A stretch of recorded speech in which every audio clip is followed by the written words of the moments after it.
Yeah, it's going to be about.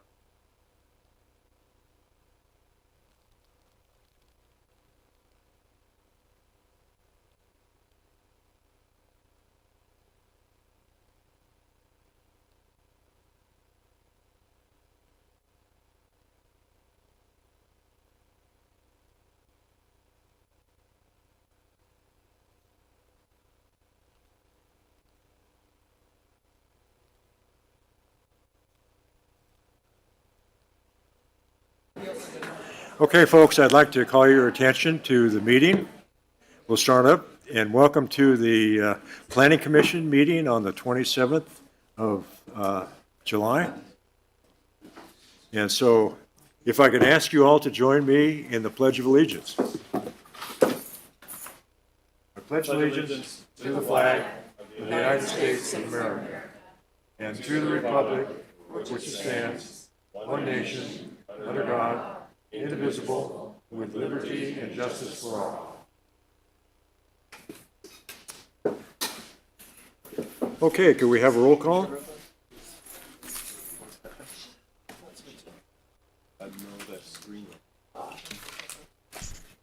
Commissioner Johnson. Here. Commissioner DeMattei. Here. Commissioner Dahlgren. Here. Commissioner Herzog. Here. Commissioner Watts. Here. Thank you. Okay, folks, I want to welcome everybody to today's Planning Commission meeting, which is open to virtual and in-person participation and may be observed online through the Placer County website. If you would like to make a public comment, please fill out the speaker slip, which is over on the table, which is located near the entrance, and place it in the basket. For members of the public attending via Zoom, please raise your hand with the hand icon on the bottom of the page. If you are calling in, please press *9, or actually, it's *9 to raise your hand. Please be prepared to speak at the time I open the public comment for the specific item you would like to address, which may include public comment for matters not on the agenda, a consent item, or a timed item. Each commenter will be entitled to 3 minutes of comment time. Thank you for your patience as we work to ensure that each citizen who wishes to comment has the opportunity to do so. Please be advised that today's hearing is being recorded. Okay, for now, we'll have a report from the Planning Director.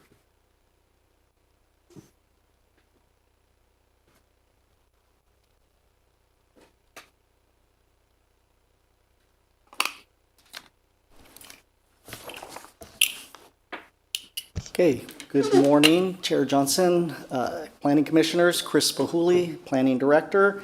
Just have a few updates for you this morning. The first, or what I'd like to start with, are just some comings and goings, if you will, on the Planning Commission.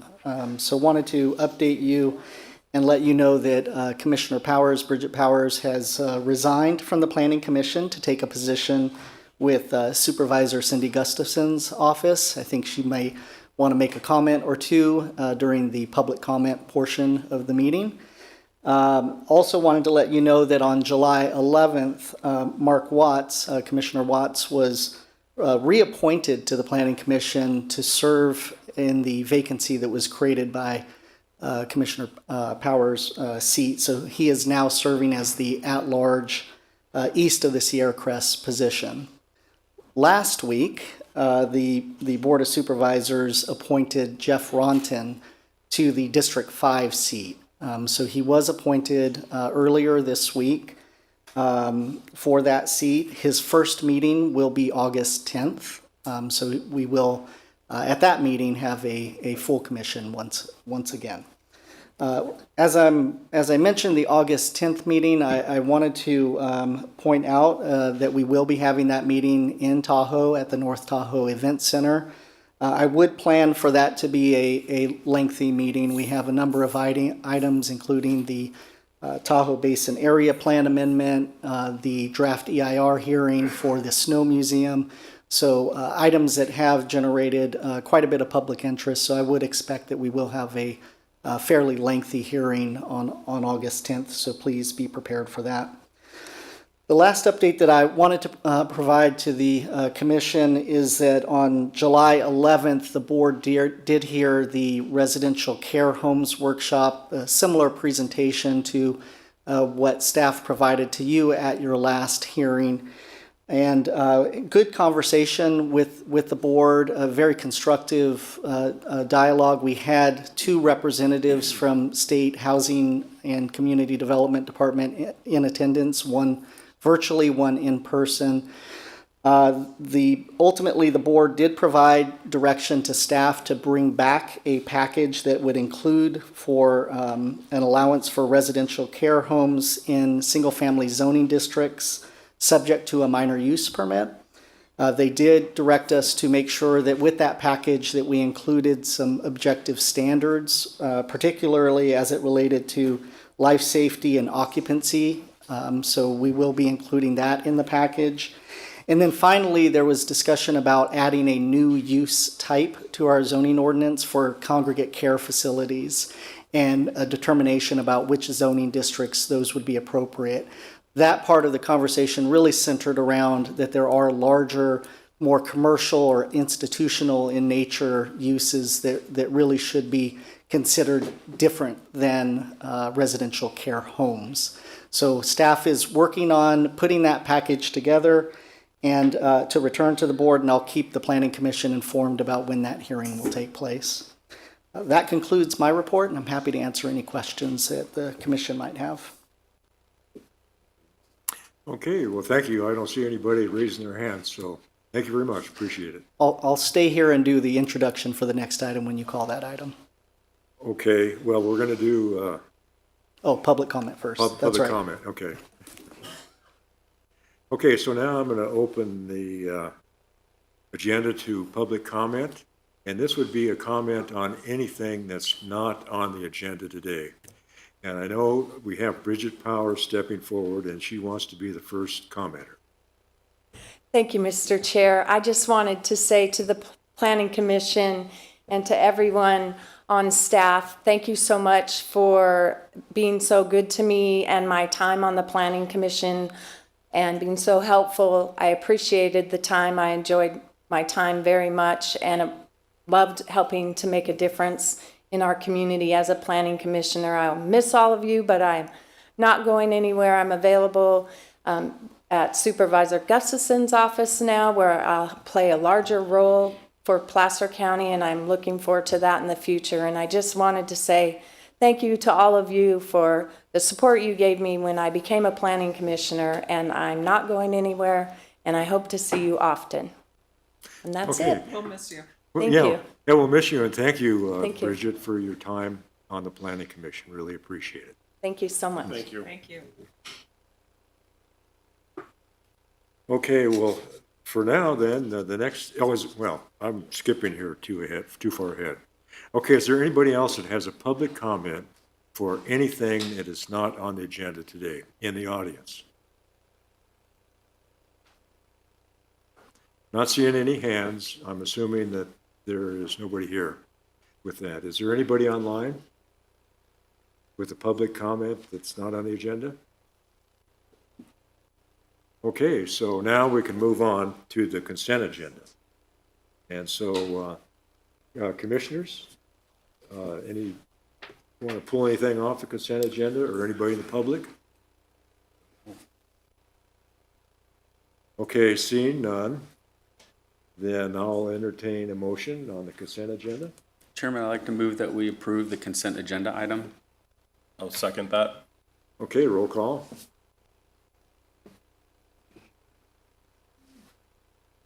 I have a first from Commissioner Herzog and a second from Commissioner DiMattei.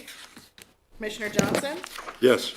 Commissioner DiMattei, Yes. Commissioner Dahlgren, Yes. Commissioner Herzog, Yes. Commissioner Watts. Yes. Thank you.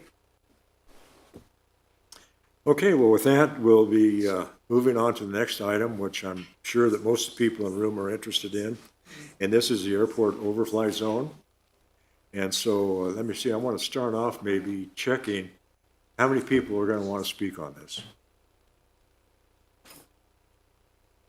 Okay, so I want to remind you that there are cards over here on the table where you can sign up to speak.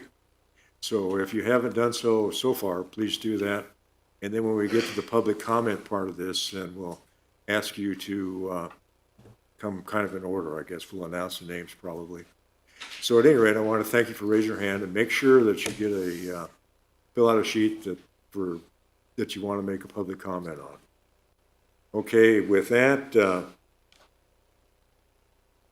we'll, go ahead, yeah. Yeah. Sorry about that. Good morning again, Commissioners. I just wanted to make a couple of introductory comments for this item, which includes an ordinance to rezone over 300 properties consistent with the previously approved 2021 Airport Land Use Compatibility Plan. As the Commissioners may remember, at your last meeting, this item was continued to this meeting due to a public noticing error. However, a number of community members provided testimony at that meeting expressing concern about current operations at the Auburn Municipal Airport, expansion plans, and this rezoning package. Based on those concerns heard at the meeting, planning commissioners' suggestions during the meeting, county planning staff have collaborated with the city of Auburn and also with the Placer County Transportation Planning Agency to put together an informative presentation for you for this morning's meeting. Additionally, in an effort to cast a wide net for public outreach, staff doubled the noticing requirement distance, the radius that we provide notice to public, to the members of the public and property owners to 600 feet from the subject properties. We also updated and provided residents with links to the project's website, and we announced the meeting in the Auburn Journal. So for today's presentation, we have our lead planner, Angel Green, who will be providing the presentation. She'll be doing that collaboratively with Jonathan Wright and Ty Richardson from the city of Auburn, who are responsible for the airport facility and operations. We also have Matt Click and David Noko from Placer County Transportation Planning Agency, who serves as the Airport Land Use Commission. So with those introductory comments, I'd like to ask Angel Green to provide the staff presentation. Okay. Thank you, Chris. Well, good morning, Chairman Johnson and members of the Commission. My name is Angel Green. I am a senior planner with the Planning Services Division, presenting this project to you today. The project that we will be discussing is located near the Auburn Municipal Airport. This is approximately 3.5 miles north of the city of Auburn. And the project this is a county-initiated rezone project. As Chris had mentioned, it is to bring parcels that are near the airport into compliance with the Airport Land Use Compatibility Plan. Just by way of background, in 2021, the Placer County Airport Land Use Commission, or the ALUC, took action to adopt the compatibility plan for the Auburn Municipal Airport. State law requires that local jurisdictions amend their general plans, specific plans, and zoning as necessary to be consistent with an amended Airport Land Use Compatibility Plan.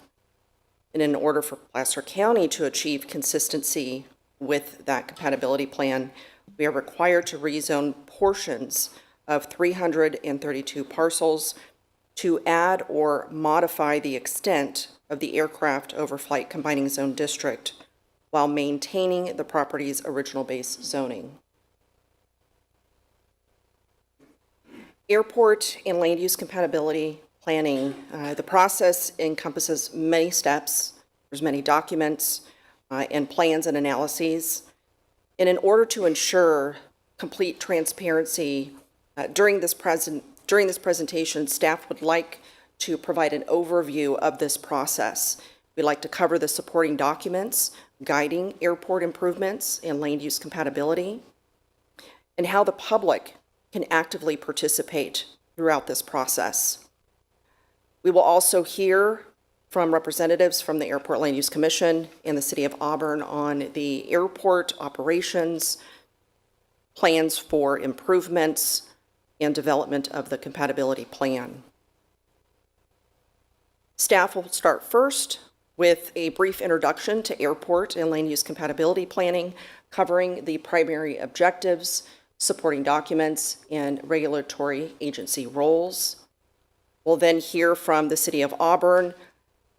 Jonathan Wright, the Director for Economic Development with the City of Auburn, will be providing an overview of the current operations, the purpose for extending the runway, supporting documents that have been prepared, the process and the anticipated schedule for the expansion, and the process that the city uses for receiving and processing complaints. We will then hear from staff from the Airport Land Use Commission on the development of the airport compatibility plan, covering the purpose and the importance of the update, the process that was used in the development of that plan, in public participation that occurred at that time, and then also briefly cover the impacts of the compatibility plan on the processing of entitlement applications, and then impacts on property owners. And then last, we'll come back with staff providing an overview of the proposed project. We'll receive public comment, and then allow for Planning Commission discussion and deliberation. So I'd like to begin with just an introduction to airport and land use compatibility planning. The planning process is a proactive approach. It involves a number of agencies seeking to strike a balance between a growing aviation sector and the adjacent land uses. The purpose of the airport land use compatibility planning process is twofold. It is firstly to ensure the safety and efficient operations of the airport, and secondly, to safeguard the well-being of the communities in the vicinity of these facilities. Primary objectives include safety, ensuring the safety of aircraft operations and the safety of residents and properties on the ground. Factors such as airspace, protection, noise mitigation, and accident prevention are all considered. Noise generated by aircrafts can be a significant concern for nearby communities. Compatibility planning aims to reduce the impact of aircraft noise through appropriate land use zoning and noise abatement measures. Land use and zoning regulations in areas surrounding airports aims to minimize incompatible land uses. This helps to prevent the construction of sensitive receptors such as schools and high-density residential uses in high-noise and safety risk zones. In terms of economic development, a well-planned airport can serve as a catalyst for economic growth, attracting businesses and industries to the region. Airports can also have environmental impacts, including emissions, noise pollution, and changes to local ecosystems. Compatibility planning incorporates environmental assessments and strategies to minimize these effects. And for future growth, in compatibility planning, a forward-looking approach is adopted, requiring consideration of potential future expansion, spanning typically over a 20-year period, all the while minimizing disturbances to existing communities. Several reports, documents, and plans are created to facilitate land use compatibility planning, and they include airport master plans, airport layout plans, narrative reports, and airport land use compatibility plans. You will hear throughout this presentation mentions of many of these documents, so I'd like to just provide a brief overview of the purpose of these plans. So for the airport master plan, the purpose of this plan is to define the current short-term and long-term needs of the airport through a comprehensive evaluation of facilities, conditions, Federal Aviation Administration, airport planning and design standards. They are prepared and adopted by the airport operator in compliance with the FAA. The Auburn City Council adopted a master plan for Auburn Municipal Airport in July of 2007. And since publication of that master plan, updates have been made to the airport layout plan to reflect recent and newly proposed construction projects. With the most recent update approved by the FAA in April of 2019. The purpose of an airport layout plan is to provide a detailed and comprehensive visual representation of the airport's current facilities. It also looks at infrastructure and future development plans. It serves as a crucial planning document that offers an in-depth view of the airport's layout, ensuring safe and efficient operations, considering potential future growth, and facilitating coordination among stakeholders. These plans are periodically updated to reflect changes in airport operations, technology, and regulatory requirements. The airport layout plan for the Auburn Municipal Airport was last updated in 2019. The narrative report is an accompanying document to the airport layout plan. It contains the goals and objectives in alignment with the applicable airport master plan, and it addresses regulatory requirements. It includes an aviation demand forecast, including projected increases in operation and annual growth rates. It also includes a 20-year capital improvement program. And then finally, airport land use compatibility plans. These are often referred to as ACLUPs, or in short, compatibility plans. It is a planning document that outlines land use guidelines and regulations for areas surrounding airports. The information that is contained in the 2019 airport layout plan, together with the supplemental information that is provided in the 2007 airport master plan, form the foundation of the compatibility plan. They are developed through a collaborative process that involves various stakeholders, including airport authorities, local government agencies, planning departments, aviation experts, community representatives, and the public. And they are adopted by the Airport Land Use Commission. In Placer County, coordination involves various levels of government agencies, including the FAA, Airport Land Use Commission, City of Auburn, Placer County, and Caltrans. And I'd like to just briefly touch on the regulatory requirements for these agencies through this process. The FAA is exclusively responsible for airspace and air traffic management, including ensuring the safe and efficient use of navigable airspace for aircraft, both for flights and on the runway, and also includes developing air traffic rules. They also impose regulatory standards for the design of airports and operation. The California Airport Land Use Guidelines were developed by the California Department of Transportation. They provide recommendations and standards for land use planning in the vicinity of airports in California, and they are used and followed very closely in the preparation of compatibility plans. Airport authorities such as the Placer County Airport Land Use Commission are designated by state law to prepare airport land use compatibility plans. The Placer County Transportation Agency serves as the Airport Land Use Commission for Placer County and is responsible for adopting compatibility plans for 3 of the public airports in Placer County, including the Auburn Municipal, Blue Canyon, and Lincoln Regional Airports.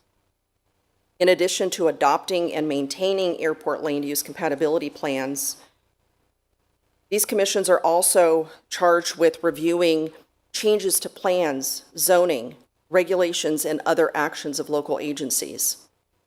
And while the intent of this commission is to promote compatible land uses around airports, the Airport Land Use Commission has no authority over existing uses or the operation of airports. Local planning departments, on the other hand, do play a significant role in land use planning and zoning regulations.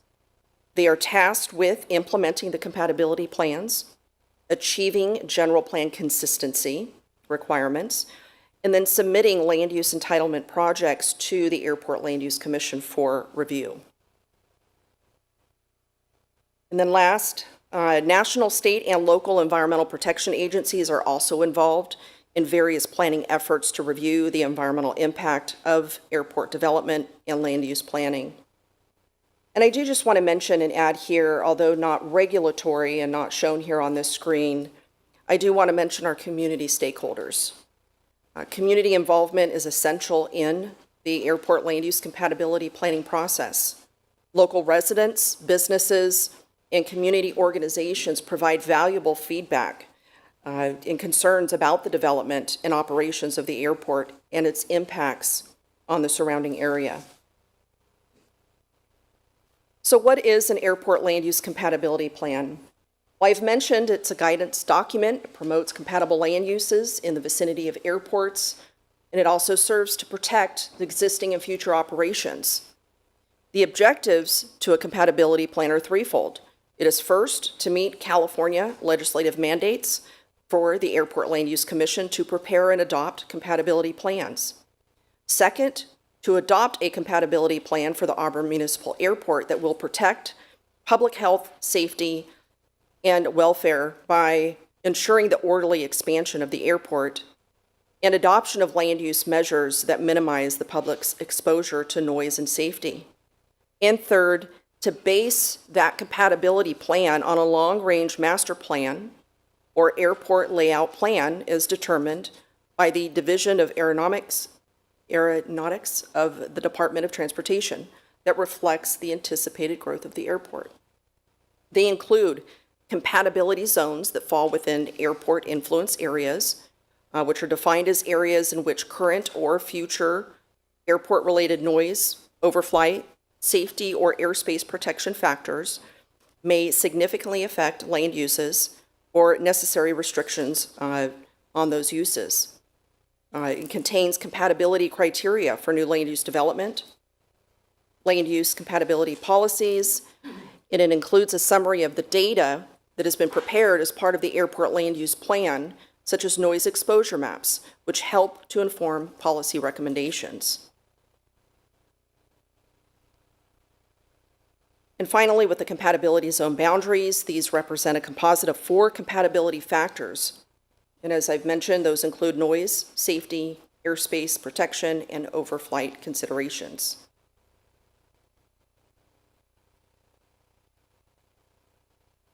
Here we have a list. This is from Chapter 4. This is the compatibility criteria.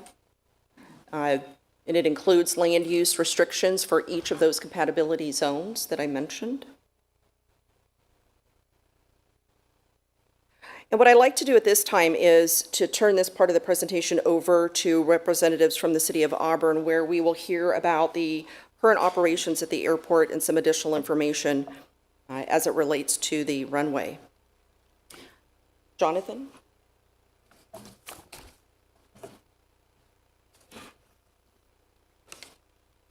Good morning, Chair. Good morning, Planning Commission members. Jonathan Wright, Community and Economic Development Director.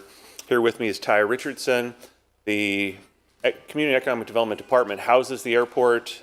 Ty Richardson is the manager. I'm a facilities guy, planner by trade. He's a pilot. So between the two of us, we make this thing work pretty well. I'd like to point out a little history here. One of the things is that at this point, what we're doing is minimal to the extent of improvements to the airport. This airport was established in around 1934. In fact, this area was used even earlier than that, as early as 1924 for mail runs. So aviation in this area has been ongoing for quite some time. The city took possession, not necessarily possession, but acquired the property and became the sponsor. You saw that there's a bunch of different regulatory agencies that supersede our authority, FAA, state, federal, so forth. And we are what they call or titled the sponsor. So the sponsor is under the obligation of the FAA to carry out those things that the FAA deems to be important. Those are also stakeholder driven, because as Ms. Green outlined in her narrative there's a number of different guiding documents that are policy documents that are created by stakeholders and by the community to best serve both the community and the safety of the aviation public. And those documents are required by the FAA. We are currently in a process of applying for funding to update those documents now. The Auburn Airport is, as she stated, it can be an economic driver. It really is an economic driver for the area. It provides logistics and travel support to the region and is especially important to our Auburn Industrial Park that's adjacent. This industrial park produces around 40% of our tax revenue and directly supports public safety at the city level. The airport also supports aviation-related industries such as avionics, mechanics, flight schools, fuel services, alternative fuel research, which is very interesting because in the not-so-distant future, and one of the reasons we're working on this master plan is because we're being required to look to the future and look at electric flight, hydrogen type of fuel sources, and other aviation-related improvements that are coming down with the increase of technology in air flight. There's also a pilot shortage nationwide. You can Google this, you'll see that most of the airlines, anybody that flies commercially, they are really looking for pilots. The airport has supported pilot training all the way back into the 70s and currently has 5 flight schools that are active on the airfield, including a helicopter training facility. These schools have produced people who have gone into commercial flying. We have great presentations that are from people that came and were trained at the Auburn Airport that work directly in CAL FIRE. There's 2 nice young ladies that are up in Grass Valley that came from the Auburn Airport. They were taught here. One flies a bomber, another one flies a spotter and works support services. So the influence for aviation nationwide is there, stemming from the Auburn Airport. And anybody who either has not started out in the armed forces or is going into the armed forces, many of them go through these processes too. So a lot of the aircraft that you see in the sky around the Auburn Airport are training the folks that are the future in the aviation industry.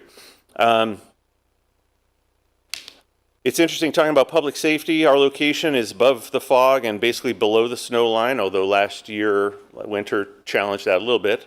But it only is short-lived. We are home to the region's CHP air operations, Placer County Sheriff's Air Support, and provides support services to CAL FIRE, the air ambulance services, including Air Med, and the PG&E line safety helicopter crews. So whenever there's fires in the area, we become home base, and they go out, they fly, they try to get power back on, they're running support services. We become an essential facility to emergency operations management. So what's really changing here? There's not a lot changing. Our airport is pretty much built and occupied. We have our tie-down spaces are in high demand. Our hangar spaces, vacancies are few and far between. The expansion of capacity there has already been begun, but as soon as we're done with what we're currently working on, we're pretty limited. The airport property, if you've been out there, is very limited geographically. We are kind of isolated. We have a canyon. We're kind of in a weird area. But we are looking to extend the runway, which is kind of the nexus for why I think most of the people are here today. Currently, our runway is 3,700 feet. That's one of the shortest runways in the region. So if you look at other runways, including Placerville, Lincoln, Grass Valley, they are all considerably longer than ours. Support the same type of aviation mix as we do, except for we have an extremely short runway, which of course is a life health safety concern for the pilots and the community. The plan to extend the runway goes back decades and has been identified in several public documents spanning back to the late 80s. The plan moving into the next few years is to complete an update of our master plan, which I discussed already. We're undergoing and seeking finance for that, wherein we'll further explore the feasibility of a runway extension that brings the length up to approximately 4,200 feet, which is where we would like to be, which is consistent with other airports in the area. The purpose is not to accommodate larger aircraft. I know that's a concern. We've heard that we're trying to bring in more larger, noisier aircraft. That is not true. There's certain guidelines for the types and class of aircraft that can come and go from an airport. If we were trying to accommodate larger commercial type of aircraft, we would have to do way more than just extending the runway. We would have to expand it. Our taxiways would have to be moved. A lot of the current infrastructure that we have there, including our brand new $1 million helicopter parking area, would have to be removed and taken away, and we'd have to do something different. Again, we are pretty landlocked geographically and with surrounding property owners. That would be an extremely difficult undertaking. So in short, we are just currently trying to are proposing the upgrades to the extension of the runway, which is looking to extend the runway out to the west by approximately 600 feet. This will not increase the airport classification. It is simply to support the safety of the existing fleet mix we have out there. Now, one of the things that's been touched on here is the noise, and we do have a noise complaint system. If you go to the Auburn website, under the airport there's actually a complaint tab. We do receive complaints here. That's how we inventory them, we document them, and we try to respond that direction. On average, we receive about 1 complaint per month. We do have people that email us directly. We have one individual that has taken it upon himself to comment on most aircraft flying around the area. But generally, where we accept the noise complaints is through our website, so we can track those and be able to report out. So on average, we get about 1. The noise complaint types is usually not necessarily the noise. In general, it's the frequency of flight. People don't understand why the aircraft are going in circles around or above their property. And quite simply, that's the way that the FAA has set up the patterns above the airport. So the airplanes are flying in a certain direction close enough to the airport that most of these are training facilities, that they're training the pilots to be safe pilots, but also being in close proximity to the airport so that they can land safely in case of emergency. If they get farther out, they can't return to base. They end up having to do an emergency landing, and that's where you get into people's backyards, houses, trees, and everything else.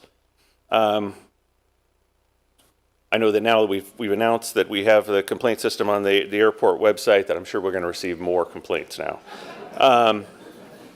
There are bad actors everywhere, there's no doubt. Some of these complaints are not just an education for the public, some of them are legit. We do review the complaints, we do look into it. If there's a pilot that has questionable judgment in how they're flying, we talk to them. And for the most part, that seems to cure the problem. We don't have continual complaints about those individuals. If it's severe enough, especially in an overflight area, it deals directly with the FAA. We, like was described, we have control of the ground. We try to work with our pilots and the people that are coming and going, but ultimately the airspace over the airport is all FAA governed.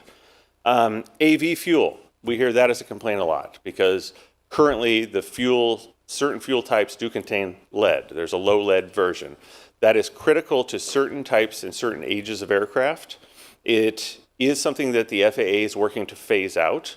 It's something that the city is looking at implementing unleaded fuels to get ahead of the curve. So we would like to have unleaded available on site, but until such time as the FAA mandates that we get rid of the low lead, it'll probably be a mixture of unleaded, jet fuel, and the low lead. So we are working to be one of the few airports in the area that can provide the unleaded version. So it's not mandated at this point, but we're trying to get ahead of the curve, and we're going to work on that vigorously to try to get that out there because the public does have that as a concern, and we take that real, but we have to take steps to ensure that we can, for the education purpose, bridge over the tanks that we currently have there so that we have unleaded, and then notify the public, because the last thing you want is somebody putting unleaded fuel in a plane that requires lead. So,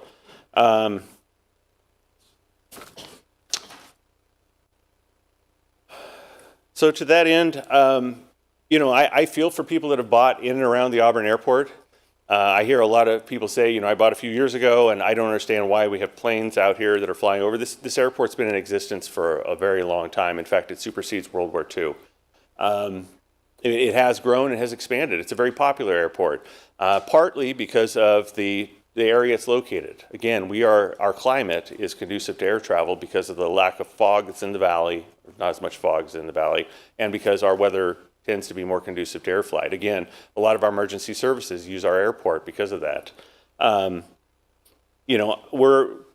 Even if this airport extension does not come to fruition, there's a lot of steps in this process. We have to go through the master plan, we have to go through the environmental, there's going to be stakeholder output, there's going to be the engineering that's required, there'll be the bidding that's required, all the funding through the FAA. So logically, if this was to come to fruition, a speedy timeline working at the speed of government would be around 6 years before we'd see anything. So this isn't an immediate thing. And if it doesn't happen in the future, I'm actually glad that we have this expanded airport overflight zone so that more people are aware before they make the decision to purchase what they're actually buying. because that's one of the biggest concerns that we hear, is that we didn't understand, or our real estate agent didn't tell us, and we're now very concerned about air traffic in the area. So this concludes my comments, and I'm happy to take questions.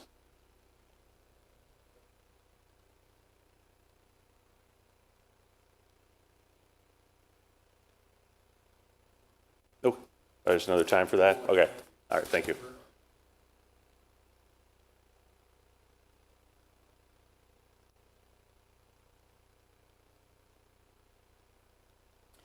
All right, thank you very much, Jonathan, for that presentation. I did just want to highlight just a few things. In talking with the community and receiving the calls from the community, many of them are related to noise and safety. And quite often I am referring many of them to various documents that have been prepared as part of the airport layout plan. One of them does include the narrative report, which summarizes comments that came back from Caltrans that kind of speaks to the safety margin that needs to be increased by extending this runway. So I did just want to share that and I'm happy to point additional folks if they've got questions relating to that effort. We've got links on our webpage that can help to direct them to where they can obtain that information.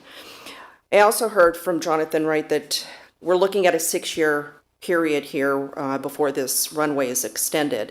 And there is a public process that will be included that would allow for public comment and consideration during the development, the preparation of those plans, and project approval.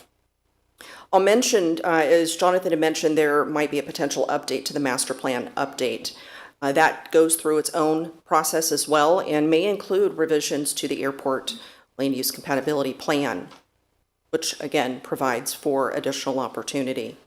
So I just did want to highlight those parts there because I know that most folks in the room today are concerned with the extension of that runway. Jonathan had mentioned that there is a process for receiving and processing complaints. I do have this information available on our website, and I'd like to invite folks, if they do have concerns, here's the information for them as to where they can call and who they can talk to.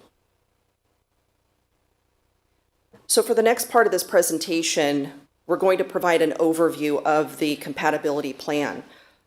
I'll provide a brief overview, an introduction, and then we will hear from representatives from PCTPA. So in 2021, the Airport Land Use Commission took action to adopt the compatibility plan.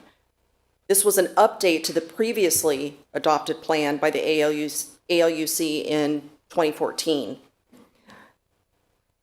As I previously mentioned, development of the compatibility plan was a collaborative effort. It included multiple agencies. This included the City of Auburn, Sacramento Area Council of Governments, staff also from the Placer County Community Development Resource Agency. And what I'd like to do is have David Melko, Senior Transportation Planner with the PCTPA, provide an overview of the purpose of the update, the process and the public participation that was received during that time, changes to the entitlement review process, and then impacts on property owners. Oh, I'm sorry. Matt, or both of you? No, you're fine. Okay. You're fine. Good morning. Matthew Click, Executive Director of PCTPA, and I was actually going to come up here and explain to you all who've seen me in and around Placer County about PCTPA and our function as ALUC, but Angel's already done a phenomenal job of laying that all out for you. So in the interest of time, let me just go ahead and introduce David Melko, who's our project manager on that, and just let you know we're here to listen and take questions with county staff. So thank you, David. Thank you for the opportunity to be here, and I guess I have maybe 4 or 5 slides. So the purpose and importance of this Airport Land Use Compatibility Plan update.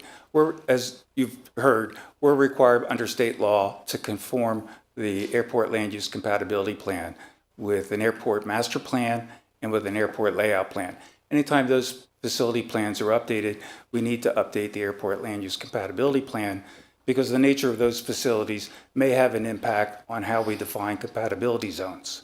And in this particular instance, with the 2019 airport layout plan that was updated for the city of Auburn's airport, they have a 600-foot runway extension. And so that impacts the noise contours, the safety margins, airspace protection. And so those compatibility zones need to be updated. So the map here basically is a close-in shot of the Auburn Airport. The black line indicates the current existing runway, and it's kind of hard to see, but you'll see dashed lines to the left and the right of that runway. And I believe the runway is being extended 390 feet to the west and 210 feet to the east. And so that's your 600-foot runway extension. On this particular map, the B1 zone has been expanded. You can see that it dips down towards Bell Road.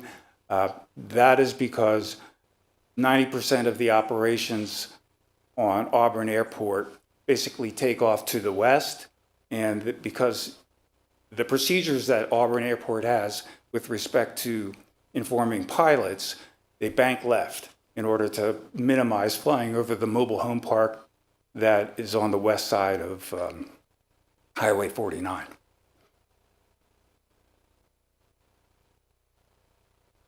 Okay, so currently, under the Airport Land Use Commission, as required by state law, is supposed to look at all discretionary actions and any ministerial actions that may affect lands within an airport influence area.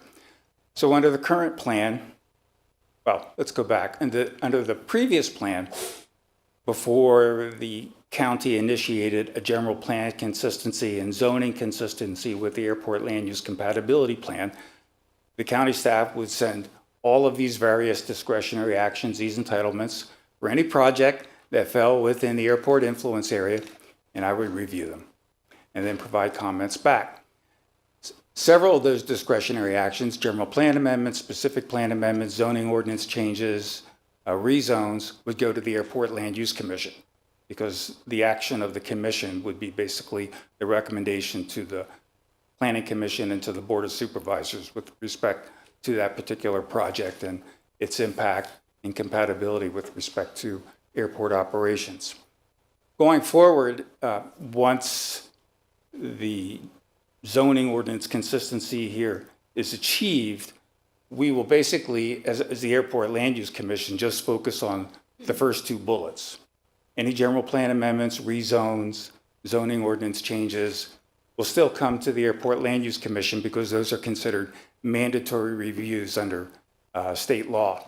And that's because when you have a general plan amendment, you potentially change the general plan, which is the basis of the consistency with the Airport Land Use Compatibility Plan, and same with zoning.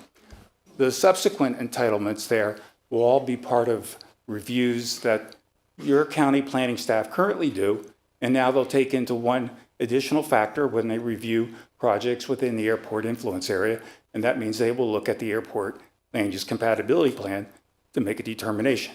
Of course, we work closely with them, they consult with us, and so we'll continue that. So how does the update impact the property owners? So as Angel had explained, the Airport Land Use Commission is kind of an interesting body. So we have no regulatory authority. So we can't, the plan does not apply to existing land uses. It only applies to future development. And so what's in the plan, as long as the current land use basically stays the same and there's no changes, there's no effect from the Airport Land Use Compatibility Plan. When a property owner, submits, a change to their property, proposes a particular project, building expansion, new development, that has to come to the county for entitlement reviews. And at that point in time, there is a relationship and a review with respect to compatibility. So the compatibility plan basically focuses on new proposed development. And I think with that, we turn it back over to Angel. Thank you.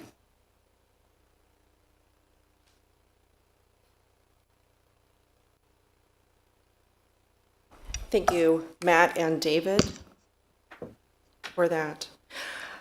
So real quick, I just wanted to highlight just a few things that I heard from David and some of my own observations in reviewing and working through the development of the compatibility plan.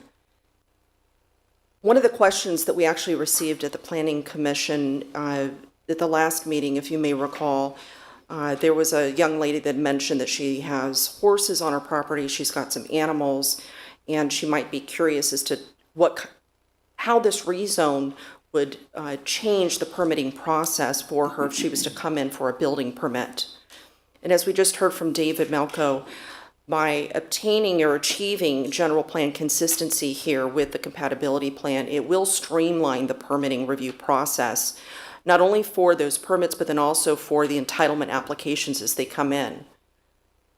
A review by the Airport Land Use Commission can cost anywhere between $500 to $2,500 just for a submittal of review. So we're looking to reduce those costs, but then also to improve the timeline in processing and reviewing entitlement applications and permits as they come in. All right, so on to the discussion for the proposed project. All right, so as I've mentioned, the proposed aircraft overflight combining zone district rezone project. This is a county-initiated project.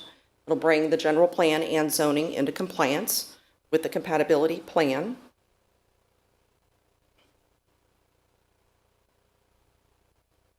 I'd like to just highlight real quick how we identified the 332 parcels and kind of explain where those parcels are located in respect to the compatibility zones.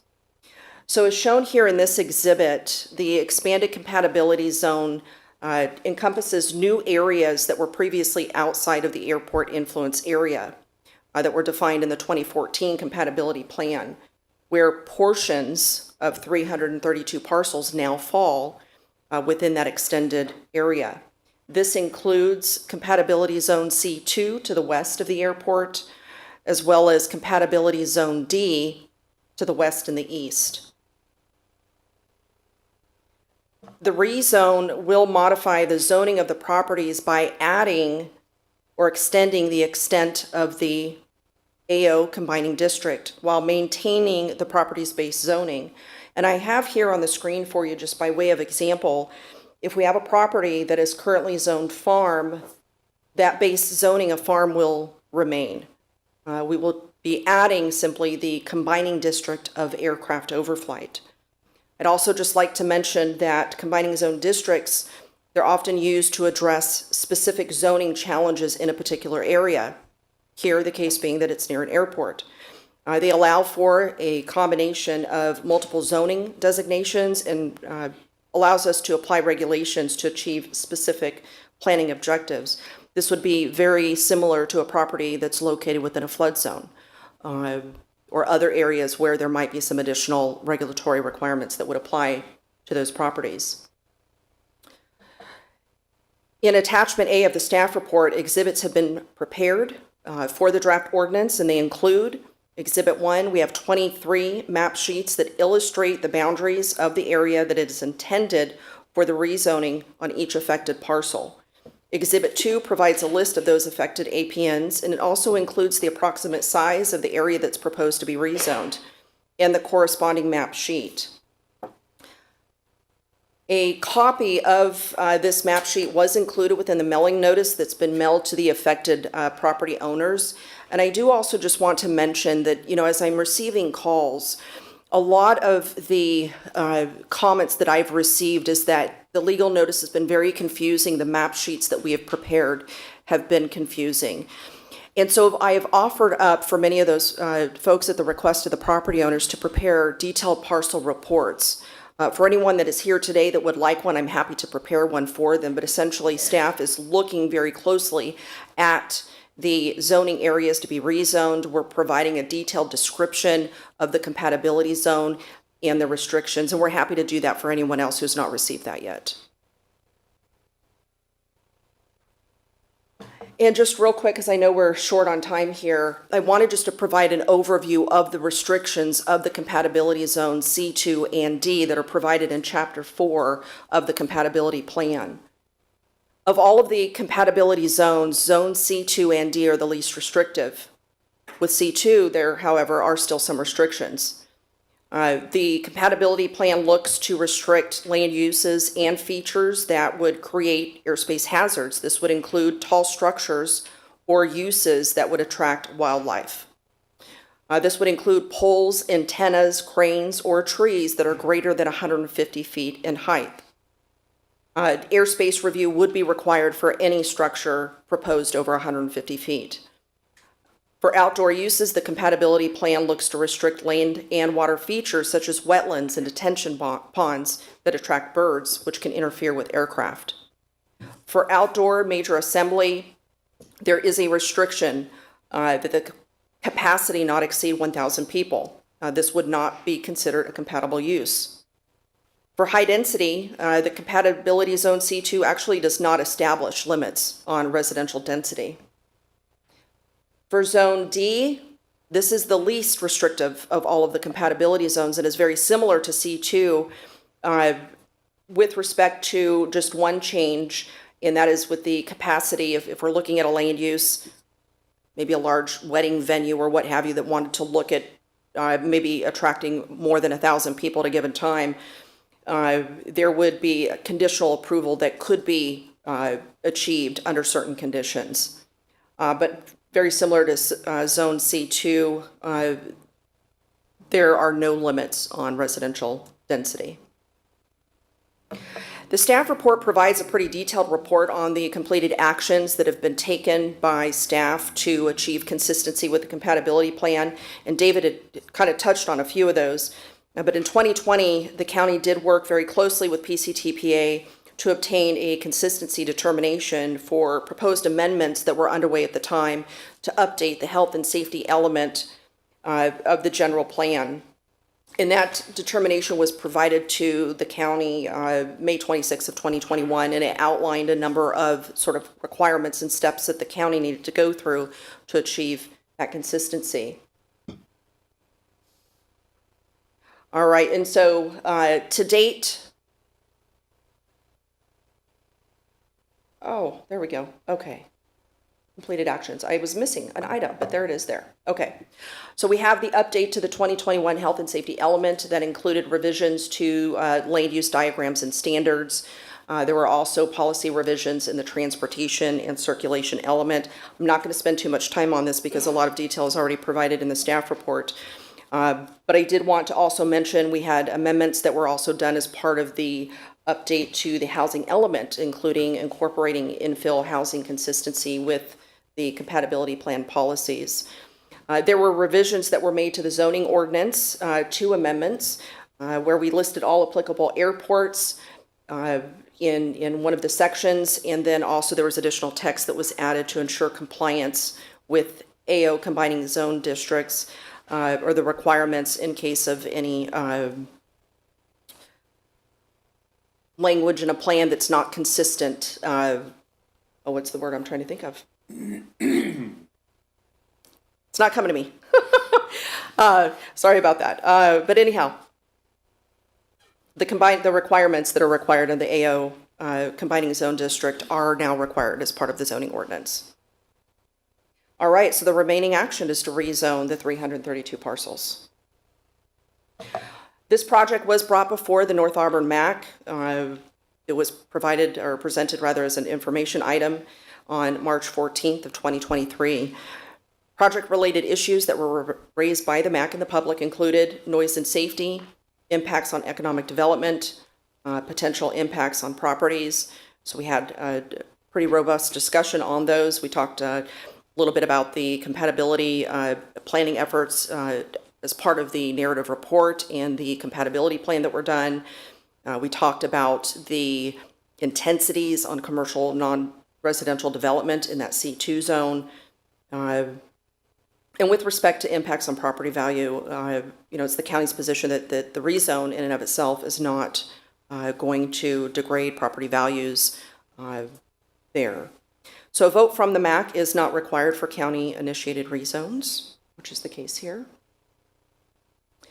In terms of CEQA compliance, in preparation of the compatibility plan for the airport Land Use Commission staff did conduct an initial study in compliance with CEQA, where the primary objective of that study was to identify any potential environmental impacts that could arise from the implementation of the compatibility plan after its adoption.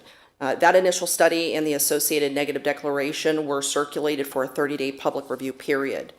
And on September 22nd of 2021, Airport Land Use Commission did take action to approve the compatibility plan and to adopt the negative declaration. A notice of determination was filed with the state, noting that no environmental categories were found to be affected by the compatibility plan. The county is required to consider the negative declaration prepared by the Airport Land Use Commission and adopt findings which are provided in the staff report pursuant to Public Resource Code and CEQA guidelines. After conducting a comprehensive review of the negative declaration, staff confirmed that the analysis is substantiated and suitable for the implementation of the compatibility plan, which does encompass or include the rezoning of 332 parcels impacted by the expansion of the airport influence area.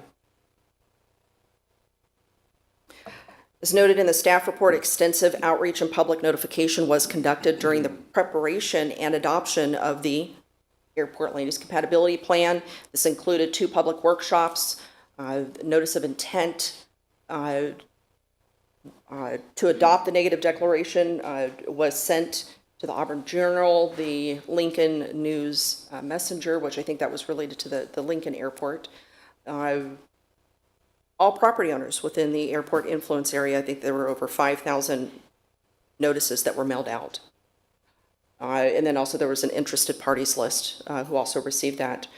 Targeted notices were also sent directly to property owners that were anticipated to experience an increase as a result of the airport land use compatibility restrictions. Public notification for the proposed project. So staff did send out an early public notice in April of 2023. That notice was sent to the property owners of the 332 parcels, just bringing awareness to the project and then providing resources and a link to the county's website. In June of 2023, we had the continuance of the June 22nd hearing, but at that time, the mailing radius that we used to notify surrounding property owners was 300 feet, which is required by our zoning ordinance. For this hearing here, following the direction or the recommendations rather from the Planning Commission, we had doubled that radius here, which I received a call yesterday from someone who actually lives 1,200 feet from the outer boundary. So I think that our 600-foot radius might have been extended a bit on that public notice mail out. But in any event, we had 332 notices that were mailed for the 332 parcels and roughly 1,800 that went out for surrounding property owners. We included within the Auburn Journal notification and also on the county's website. Here's some detailed information on the web page that we've created. Includes links to many of the documents that we've mentioned today, information sheets. And I mentioned here, I've got an item here, detailed parcel reports. Again, I'm happy to prepare those for anyone that would like some additional detail on how this proposed rezone might affect their properties. All right, so with that, we have staff's recommendation where we're asking the Planning Commission to recommend approval to the Board of Supervisors. First, to consider the negative declaration that's been prepared by the Airport Land Use Commission and adopt the findings that are provided within the staff report. And second, we're recommending approval to adopt an ordinance to rezone the 332 properties as identified in Attachment A of your staff report, supported by the findings also within the staff report. So with that, I'm happy to answer any questions. Go first. All right, thank you, Angel. Can you help just clarify for me and the public why a negative was used as opposed to a mitigated negative deck or an EIR? Well, a negative declaration would be prepared where the county has, or where staff who's preparing that document have determined that no mitigation measures would be necessary to reduce impacts to a less than significant level. If mitigation would be required, then a mitigated negative declaration would be prepared. For the purposes of preparing an EIR or an environmental impact report, if there is an environmental conclusion that's reached where a project could have an impact on the environment, overriding considerations are necessary, and those are described within that environmental impact report. So those are the three types of environmental documents that we prepare. Yeah, so the rationale behind the decision for the negative deck was it wasn't believed that there was going to be any need for mitigation for these changes. Yes, I can touch on that. So the negative declaration does include some discussion where staff had, and within their analysis here, with the implementation of the compatibility plan, this is a regulatory action. It actually is not proposing any construction or changes to the environment. So for the purposes of implementing a plan for regulatory requirements and those sorts, there would be no impact on the environment. Now, construction of the runway, there might be something there during that analysis that might look a little bit differently, where maybe mitigation would be necessary. I think that's where that would be more appropriate. Any more questions? No, I'll wait till after public comment. Okay. I'll wait as well. Okay, well, thank you.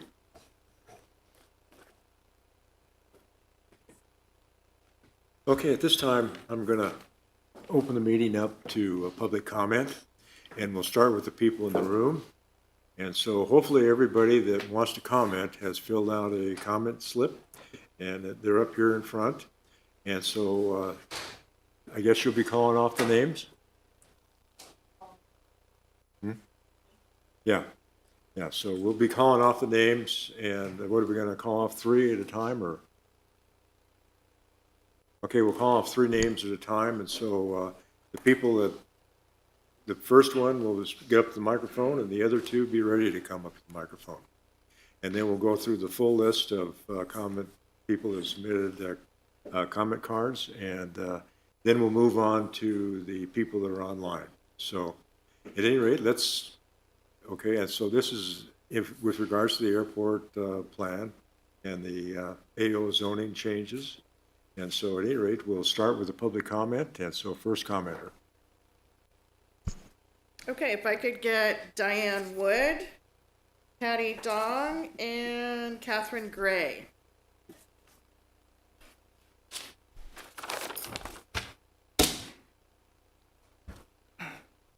Please introduce yourself and go on with your Okay, my comment. name is Diane Wood. I've been a resident for 30 years in Auburn. So I have the unpleasurable experience of the increased noise pollution of the airport.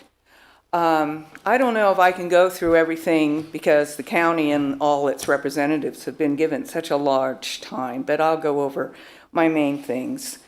In 2021, you said that you had no environmental problems, and you sent notification out. I never received that. And there's a lot of people within this room didn't even receive today's notification, and I encourage those people just to stand up and not become intimidated by this process and say, no, I didn't receive it. So, going on from that, you also said on your paperwork that you only had the sound of 55 decibel noise level. Let me point that out. That is the level of my dishwasher inside my house.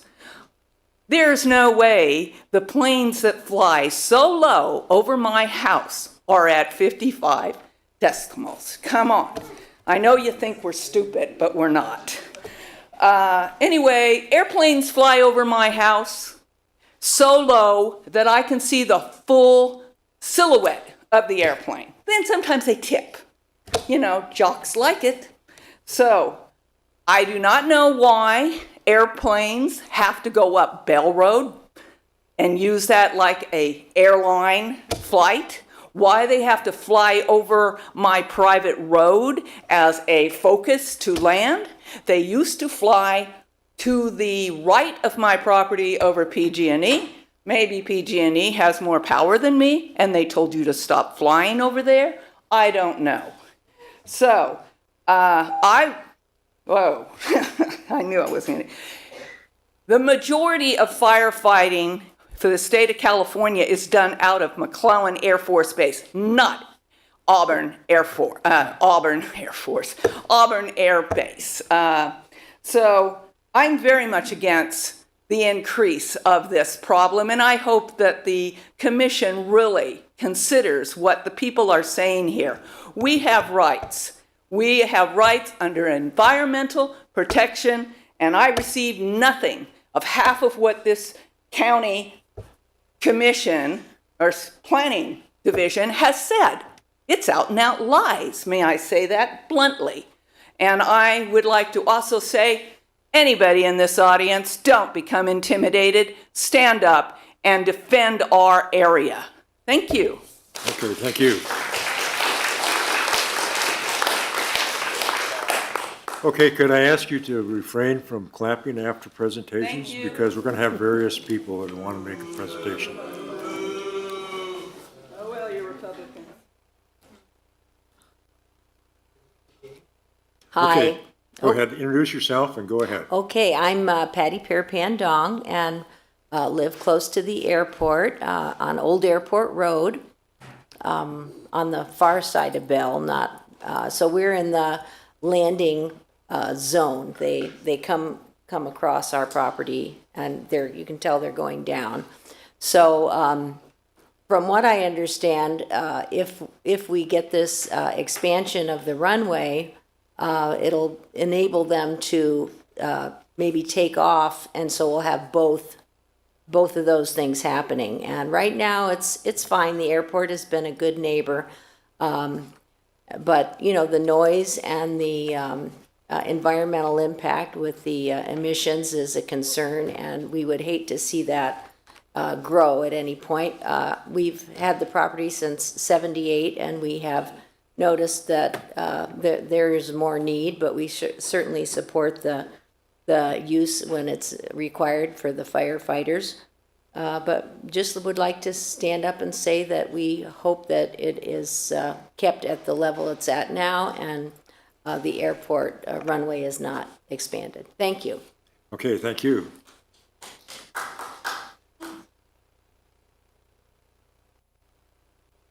Hi, my name is Catherine Gray. I live right next to the Trap Club up here, so I'm not in the rezoning area. But I did want to find out about what other people here have mentioned about the noise increase and the low-flying aircraft. I guess I will just listen to what others say and leave it at that.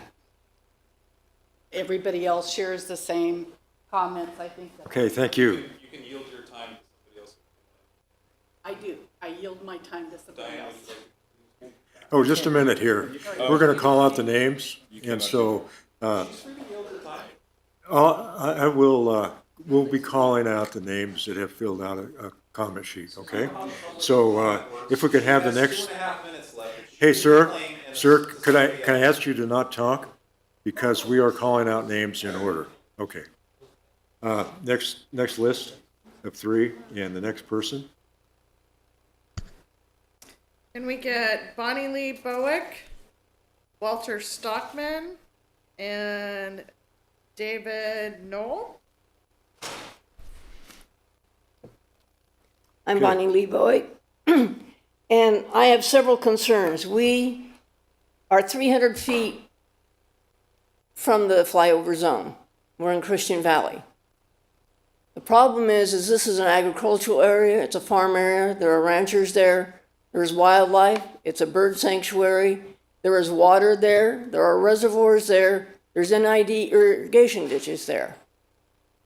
And the comment that, you know, you can't anticipate or increase bird population. The problem is the fact that these properties are 5-acre parcels. They have open fields. The noise is going to intimidate all of the animals, create a problem for the wildlife there. This project needs to be seriously reconsidered. Plus, can you place controls on the planes not to exceed their flyover zone? We're within 300 feet. I do not want these properties to be affected in this manner. I don't think this is appropriate. I don't think it's right. This needs to really be looked at. Nevada irrigation ditches are all over those properties, all over the area. They have diversion reservoirs there. Has this been considered? Has it been looked at? These are serious issues. I also find interesting that they're saying they're rerouting planes from other airports. Why? They don't need to come to Auburn. If they have fog, go someplace else.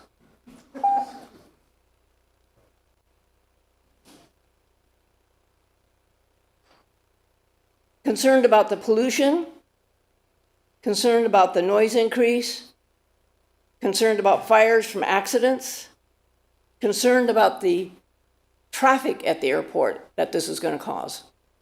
People coming to use the airport more often. The congestion, we already have a congestion problem in Auburn.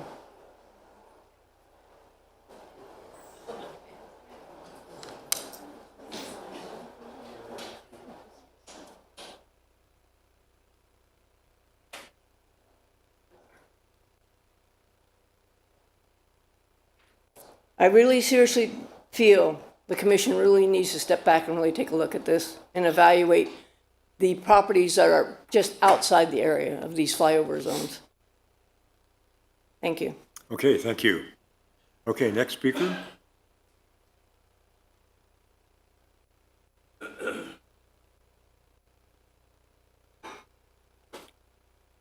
My name is Walter Stockman. My wife and I live about 4,000 feet, actually probably 3,500 feet to the east of the runway. I'm the guy that they complain about that talks to them. We look at the flights over our property. In July, we have logged over 514 flights. The noise is incredible. I asked this body not only to reject this requirement or this request, but also look into abandoning the airport or closing the airport down. Thank you very much. It is incredible, the noise, the irritation. During most of the days, we have aircraft over our property, 25 overflights within 5 minutes of each other. So you can take a block of 2 hours. You can take a block of 2 hours of planes just Say, taking sir, off. could you address the commission, please? Why? Because the commission is. Those people, they're the people from the Auburn airport that have come up here and have misrepresented how the airport works. It's awful. It is awful. The overflight, the noise, the pollution.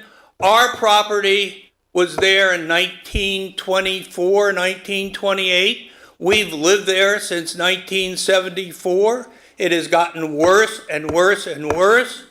And their comment that planes take off to the west is just absolutely inaccurate.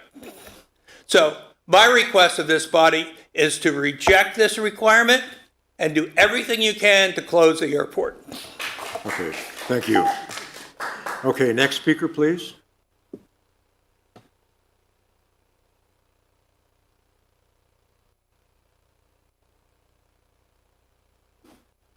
That's going to be a tough act to follow. Commissioners, county staff, my name is Dave Noel. My wife and I live approximately 2 miles west of the airport and in direct flight of the 20-degree west or left turn. I've lived in Placer County my entire life. I love this county. We've got some of the most beautiful climate and geography that I think anywhere in the country has to offer, period. My wife and I have owned property in this location since 1995. We were opposed to the original compatibility plan that was proposed in September of 2021. Nothing's changed. We're still opposed to this proposed expansion and total disregard for the public. During this original compatibility plan review, I had sent a letter to Mr. Melko, and I requested a response, which of course I never received a response whatsoever to any of my questions about anything. Okay, so that was basically turning a blind eye to the public, any public concern. So I think that body, that Land Use Commission is a joke. It's just another layer of government to insulate Placer County from having to deal with the things that go on with the residents that we're dealing with. I have the same response to this request for land use zoning change. I don't want my property rezoned. I'm already paying an exorbitant amount for property taxes, and I don't want my value going down and undermining what I've already given the county. I hand-delivered my latest letter to Placer County, and I still have a few questions. And those are the planes flying in and out of the Auburn Airport required to track and maintain proof of airplane maintenance?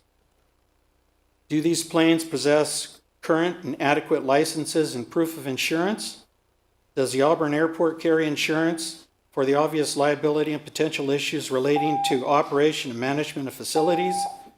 And I found out today who the manager in charge of the airport is, because I've tried calling numerous times to no avail. Okay, could you wrap it up, please? Your 3 minutes are up. I thank you very much. I will wrap it up. So I would like, number one, to have this 20-degree west or left turn sign removed. I want them to go straight off the end of the airport. It's a safer takeoff. I don't get that whole left turn thing. We're right in the loop. Trainees all the time, making left turns all over our house. And Okay, last, wrap it up, sir. Pardon me? Wrap it up. Sure. And again, please listen to the public. We're all taxpayers here. We don't want our property values going down for a lousy improvement. Okay, thank you. Okay, next three. Chris Ferreira, Dave, I can't read this writing, Hangerford, and Troy Alessi.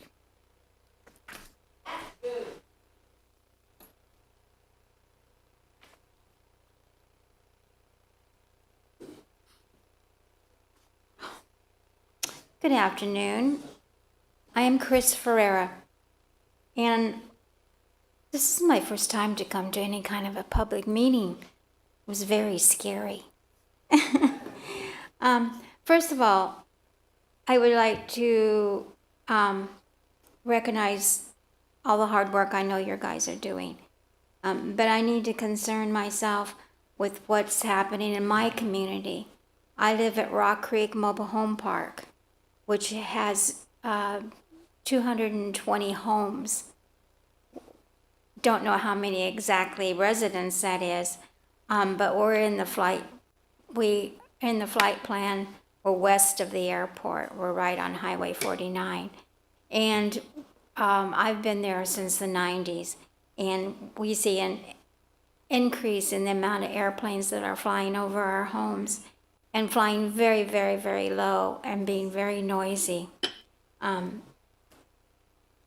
I also understand that the environmental impact that it's having on us, it's really an impact that is affecting all of us. So I would like you to reconsider your expansion and keep us in mind. Thank you. Okay, thank you.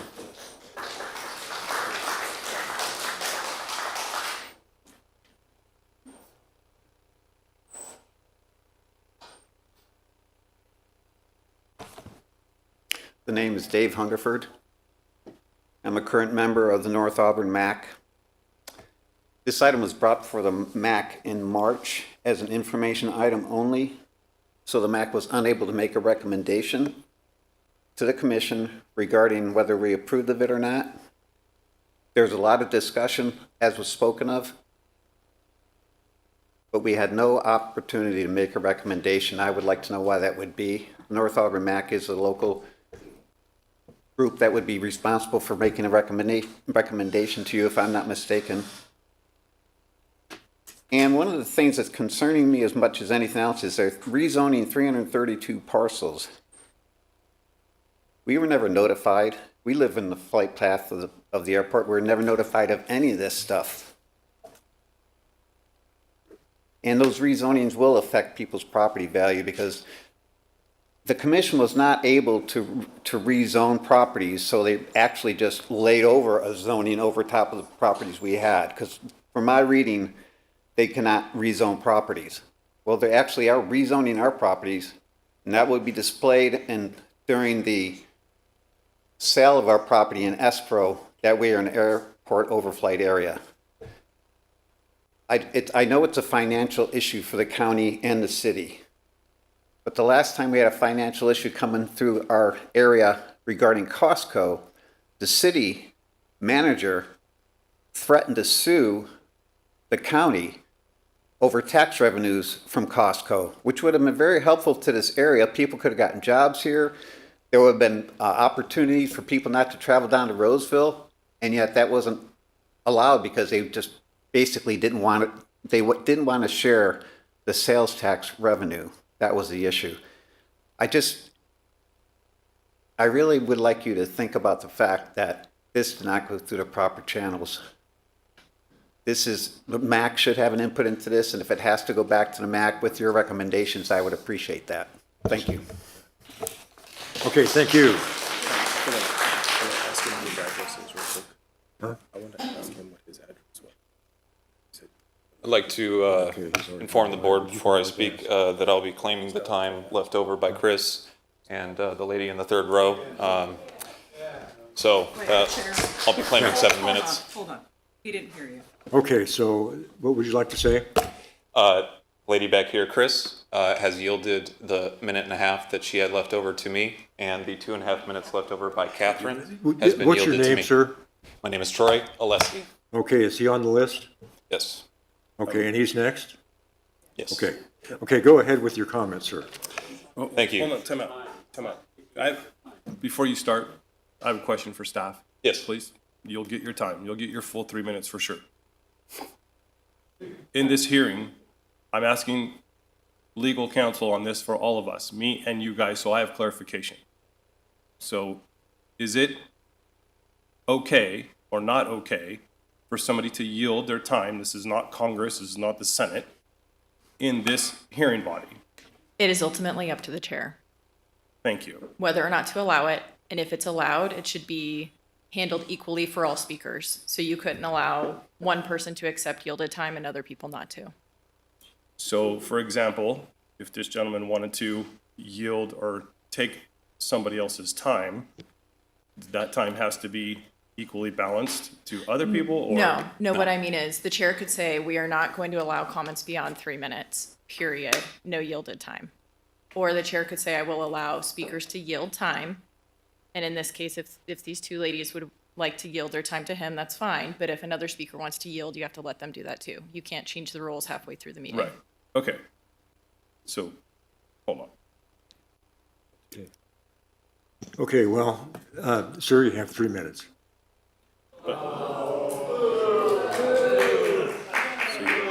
I just wanted to make another comment, though, that there is an opportunity for anyone to submit written comments in any length, and we read every word that comes to us. I do have written comments, and I had them submitted beforehand. This is Okay. just for public comment. Okay, let me state clearly that anybody that would like to speak in this hearing, you're welcome to do it, but you need to fill out a comment card and present it to the clerk up here, and I will allow you to speak. But we're not yielding time. You, sir, have submitted your card, and you have 3 minutes. Before I take my time, may I ask the board a question? Well, your time is starting right now. Nonetheless, as you guys can see, this is the bureaucracy that we all deal with. I was rather mortified by what I heard from Angel, Jonathan, and David, respectively.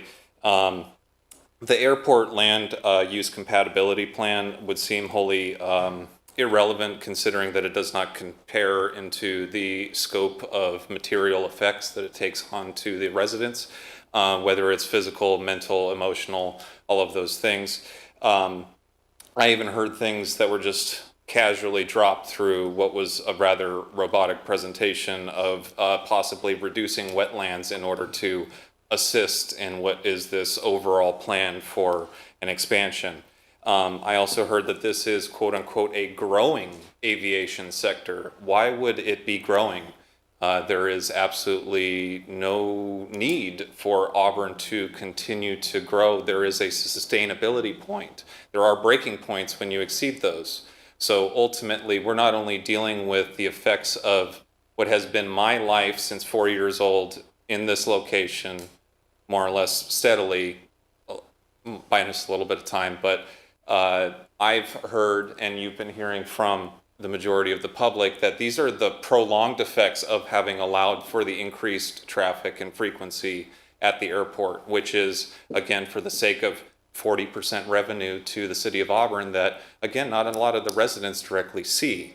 So, again, we're having growth that's primarily for stakeholders that were just kind of somewhat alluded to. Are they local residents? Are there any stakeholders here that are a part of the airport beyond who we've heard from in the suits? Yes.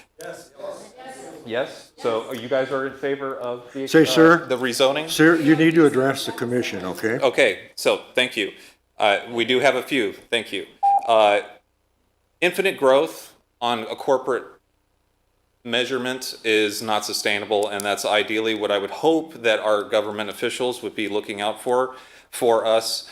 You know, the AMA, as I heard, was founded on public need, not commercial need. So postal runs, firefighting, those are public need, and that is what the airport is for and should remain in place for. I don't advocate for closing, but for public need, not to grow it so that way we can have even worse pilots practicing and potentially using the area. I mean, we already deal with huge levels of contaminants, as alluded to by the types of fuel, Jet A, Jet A1, JP5, JP8. They all have increased aluminum, barium, strontium, everything that gets associated with chemtrails essentially are in that fuel, and they are falling on us on a day-to-day basis. That's not a part of the SECA report.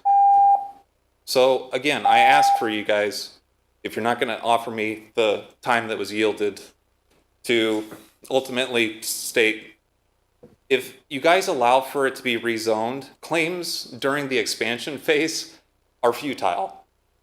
You have to nip it in the bud now, so that way we don't have to be screaming our heads off when it comes down to the expansion. You guys are sitting there to act as the barrier between us and what is more or less corporate revenue. Okay, thank you.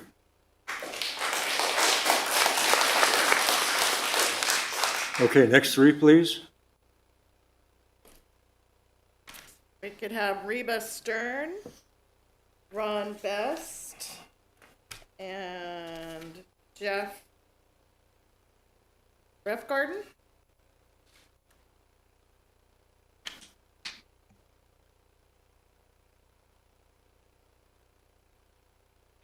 Hi, my name is Reba Stern, and I would just like to say we retired to this place over 6 years ago. We put in new windows. We have done everything the right way, and this has exponentially grown the noise, the air pollution. It's been horrendous. The flight school goes over and over around our property, above it, all day. Over and over. I can tell you which planes they are because I can see them. They're so low. Let's see. You can't talk when they're going over. You have to stop. You cannot, and may I play what I hear? Thank you.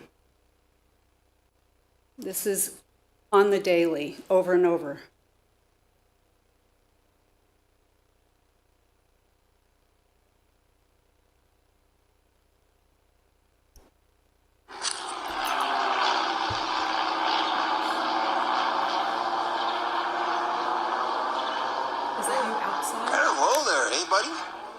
But I can be inside and still hear it.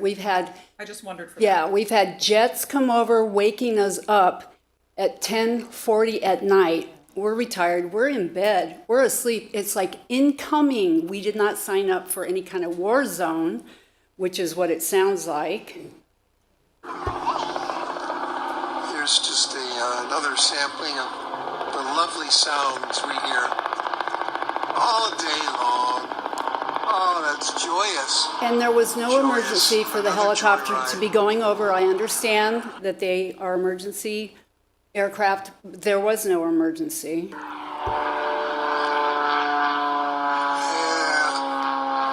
Welcome to my world. Nice Saturday morning. And they start at like 6:30 in the morning. And it goes to 6:30. 6:30 till like 11. Yeah. And this is all day. We, again, can't even go outside and enjoy our retirement place. And I know that our property values are going down. It's very stressful. And again, the fuel that is spewing, not only the noise, but the pollution, air pollution. Thank you. Okay, thank you. Okay, next speaker, please. Who's that? Oh, here we go.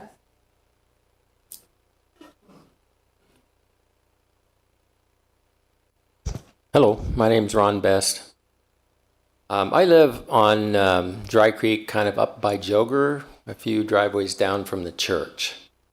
Been there since about, I think, 91. And we knew when we bought the place, you know, there was an airport. I'm ex-Air Force, Vietnam vet. And I really didn't mind or don't mind the airplanes flying over. Thank you. I have noticed an increase in the traffic, maybe partly due because I'm retired now.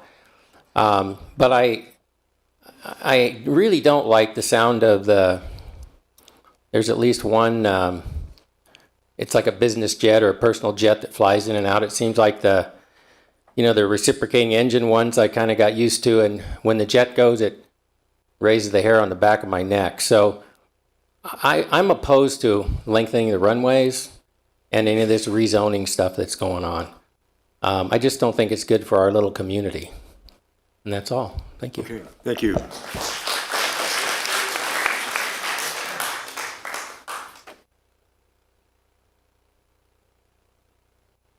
Hello, thank you for allowing me to make a statement and to ask some questions. I live on Black Oak Road, about 2,000 feet north of the airport, and I'd like to applaud some of the comments that have been made.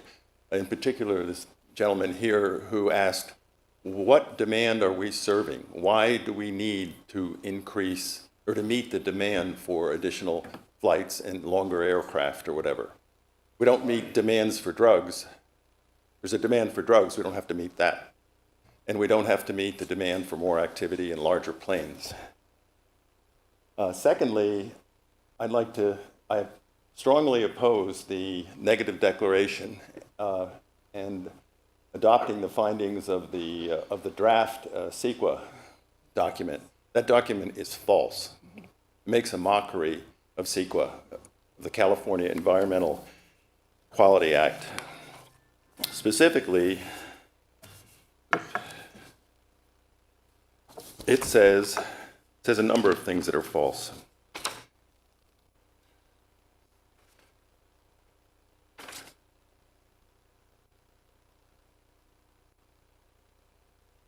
It says, based on the initial study and in light of the whole record before the Commission, including comments in response to this notice, the Commission finds that there is no substantial evidence that the proposed project may have a significant effect on the environment. That's false.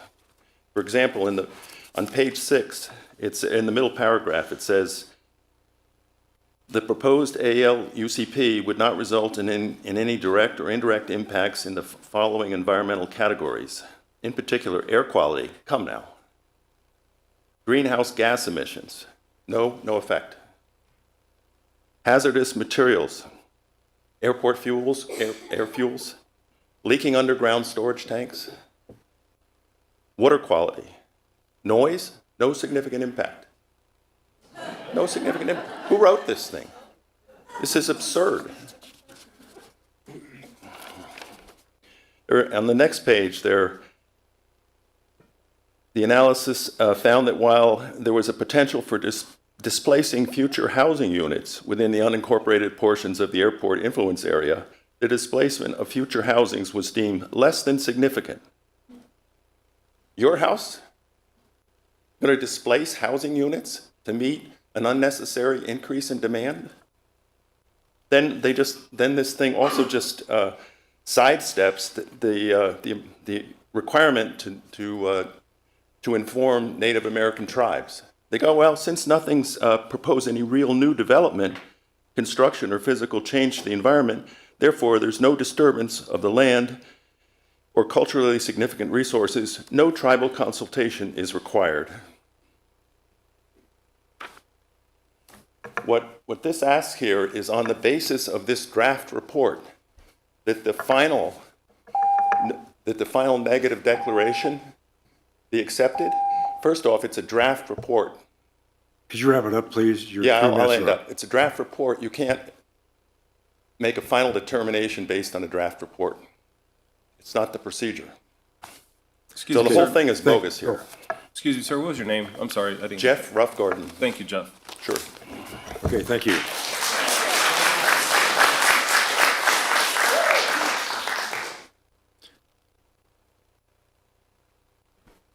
Okay. Next, if we could have Hilario Salcido Jr., Chuck Rydell, and Audrey Murphy.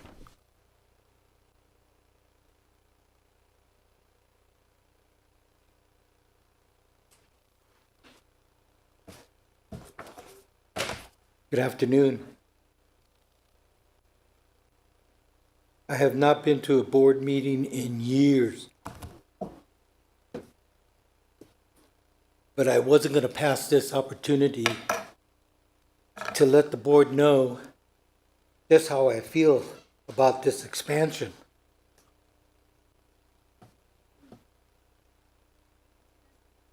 My name is Hilario Salcedo Jr. I live at 4103 Greenstone Court in North Auburn. As a resident of North Auburn, we have to deal with constant air interruptions with pilots who disregard our freedoms at all hours of the day and night. I called and complained about the noise after we moved here in 2018. And the person I spoke to, he was not interested in hearing what I had to say. he said, next time get the number of the airplane. I said, well, maybe I should wear my binoculars when I go outside and enjoy my yard. But because of that, my wife and I totally disagree with the expansion of the airport. And I almost agree with one of the people that said that, you know, maybe we should reduce the amount of flights and reduce or even close the airport. I think with the response we get from this audience, it's apparent that that airport is not serving the residents of Auburn. And there's one thing that I need to mention. When we moved here, I loved the blue skies because we came from the Bay Area. You don't see the skies and the stars. But when I see chemtrails all over our skies and nothing being done about it, and nobody even talking about it, and all that pollution is raining down on our citizens, I think it's very frustrating to me that after seeking out this property and moving here, my whole family, and I'm moving some other family up here too, but Auburn needs a lot of help with a lot of different things, but they don't need all this bureaucracy and expansion of an airport that really doesn't serve them. Come on, you want an airport? Go to Tahoe. Go to Sacramento.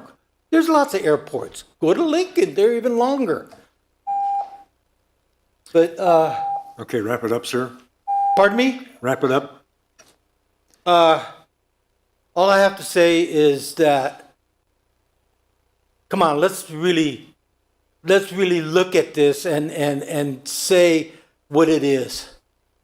It's big government taking our money from us for reports and commissions and all of you, and it costs too much.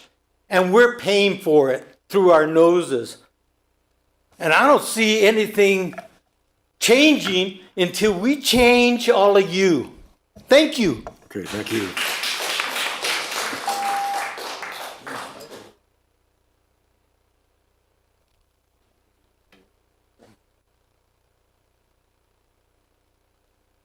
Hi, I'm Chuck Rydell, and as a matter of interest, I have 3 parcels in the overflight zone, and I was not notified of this hearing or the neg deck at all. Can I have your address, Chuck? 2015 Pheasant Hill Lane. Thank you. I've been a friend of the airport, of the current airport, for a long time. I enjoy a small airport in a small community, but I don't think having my land rights taken away for expansion of this airport is necessary. I think, well, the city officials have misrepresented the details of their plan and have not been completely honest about their motivation. The ALCPU states on the website, the ALCPUs serve to protect airports from encroachment by land users that could restrict airport operations. Oh, that doesn't sound very good. God forbid we should encroach on the airport's operations. I thought there were 2 issues here, the rezoning of the parcels and the airport expansion. It seems like they're married to each other. So my first question is, if it were not for the expansion plan, would this rezoning be necessary? I haven't heard anybody address that yet. My second question is, with respect to the rezoning, what will the suffix AO, and in my case, PT 77, I'm in a height restriction area. What will that, specifically, what restrictions will that cause? Now, I know Angel had a slide up, and I would ask her to reverse one slide so that we could see the website that we can apply to find out what restrictions that will be for our property. But by that time, it'll be too late, right? it doesn't sound like I'll be able to have a pond or tall trees, or will I be able to build an ADU if I need to for my parents? Doesn't sound like any of those things will be possible on my 14 acres that I live out in the country on. With respect to the growth and expansion of the airport, my third question is, Angel said the runway length would be increased 600 feet from 3,700 to 42. Well, that's 500 feet. So it's at 600 or is it 500? And that would all be on the west end. Then Dave said, well, no, it's actually going to be 1,000 feet, 800 feet on the west end and 200 on the east end. What is it? Okay. Okay, it's time to wrap it up, sir. Your 3 minutes are up. Last sentence. Nobody wants to see the safety of air traffic compromised, but I believe in the past 5 years there have been 2 small airplane crashes. Tragic, yes, but they didn't have anything to do with the length of the runway or the runway being too short. So I think we got to concentrate on the existing landowners and perhaps try and keep things the way they are rather than expand for some unknown purpose. Okay, thank you.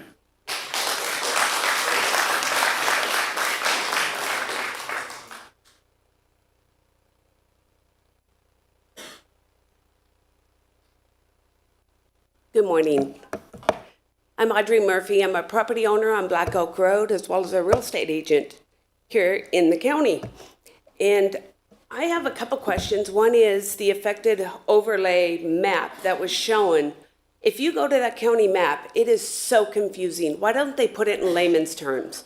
What's C1? What's N2? What's this? What's that? Speak to the public. We're paying the property taxes. I am just appalled at how that was written. I have been a member here for a long time, and I love our airport. I've never minded our small planes. But I go out, I eat at Wings, and I'm seeing more and more jets coming into that airport. And if you increase that runway, you're going to get more jets, larger planes, more noise. And you can't say it's not going to affect the property owners that are paying their taxes by rezoning this. You can't say that. I bring up people, I represent people from the Bay Area that have wanted to come to Auburn for a long time. You guys are a planning committee. Why don't you plan on opening more firehouses? Why don't you help us with our fire insurance? Why are we focusing on this airport that's going to bring more disaster to our county? A plane crashed 1 mile from my house. We lost our mayor in a plane crash. And you guys want to increase this and jeopardize all of us? This is ridiculous. And using a draft to sit there and make a decision on is absolutely ridiculous. The other thing is no ponds. Well, you know what, you guys? We need water to put out our fires. Our fire insurance is going to go up if you stop letting people put in ponds. Let's think about this. Let's think logical. We already have housing issues with the homeless. We have fire issues. People are not wanting to move to Auburn, and you're destroying our county. That's all I have to say. Thank you.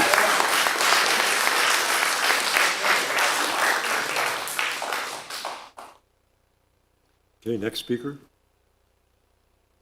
We can get Dean Doty or Doth, Dennis Pearson, and Craig Beethoven. Good morning. My name is Dean Doty. I live off of Miracle Drive, just off of Bell Road in Jogar. One of the things I haven't seen addressed here too much is safety. We live about 2 houses away from the plane that crashed on Miracle Drive in December of 21. Had he been about 10 feet higher in his glide path, that would have been the top of our house and the people in our house that potentially would have been killed. Fortunately, it didn't happen. No one was killed in that accident. However, you're talking about expanding the airport. You're talking about bringing in more planes. You're talking about bringing in jets. We have a jet that flies in, as has been mentioned here several times, that comes in at night, comes in during the day early. A lot of noise, a lot of pollution. If you bring those airport bigger and you bring in more jets, you're increasing the risk to the people underneath the flight path. Safety hasn't really been hasn't been addressed here in the issues that I see here. It seems to be worried more about zoning, things that don't require or wouldn't be required if the airport was not expanded. So when you take off from the airport, if you have a problem and you fly right over the hospital, I know you're supposed to have a left turn. What happens when that plane fails and he comes down right at the hospital? Are any of these additional, are they being addressed in any of the stuff that's been going on, or is it strictly just the zoning? That's really all I have to say, is I'm concerned about the safety of the people under the flight path. Excuse me. Thank you. Andrew, what was his name? Good morning. My name's Dennis Pearson. I work at the Auburn Airport. Don't throw spears. I'm one of the pilots. I own one of the flight schools there. What I hope to do is add just a little bit of the pilot perspective to the board on this. From a performance perspective or standpoint, 600 feet for airplane usage and added airplane usage is nearly insignificant for takeoff performance. In fact, it doesn't change takeoff performance at all. It doesn't take climb out performance, doesn't change our noise level, it doesn't change anything. What it does is gives a pilot the opportunity to stop in the event of something going wrong on takeoff. So, for example, a short example, it was mentioned that there was a pilot who crashed. They're two good friends of mine, actually, on takeoff on runway 07. If he could have taken off earlier because of a slightly longer runway, he might have had enough altitude to get back to the runway versus not making it. Right, so this added 600 feet, there's two different discussions here. One is increased air traffic. That's a whole different discussion. From my perspective as a pilot, retired Air Force, 25 years, and I've flown around this area for also 20 years. This 600 feet changes little as far as what aircraft can come in and go out. What you have now is what you're going to have. It's not going to change. But it will give that added safety performance. Also, what it will do as far as the noise goes, we're all very keen on that. We all fly our patterns very specifically, the right altitude, the right speed, the right everything. We train that way. My pilots do. So as far as what this would do to help that is now if an airplane can take off a little bit earlier, they can get to a higher altitude while still over the airport environment, and therefore make its turnouts at a higher altitude, thus reduce the noise over the general populace. All right. As far as what it brings to our community, real quick, people have talked about the growing or the lack of growing or lack of need for growth. We do have a growing populace in general, also included the airline populace. Everybody knows about the pilot shortage. You want to travel, you need pilots. They got to start somewhere. Every pilot out there starts at a general aviation airport like ours.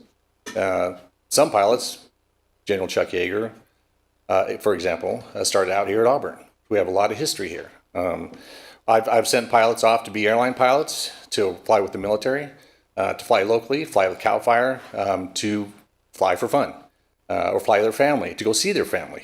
So the training that we provide is, I would say, important and necessary. We also are providing the flight training for local universities and national universities. So as everybody grows in our country, as our populace grows, the need grows, we're not building new airports. Okay. All right, so a little bit of a change of airport length will have a huge positive safety impact on the pilots for their performance, especially on takeoff on hot days. Thank you. Thank you. Okay.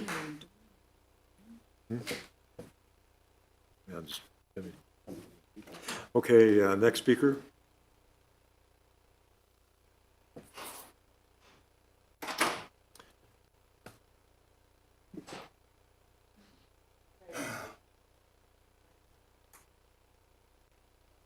Good morning still. I appreciate everybody that has come up here to comment. My name is Craig Eithoven. Been a resident here for 5 years, built a new home in Christian Valley. The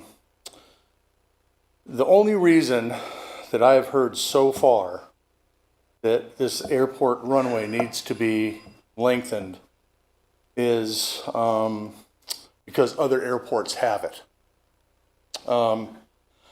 That, for me, is a no-go. We live at the end of off of Gregg Way, east of the airport. Most people can relate to the fact up here that phone cell service isn't the best. We go outside in our backyard to talk on the phone. I'll be damned if you can do that. You know, constant noise from aircraft. To comment on the gentleman that just spoke about pilots maintaining a flight altitude, that doesn't exist. I could almost see a fly on the wing of some of those planes that come over our place, and they're loud. Bothers my dogs. I mean, they're a part of our family. And what also bothers me is also the rezoning. There's only one reason to be rezoning these properties, and that's for money. Somewhere, somehow. I don't know where it's going. I don't know where it's coming from. But there's an objective here that is hidden somewhere along this process. And I hope that the board sees fit to not support this issue whatsoever. Thank you. Okay, thank you. How many more do we have?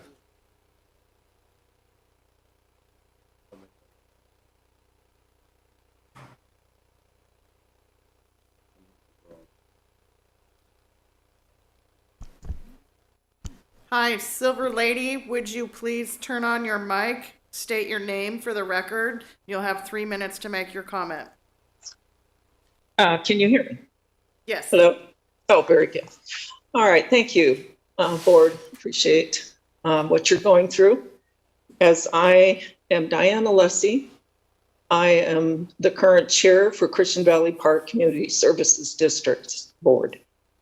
We submitted a letter to you in full objection because of our concern for our sphere of influence, tax base, and our community. As you probably are aware, Christian Valley provides potable water. There is, of course, our raw water that we get that supply from. That will be impacted. And then just this morning, listening in on this meeting, I had to put up with 20 planes going over my property, which is up on Gale, just down from the gentleman we just spoke on, Greg. Now, Christian Valley Park is a special district, meaning that it's the carve out of as a de jure district of the state of California Republic. We, in our objection, are claiming our sovereign airspace, air rights, for this sphere of influence that we have some say over. Every special district has an area above and below its ground. Essentially, when you expand the zone, you're giving the inch to take the miles. We're in those miles. Also, if you're not going to offer remedy and compensation for the increased airflow and traffic and pollution, it is essentially taking eminent domain over our airspace. And the last I looked, if you're going to take that, then you have to compensate. So I would like to point to the public that Christian Valley Park, me as a domiciliary here for 56, almost 57 years, objects to any rezoning and wishes that the board would not send this up to the Board of Supervisors. And if Christian Valley Park will probably stand behind us to wage basically a full-on objection before it gets to the board. So with that, I yield, and I really appreciate your time. Thank you. Okay, thank you.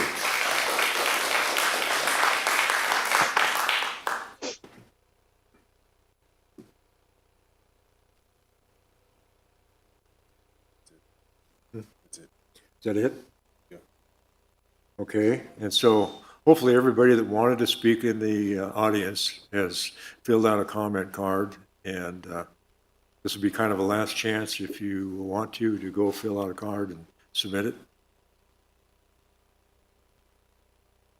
Okay, with that, I'll close the public hearing. And let me see, I think we need to take about a 5-minute break. Is that what I'm hearing? Okay, we're going to take a 5-minute break, and we'll be back on in 5 minutes. That's all right.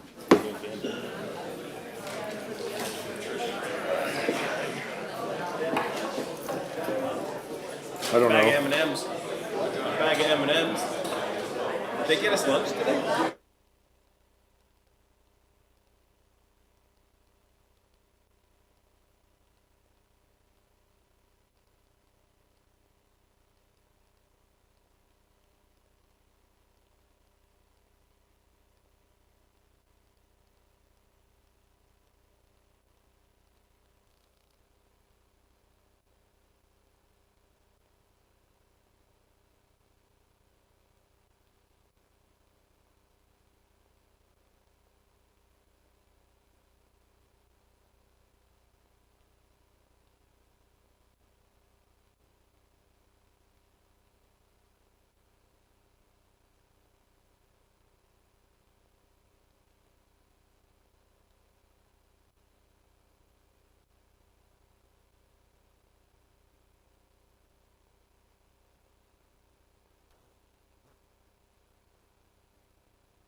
Every time you do that.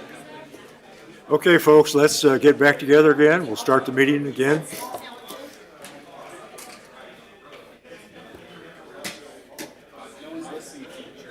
They can't hear. It's hard to hear out there. Yeah. Talk into your mic. Okay, well, just be calm, be calm. Please find your seats. We're going to get started here.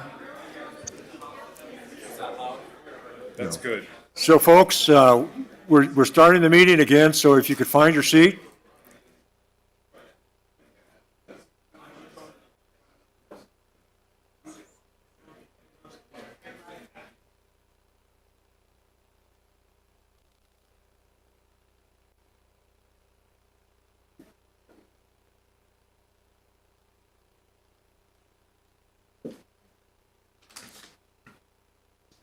Okay, at this time, we've had several people that have made comments and asked questions.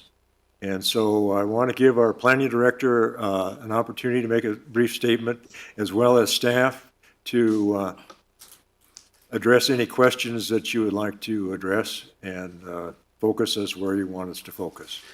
Yeah, absolutely, Chair Johnson.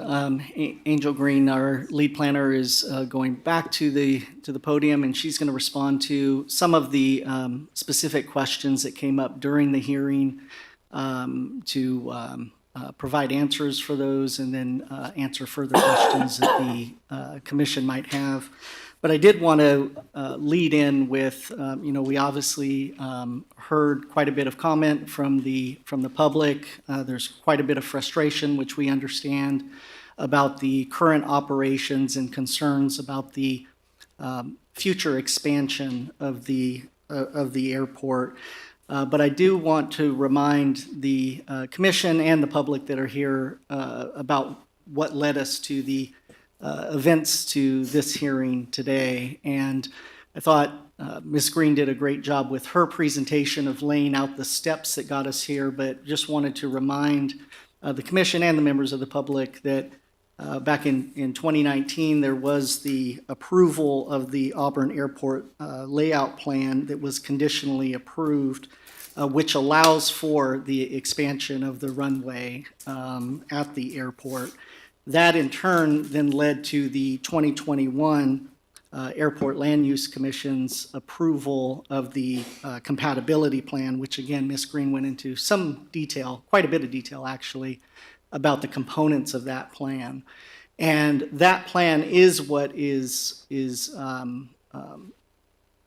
requiring the action that is being requested today. Which is to bring the properties that are within this expanded area, expanded zones, as part of that compatibility plan, is to add that combining zoning district for those properties. As David Milko mentioned from the Airport Land Use Commission, there are currently, with that adoption of that plan, there is a review process for any discretionary or ministerial request within that zoning district. And this overflight zone combining district addition would then allow for a more streamlined process for that review. So again, the role that the county has here is not on the operations of the airport. I think we correctly showed some slides earlier about where concerns and complaints for the airport should be directed. The expansion plans for the airport are within the purview of the City of Auburn, and as we heard from today, we have City of Auburn staff here that can respond to questions again about their plans for expansion of the airport and the timing. But again, the plans that have been approved do allow for already the expansion of the airport, and that is not within the purview of the county of Placer. And so with that, I'm not sure if there's anything that County Council would like to add before we have Ms. Green respond to some of the specific questions that came up during the hearing. Thanks, Chris. I would just echo what Chris is saying. From a legal perspective, I think it's important to be precise about what's before your commission today. This is part of a multi-step process involving multiple public agencies, and it can be kind of confusing for the public about who's making what decisions. So to be very clear, what is before the commission today is narrow, and the request is essentially to fulfill a statutory obligation that requires the rezoning to match what is in the previously approved plans. The commission is not going back and reopening those plans that were approved by other public agencies. So it's echoing what Chris is saying, but through a legal lens. I hope that's helpful. Okay, Angel? Yeah, and Angel's going to have the opportunity to answer some questions that were brought up during the meeting. Thank you, Commissioner. I did want to just address a couple of the questions that were received, and there were certainly a number of good ones. There was a question that was raised in terms of how was noise analyzed and how was this considered. Certainly, there's a lot of concern with the traffic that is involved with the airport. But as just mentioned by council, the scope that we're looking within is very narrow. The purpose of the analysis as part of the compatibility plan looked at the extension of that runway. They looked at the projected numbers of, or forecasted numbers for increase in flights, the types of planes, the fleet mix. It's my understanding in looking at those documents that there was a very small increase in the flight that is expected over the next 20 years. But that is a requirement of that master plan, is to forecast and project an increase in flights and a change in the fleet mix. So the noise study, or the analysis rather, that was done looked at, and I'm going to be very specific only to the compatibility zones that we're looking to rezone into, which is C2 and D. And as I shared earlier, those are the least restrictive of all of the compatibility zones. And I believe we're hearing from a number of folks who live maybe closer within the airport. To highlight, again, the thresholds in the metrics that we're looking at as part of that analysis, based on the altitude and the fleet mix that is allowed and has been approved by the FAA, the noise decibel levels that are projected to occur within the C2 and D zones are limited at 55 decibels. The general plan has in place policies that restrict sensitive land uses at 60 decibels. So we found this, or rather the Airport Land Use Commission found this to be a less than significant impact. But let me remind you, we're looking very specifically, and for the county's purposes, we're looking at C2 and D related to the traffic volumes and noise that's expected above those zones. Staff supports those conclusions, again, looking very specifically at C2 and D. In terms of safety, someone had asked, how is this considered? My apologies for not highlighting that a bit more, but you might recall that there was a slide that I had shared right after the City of Auburn provided a presentation on the overview of the operations there. There was an exhibit, which I'm happy to go back to, that is from the narrative report that was prepared for the layout plan. And what I found most informative here in this narrative report are conclusions that were reached by Caltrans that spoke to the needs of expanding the safety margin for the existing aircraft. It's my understanding that that was the purpose behind extending that runway, and we've heard that today from the City of Auburn.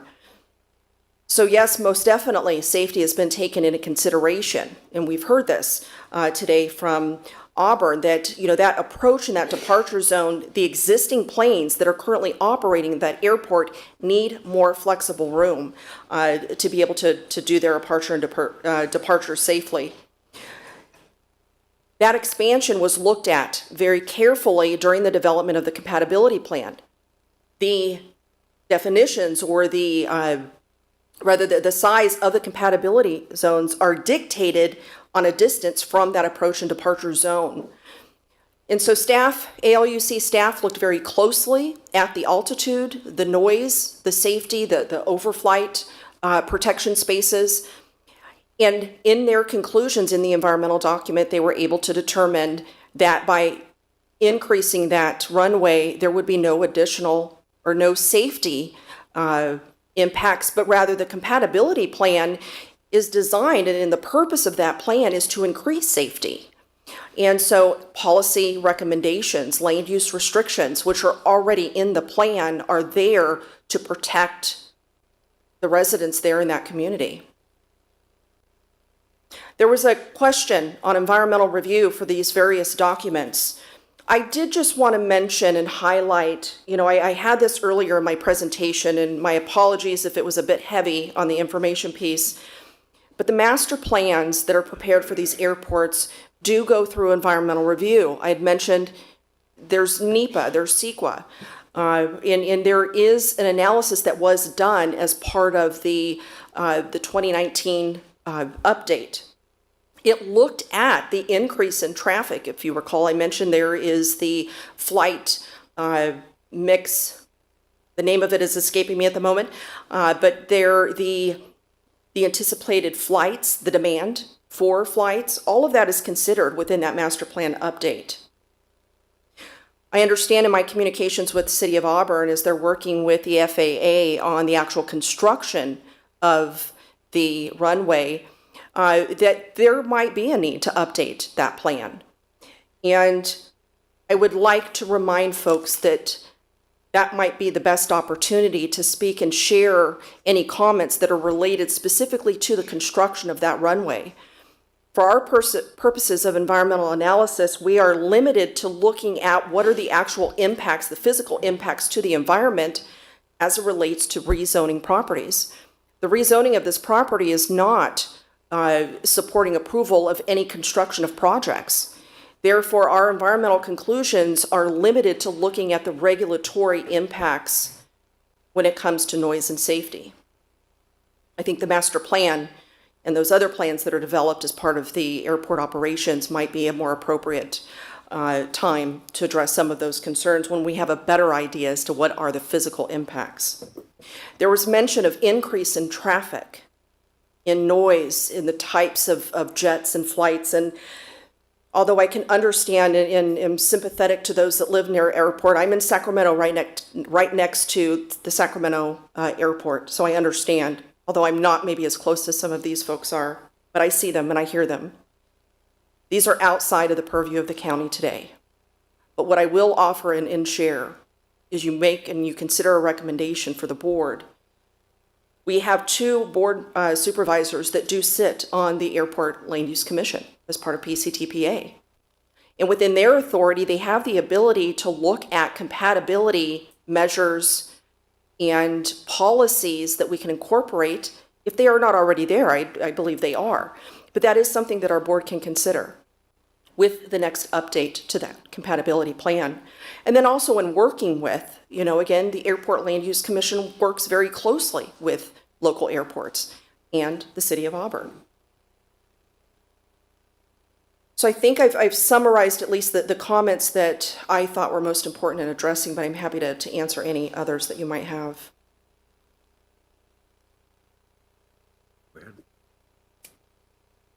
Is there anything precluding us from doing an EIR or an MND? Well, you would need to identify an impact that would have a potentially significant effect on the environment.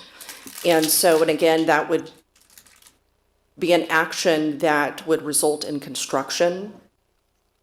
Maybe. If I could, the county's role, because the environmental document for the underlying compatibility plan was not prepared by the county. And so there's a different role in the environmental analysis here, and it's set forth in the CEQA sections that are cited in the recommended action, but it's essentially reviewing it and making sure there's nothing that agency kind of missed. And so exactly what Angel's saying, unless we can identify some significant impact that they missed in that initial review, the review is more limited. And so county staff have done that analysis. They have looked at the adopted environmental document that the other lead agency, prepared. And so that's 2 agencies now, right? The initial agency prepared it, adopted it. We've now reviewed it in light of the rezoning. And staff have come to the conclusion that additional environmental review is not necessary for this rezoning action. Go ahead. I have just a clarifying question for myself. The other two airports that are under the ALUC are Blue Canyon and Lincoln, and none of this applies to, what we're talking about today is limited only to Auburn Airport. Yes, that's correct. They each have their own compatibility plans. Got it, thank you. And did not require any rezoning. I have a question, Angel. I understand the need for the 600 feet, which is nothing. We've had runways on our property for aircraft, for agriculture, and I understand the safety issues of that. But why does it have to be rezoned outside of that? If there's not going to be more traffic, air traffic or change of air traffic or bigger planes, this is mostly a safety issue for the people who are already there. Explain to me why the zoning changes have to be changed on the outside parts of the airport if nothing's going to change except for the safety of the current pilots that fly in there today. Yeah, so to answer that, the definitions for those compatibility zones, the measurements from the approach and departure zone have extended both to the east and west as a result of the expansion of that runway. I don't have the specific numbers in front of me, but for zones C, 2, and D, again, it's based on the anticipated level and type of flight, the altitude, the expected noise. And so as that airport influence area has expanded, that is expanded as a result of the runway being expanded. My understanding is it's predicated on a specific measurement from the ends of those runways. Angel, if I might add, can we have David perhaps maybe provide a little bit more information on that?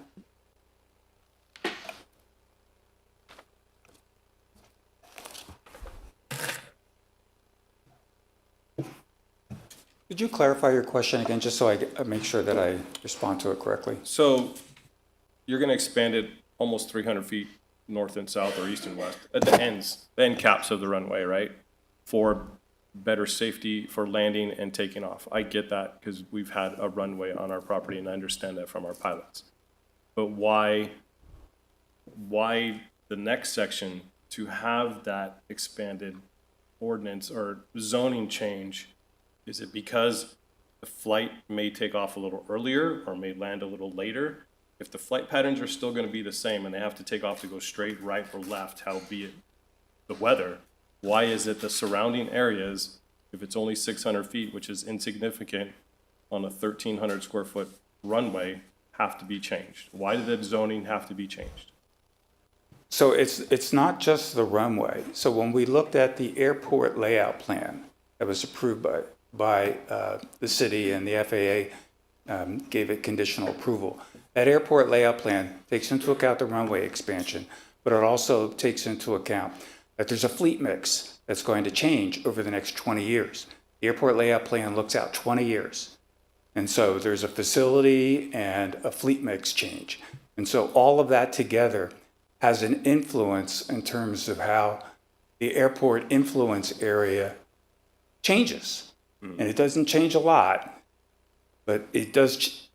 The outer boundaries of the airport influence area do expand, and that expands on the C2 and the D zones.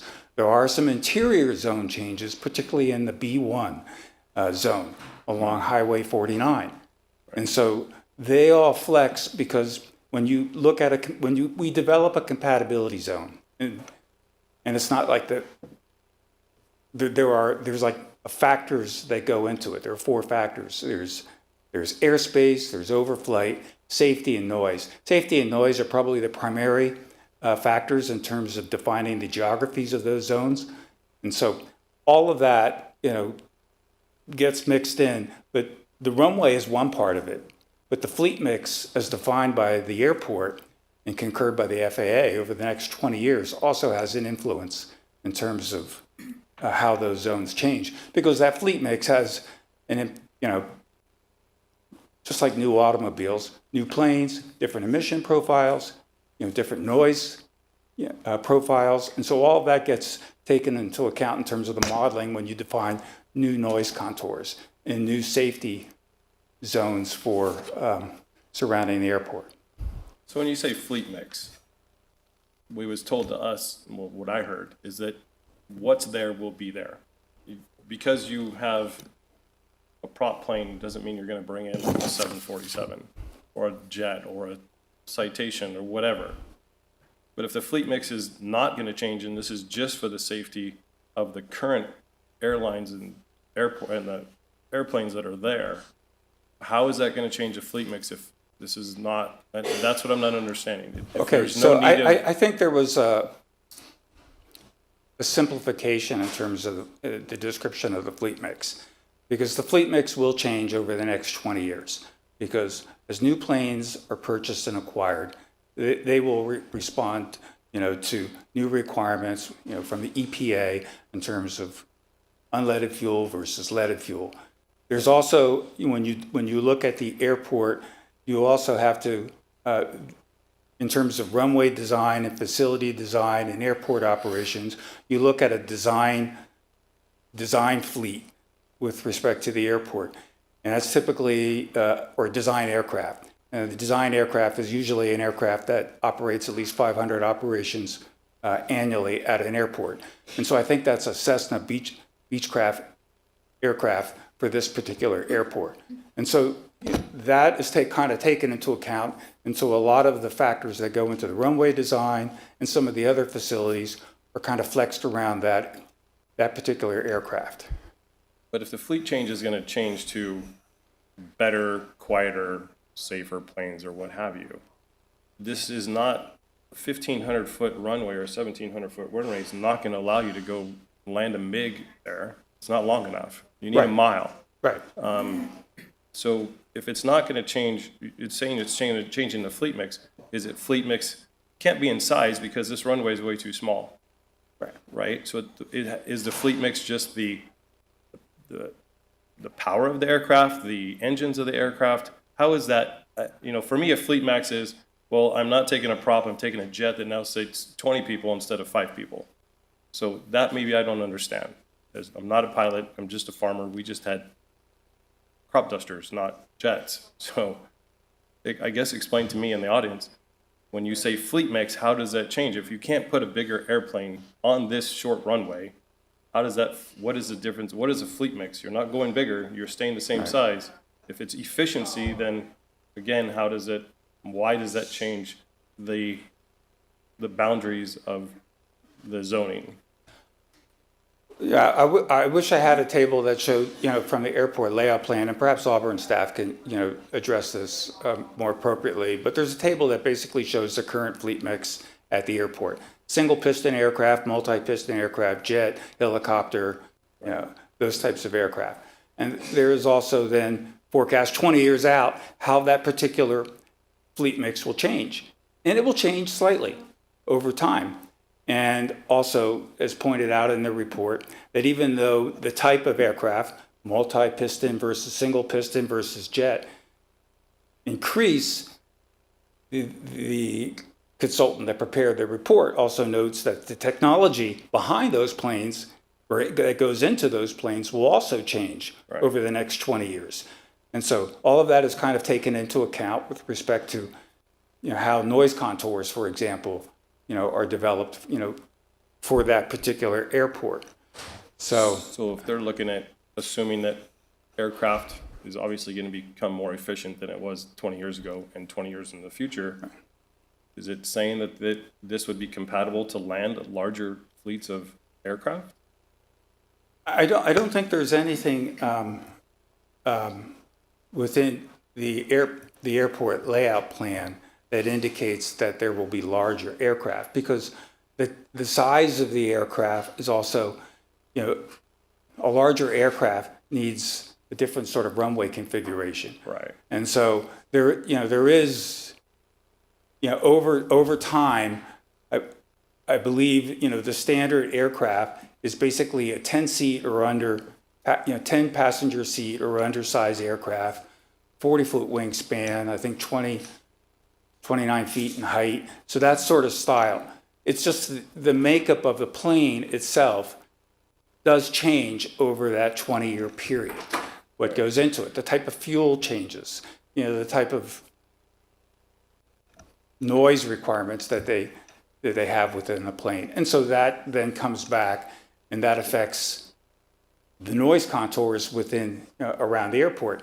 There's a slide, I think that Angel showed, it was up there pretty fast, but if you looked at the noise contours and you compared them to the 2014 airport land use compatibility plan, the 55 decibel noise contour shrinks. It does move a little bit closer to Bell Road, but towards the west, it actually shrinks and comes in closer more to Highway 49. So over time, those noise contours shrink, but they do affect, certain other land uses along Bell Road as compared to, the previous plan. So. Okay, okay. I'm wrapping my hand around it, so thank you for right now. I'm not sure if I entirely answered it, but. No, I mean, I understand you're saying fleet changes. Well, fleet changes don't necessarily mean it's gonna be it's not, there's no way that this is gonna be allowable, and I'm gonna reiterate that to the public, because have been in these situations before with our own airports on our, land that we had for farming. This is not gonna be compatible. You're not gonna be able to have larger planes. So what I'm hearing is fleet changes are probably, the fleet is going to change probably for the better of the environment, the community. Correct. It's gonna be quieter, it's gonna run more efficient. So that's what I'm saying. That's great. But again, please let me talk. Thank you very much. Because when you guys talk out in the audience, it disrupts what I'm trying to think, and I'm trying to help you guys. So by you guys talking and disrupting us is really a disadvantage for me to help you, okay? So I'm not trying to be mean or rude. I'm trying to get this point across for you guys. So thank you. So I guess going back to the change in the zoning, because we've had a lot of properties changed, and I'm not happy about that. And I see your people's concerns. Again, if planes are going to be more efficient, this is really for safety. I need it reiterated why the zoning on these people's property has to be changed. Well, under state law, a jurisdiction is required to have a general plan that's consistent with the airport land use compatibility plan. And under state law, it says that the tools that implement the general plan, the zoning ordinance, needs to be consistent with the airport land use compatibility plan. And the airport land use compatibility plan defines an airport influence area. Under your zoning code, that airport influence area is called an aircraft overflight zone. And right now, there is a mismatch. Your aircraft overflight zone matches the 2014 airport land use compatibility plan.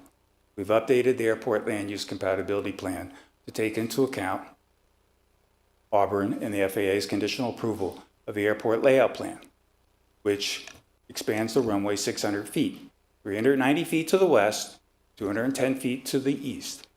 And so that has a repercussion in terms of some of the zones. And so the airport influence area in general slightly expands.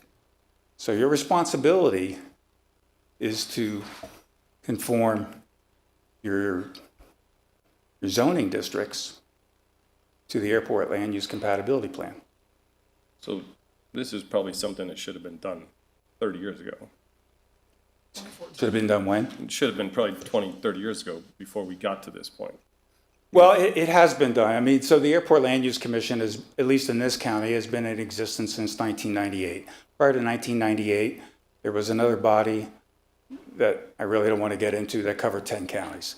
And so we were designated because we are a single county agency that has elected representatives from all of the jurisdictions within Placer County. And so it was seemed to be the appropriate body. And so we developed a plan in 2000, and zoning ordinances and general plans were conformed at that point in time. In 2014, we updated the airport land use compatibility plan because master plans for these airports were updated, and the state guidelines that Angel shared briefly on the screen there was also updated in 2012. And so we took all that into account and we did a comprehensive update. The update that we've done in 21 was because Lincoln and Auburn have updated their airport layout plans. And we're required by law to have our plan match those particular airport plans. And then, of course, there's a consequence in terms of subsequent actions. Right. And you're addressing one of those subsequent actions. Right. No, I understand, and I get that the California legislative mandates that these things be done. If I understand all that, so I'm just trying to help it be clearer to the general public. Right. I understand it, and I'm just trying to ask the questions that they're asking, and have it clearer to them of why the safety issue has to be put into place. So I appreciate your help. Thank you. Okay. Thank you. Okay, more questions? Okay, I do have a question for Angel, and this is kind of a basic question. Now, we're talking about, 300 and some parcels that are in C and D. And we're not, it sounds like there may have been some changes within some of the other areas, the A, but we're not dealing with that. We're dealing with just the C and D changes. We're dealing specifically with C2 and D. And this would be for those areas that now fall outside of the airport influence area that was defined in 2014. Okay, so those are the only zoning changes we're talking about today. And so and many of the folks here, most of the folks here have property within that particular area that's being considered. And so what can they expect in the future in terms of the zoning change that's imposed upon them? So the base zoning, the original base zoning for the parcel will remain, whether if it's a residential ag, single family, farm, that base zoning will stay the same.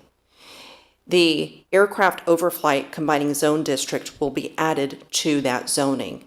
That is an identifier to inform county staff when we're processing permits and building permits. There are some additional regulatory requirements that might need to be met. Any construction, future construction on those parcels will need to be done so consistently with the airport land use compatibility plan. And I'd walked through earlier what those requirements would be for the C2 and the D zones. Okay, this would include buildings permits, administrative use permits, and regular use permits, all the different types of permits that are issued would have to be considered? Currently, the review process includes most of those types of entitlements and permits. The county is successful in bringing its zoning into compliance. The Airport Land Use Commission now has identified a refined policy as part of the compatibility plan that will actually allow for some streamlining in the county to actually take on more of that review, where essentially only larger entitlement applications such as general plan amendments, specific plan amendments, and rezoning would be subject to a consistency determination with the Airport Land Use Commission. Okay. And then this may be a question that you probably can't answer, but a lot of people are concerned about how this might affect their taxes. Is there any consideration or that you can give us any information on that? I don't have any detailed information on that. That was most certainly a question that I received from another folks. There was questions in terms of, is the county looking to downzone property or change the actual uses there that are allowed? And I think some of that could be taken into consideration when a property is valued. However, I would like to state that, the base zoning in and of itself does not change, and the county's not looking to downzone rather any of these parcels. And so if I might add, the compatibility plan has already been approved, and as was mentioned earlier, a lot of the restrictions that would be considered through that compatibility plan are already in place. So the action, as Angel has gone over for the commissioners and for the public, is just to add that identifier, to add that combining zone district. But the impacts or the the review and the necessity for projects to be compatible with that compatibility plan should something be proposed has already been done through that 2021 action. Okay, thank you. And I should also point out one of the comments that were made earlier, and I know Angel addressed regarding density, residential density. I think a commenter made a statement about not being able to build an ADU, for example, and that would not be impacted by this action. So thank you for that, because that makes it very clear. So the zoning, if you have your commercial property, it's just have an overlay. You could still go build your commercial.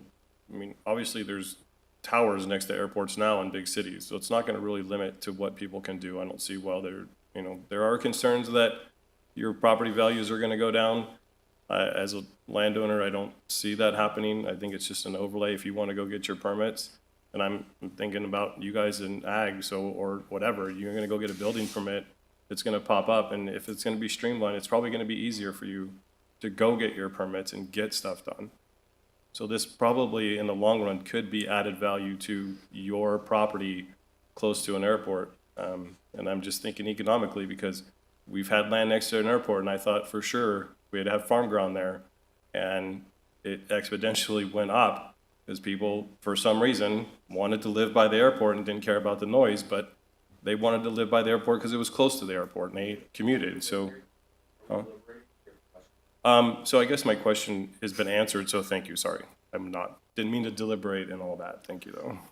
Okay, one more question is, I think a majority of the comments today were with regards to issues of the airport use and existing problems that people see or dealing with. And it appears that at least the issue that we're dealing with is really kind of outside those concerns that people are expressing. And so I guess, can we leave people with a way that they can, how they address some of the issues that they're experiencing? I think we've heard some of that already, but I think, there are a lot of issues in terms of, the level that planes are flying and planes flying around their house and the noise levels and the pollution and those types of things that they're experiencing. And so how do people address those? So something that I am doing for property owners and those that are living in proximity to the airport, I am preparing at their request detailed parcel reports that look at their parcel specifically to identify and address the specific revisions that would be made if they are being proposed for rezoning. And if not, I'm still happy to prepare those reports. But I'm providing the applicable parts of the compatibility plan that would apply specifically to their parcels. So I would invite anyone that does still have questions, they can email me. I've left cards on the table, and they could certainly call me as well. But I'm happy to walk them through the process for each of their parcels. As part of that detailed report, I'm also providing folks with a summary of the information that we do have on our website if they do have a concern regarding a low-flying plane, noise. I had the slide on earlier which summarizes the information that we're providing on the website to help folks who do have concerns. A number of folks that I've talked to didn't know who to call. And so I do have a list of phone numbers, both at the City of Auburn, but also with the FAA, who address those complaints. And Angel, can you flip back to that slide? So there's this here is where the public can call. We've got the airport operator, but then also the FAA administration, or Federal Aviation Administration. And then in terms of the other information that we're providing on our webpage,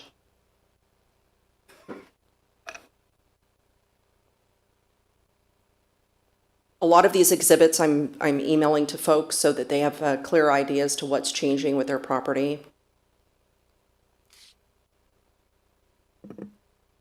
We've got links to the compatibility plan itself, specific information for property owners in Auburn. We've got links on a workshop that was done by the Airport Land Use Commission during the development of the compatibility plan that really probably walks through a lot of the detail that we talked about today. Their deliverables, and then the detailed parcel reports that I'm preparing. Okay. Okay, thank you. And that's helpful. Hopefully people, can use those sites and information to deal with the issues that we've heard about today. Okay, with that, are there any more questions from the planning commissioners? Okay, recognizing that there's 2 items up there that we have to consider. And I have one note to make. I'm sorry, may I? okay. This brings up a question that Commissioner Herzog had brought up.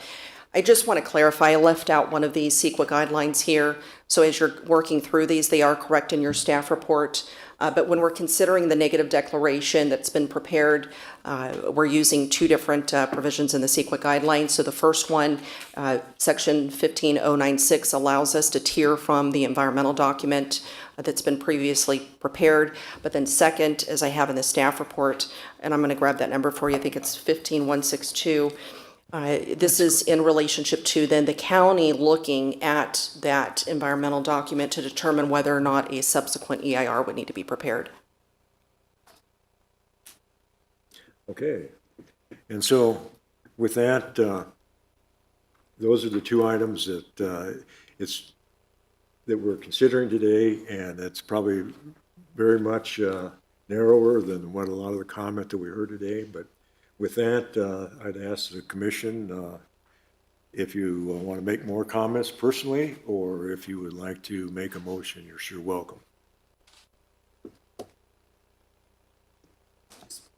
I wanted to comment that we heard the community and some of the issues you're having, and they're legitimate and they're real.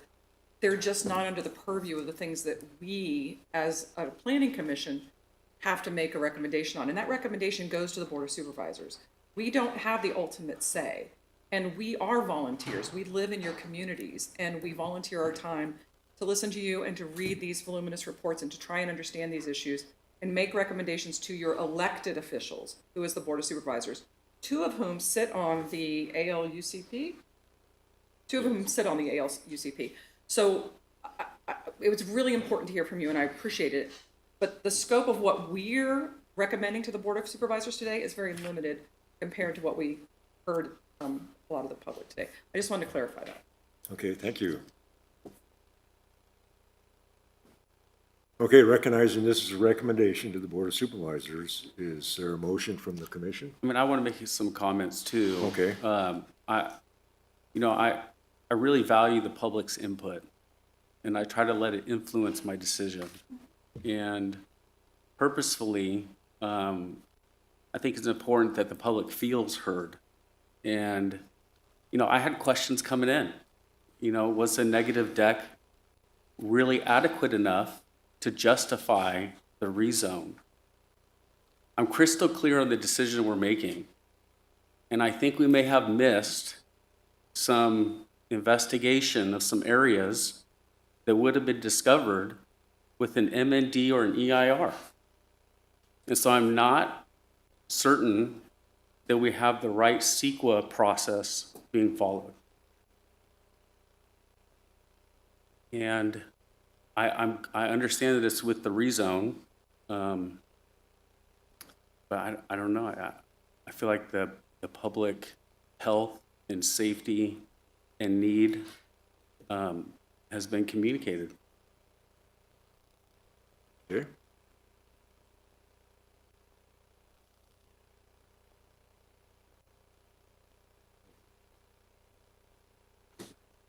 Any further comments? I have none. Mark? No, I'm fine, thank you. Okay, well, And I'm I still know- looking for a motion. One more comment, because I know I may be on the minority here, just getting a sense of that, but, we are rezoning with this AO. Are we gonna add to the AO population where they're not currently having precedent of a good process? Are we gonna add to that population where they're not currently operating appropriately? I'm confused. Are you saying because we're being asked to fulfill the statutory obligation for the land use Yeah. compatibility plan requirement, sort of the cart before the horse bureaucratically? Is that the process you're saying because of the There's a current- well, the- mitigated negative declaration that they didn't do? Yeah. The current AO population, there's a population that's already designated AO, Right, and they're not happy. right. Outside of the things we're talking about Yes. right here. Yes. And so the precedent that I'm hearing is now we're gonna add to that population and just ignore and negatively declare that these things are gonna happen I to see a what- larger population I see what you're saying. without mitigation. I see what I understand what you're saying. I understand. And there's already an AO in place, but we're just expanding that, right? Yeah. For the people, you know, if, this goes back to the people who would buy houses next to my ranch and they wanted to know why I spray, and then they ask where their food's at. I don't get it.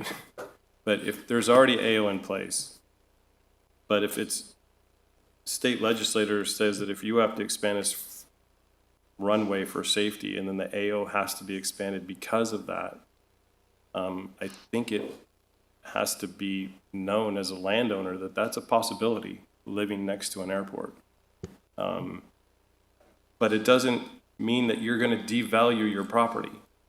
And I have lived that and seen that personally, and I'm glad I'm here to be able to share that with you guys, because I do take into consideration your concerns. But if your property's already that close to an airport, it's not gonna change the demographics of your property. You're not building anything, so I don't see why there has to be an environmental impact report. It's not affecting the environment. It's already flying over these parcels. The planes are. The FAA is the one who takes into consideration or law, whatever that happens, of the flight patterns. Once it's up in the air, it's out of the county's hands and the airport's hands, from what I'm hearing. Correct me if I'm wrong. But right now, this is for the safety of the people who fly planes over our properties. We have planes that fly over our properties all the time. Yes, is it a hazard? Possibly. I haven't crashed yet, thank God. None of us have been in it. But if it's... Let's be honest, this isn't for the safety. Hey, Excuse me. Hey, sir, This is not- sir, Hold on. this is, the public comment is closed, so, I'm I talking to understand. my staff here to help you guys, so please don't interrupt And me I again. understand what you're saying, but I think we missed some environmental investigation with just a negative deck. And so my point is, we need to do a better job of investigating the true impacts of these new AOs, because the current AOs are not being met. And so I think we've missed some opportunity to really do this right. But if we're not changing the current AOs, we can't. No, You are for the 350 the existing AOs that we're approving here are gonna be added to this population. And I think we missed the environment, a more thorough environmental impact. From what I see on the map, we're expanding the AO. Yeah. Right? The AO is this big. Yeah. Now we're making it this big because the runway's this long. Yeah, So we're not changing the current AO people, lands, whoever, because we're not here forever. It's the land that's here forever. right. We're not changing that. So how can there be an environmental impact of something we're not changing?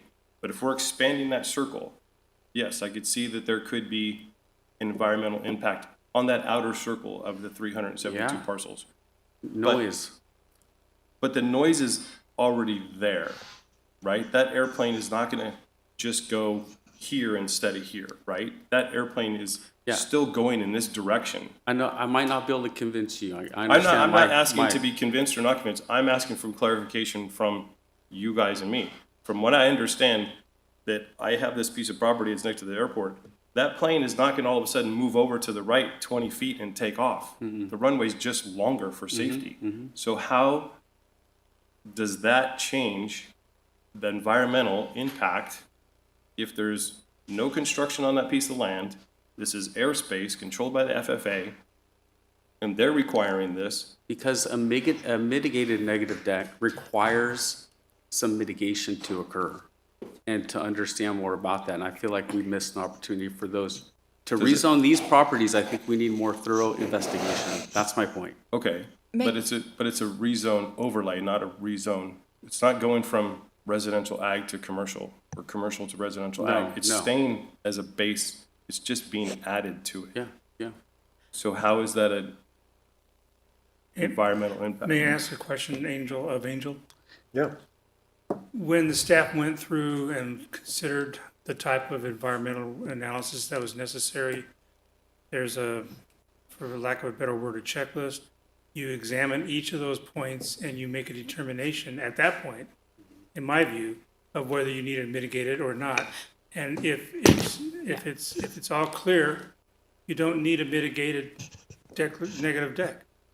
If I could jump in Yeah. and just clarify a little bit of this. So when a task comes before the county, whether it's this body or the board, you know, as legal counsel, I say, what's asked of us? What are the tools in our toolkit, right? What rules and regulations apply to this? What do we have the ability to do? In this case, as multiple people have talked about, it's a multi-agency, multi-step process. Okay, airport layout plan. FAA approved that in 2019. Boom, that's the underlying change. That was done. County did not participate in that, City of Auburn, right? So that happened. The ALUC, as a result of that, revisited their compatibility plan. That was adopted in 2021. Different legislative body than the Board of Supervisors, right? Not the county. 2 supervisors are on it, okay, right, but different agency.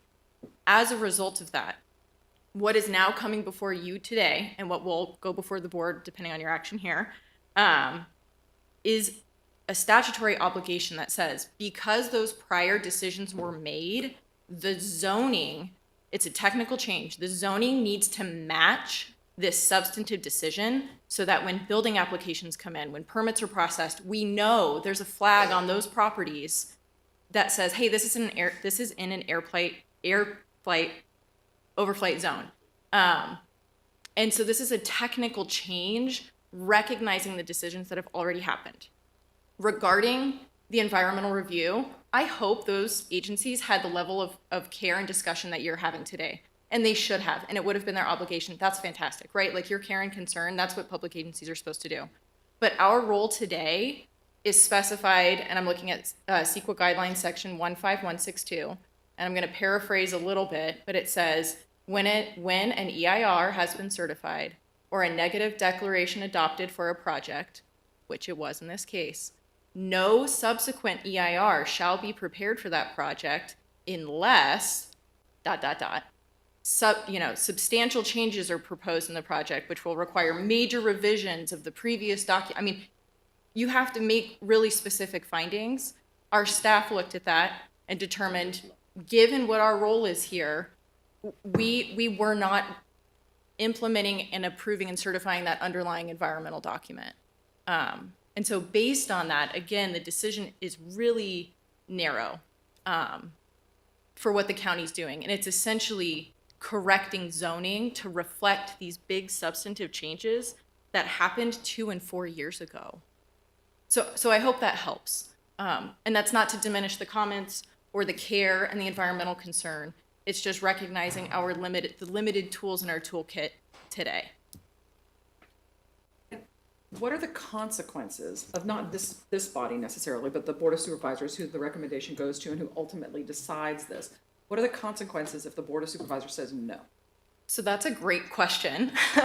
And I don't know that it has ever happened, and so I don't know exactly what the consequences would be, but it would put the county at odds with 2 other legislative bodies, including the FAA, well, that would be 3, that have approved the substantive airport layout plan and the compatibility plan. And it would create a conflict, right? The county would be, not fulfilling its statutory obligation to essentially flag in its zoning process that these properties are in an AO zone. My concern would be if the substantive changes have been made and we don't have that zoning to match, does that create safety issues? Because now though they aren't getting flagged in zoning, and I don't know the answer to that. But yeah, thank you. I also get to make a determination on public health and safety and well-being and the need, the community need, and that's kind of where I'm at. And so, No, I think the rezone of these new properties have more health and safety issues, and I'm questioning the need, if it's needed, for these additional zoning, which is some of your questions was even considering if it needs to be done. But Right, that was one of my biggest concerns. You're only adding 600 feet, does it have to be done? I think that was gonna be my first question when staff was presented it, and I wanted to wait till the end to hear from the public first. Another question I have is, if we are able to extend the runway for safety for pilots, which is my most concern, because I don't want them crashing over people's houses, that would be the worst. And we pass that, but we don't pass changing the zoning. Can the state come in and go, no, and FFA go, no, we're gonna rezone it anyways? Just like they can for other projects like SB 330 and other stuff like that. Does the state have the power to say, we're gonna rezone it? And it doesn't become a safety issue if it's not rezoned for future 100 years from now, 50 years from now, when we're not even sitting here as a complete group of people and we're gone, for our future people that are here, that it didn't get redone and now there's a bigger safety issue. Yeah, I'm not exactly sure what the ramifications are. I think as we heard earlier, I think that the issue is that, we do have this time in between these last couple of years where there is an inconsistency, and there's just a more of a process involved at this point where there's a back and forth with the ALUC on any discretionary or any ministerial request in that area. So we'd have to figure out what the long-term ramifications would be, but in the short term, there's just a lot more back and forth and process involved with evaluating specific proposals to make sure that they are consistent with the compatibility plan. I guess I can ask this to Matt, being our transportation guy. Is there a ramification from the state on a transportation issue of not rezoning near an airport?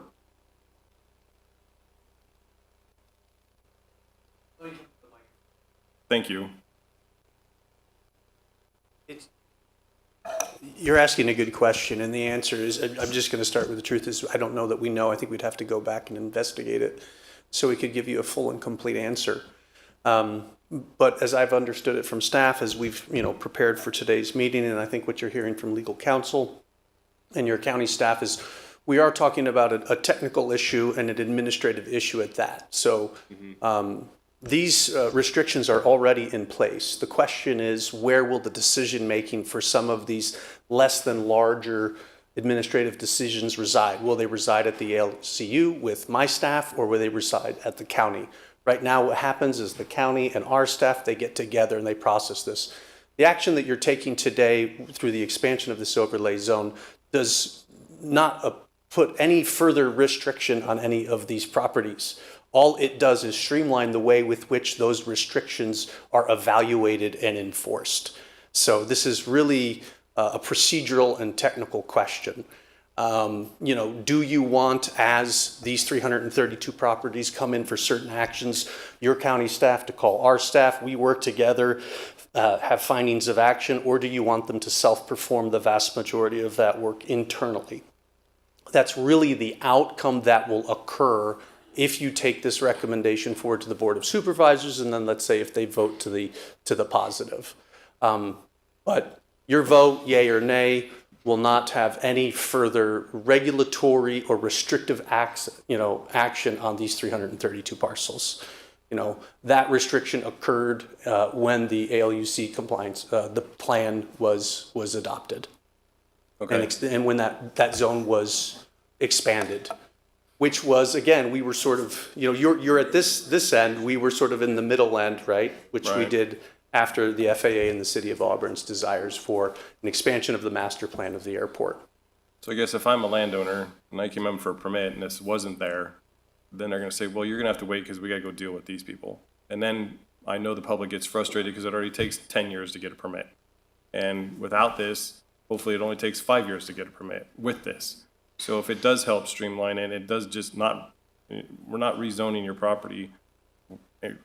and it's just an overlay, then it's gonna make it easier for people, then I'm in favor of it. And if we're not changing the impact of the environment on these properties until something is built on it, then I guess it doesn't need a EIR like the other agencies have already probably looked at. So thank you for your comment. I appreciate it. It helps a lot. And in echoing what Commissioner DiMattei said, I think the public doesn't necessarily understand really well what an overlay is. They think it is a rezoning of their property. That is what is one of the big issues that we've been dealing with today. It actually. Absolutely. I think it actually helps. I mean, I wish I had overlays on some of my properties. I wouldn't have to wait so long for permits in many places. So thank you for all that, Matt. I appreciate it. You're welcome. And a lot of this is, we deal with this a lot, right? And I know the county's position. I know their recommendation. The public isn't clear on that. And if today isn't evidence that the public isn't ready for this decision, then when do we use public input? This is a sign that we didn't communicate well. There's some notification issues. And I'm not ready to recommend this to my supervisor yet. Or that the ALUCP wasn't communicating effectively, the ones who made this original decision, who were not working with the public necessarily in an effective manner so that you all knew what was going on long before it got here.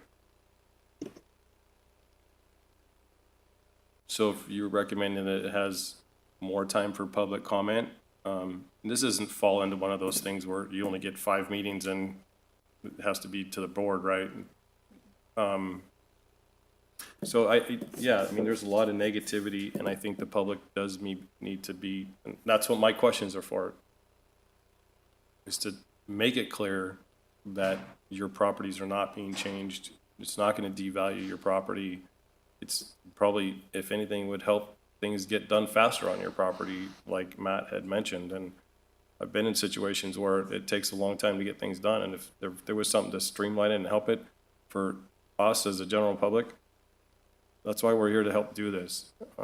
But if my colleagues, I guess, think you guys need more time, then I would have to agree with them. But if we're under restrictions though from from FAA to get this airport done, is another thought in my hat here, is that, hey, look, there's also a safety issue here. And first and foremost, if it's my property, but if I have to come to the safety of my family, or, somebody said, oh, I don't want that plane landing here because they can go land somewhere else. Well, I hope my kids or your kids are not on that plane and it has to drop in here for an emergency and doesn't crash in my orchard like I've seen happen. So. Yeah, and then, Commissioner DiMattei, I get it, but there's the safety of the pollution, there's the safety of the noise, there's the safety of the community that live at the airport. So safety can be used on both sides, and but it's not going to increase. I have a question here that I would ask, because as we're hearing, this is really, for us, it's technical. And if there's a delay, and this is ultimately the Board of Supervisors are going to decide if they're going to delay it. But what would a delay mean? I mean, the county could listen and listen and listen on this, but basically the compatibility plan is the decision that was made, and the county may have a part of that, but they don't have control of it. And so, I guess I'm wondering if a delay on our part would really, if there's anything that the county could do with regards to that delay. So it's kind of like, what are we doing here, folks? So at any rate, I'm looking for some kind of an motion on this. I'll make a motion. Mark has a comment. Mark has a comment. I just want to make sure the recommendation there has 15096. Does that need to be 15162? It needs to be inclusive of both sections, 15096 as well as 15162. And not Public Resource Code 21081. So I would recommend reading from the staff report, which is correct. And it's page 12 of the staff report at the very bottom.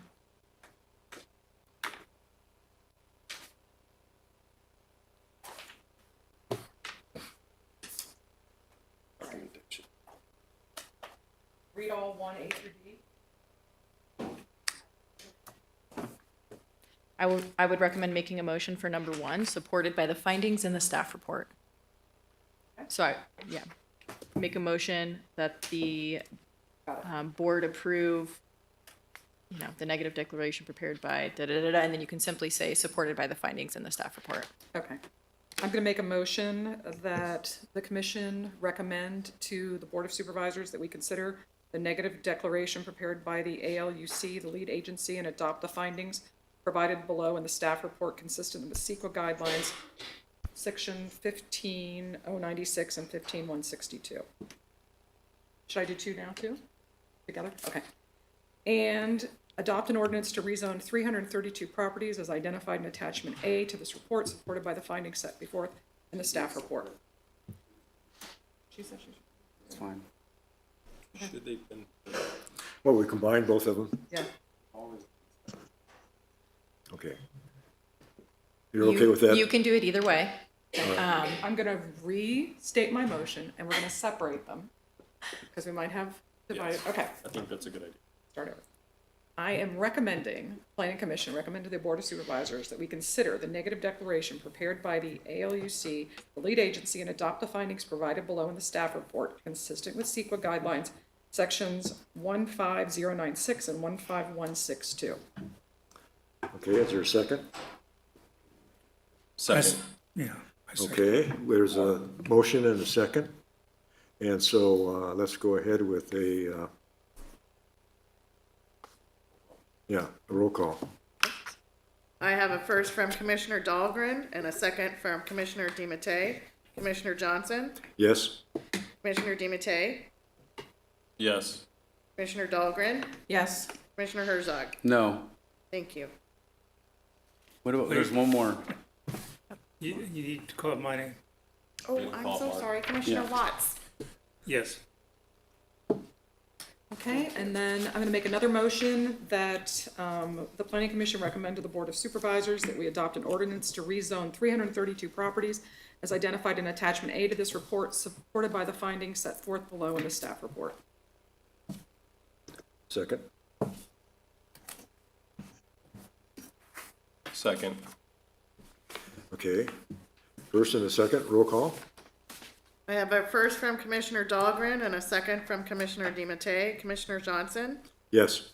Commissioner DiMattei, Yes. Commissioner Dahlgren, Yes. Commissioner Herzog, No. Commissioner Watts. Yes. Thank you.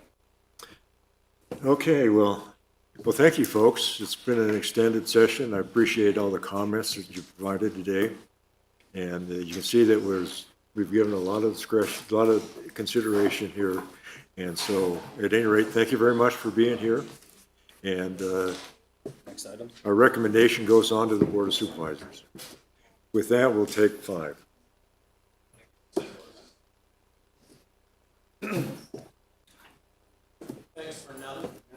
Welcome. We have lunch if you want to take.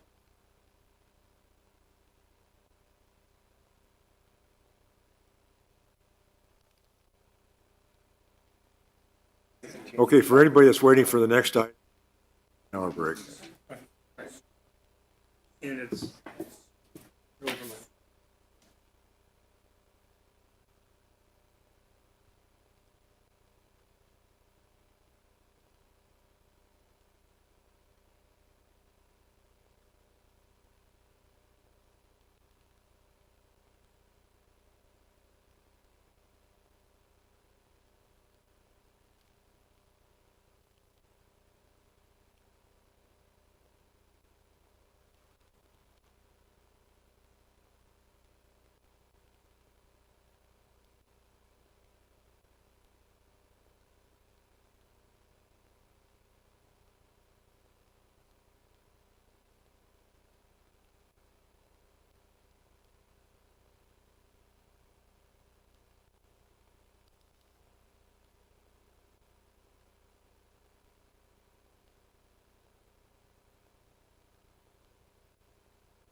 Okay, folks, we're going to restart our meeting. And so we're going to move on to our next item, which is a proposed code enforcement for the, for Placer County and its text amendments. And let me see, we're going to have Jennifer Good make afternoon. a presentation. Jennifer Bias here with Planning Services, and also want to make sure to introduce Ben Branall, Supervising Code Enforcement Officer. Unfortunately, he's a little under the weather, so he's joining us via Zoom. Okay. But he is absolutely my technical expert on code enforcement. I'm good at doing zoning text amendments, so I'm helping pinch hitting and helping out on this one. But if you have detailed questions about the process of enforcing the code, he's going to help out with that. All right, with that, I have a quick presentation and we'll get into it. Again, code enforcement is part of our planning services division. They play a vital role in ensuring compliance with the Placer County's land use regulations. Typically, they're directed by the planning director in Auburn, but on the Eastern Summit, there's direction by the Tahoe Deputy Director of CEDRA. We have 4 activities or functional groups within the program. First is the land use. These cases typically involve enforcing land use regulations of Chapter 17. Examples include setback regulations, animal regulations, excessive vehicle storage, accessory storage limits, unpermitted structures, incidental or accidental camping or unauthorized camping, unpermitted home occupations, and grading issues. The second group is our hazardous vegetation and abatement group. They obviously abate hazardous vegetation in areas specified north of Auburn, Ophir, Forest Hill, and Newcastle. This is one of our programs where we actually have officers out proactively identifying hazardous vegetation and making contacts with the property owner. We also do cannabis. This group also does cannabis regulation and enforcement. This program is aimed at preventing large-scale grows from moving into the county.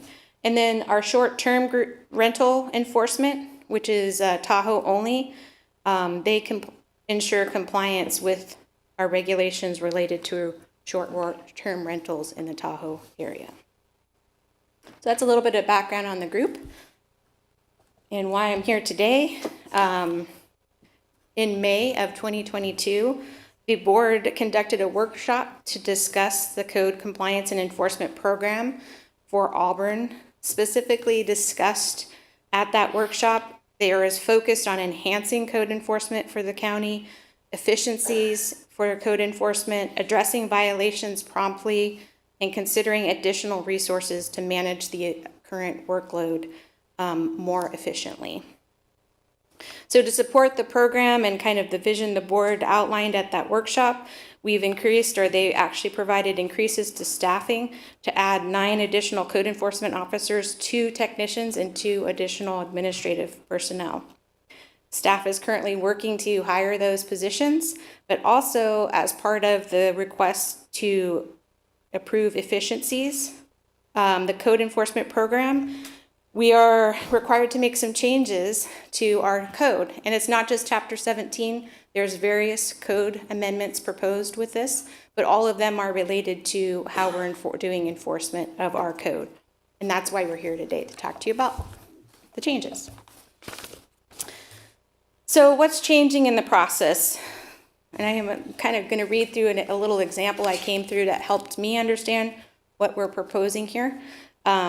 But under the changes, we're going to set correction times and reduce them from a 30-day, which is currently in the code, to a 10-day. And I'll talk more a little bit as we go on in the presentation about the reduction in time and how that works. But there still is in our code a process under which property owners can come in and have an agreed upon time frame for compliance. So that process is not changing.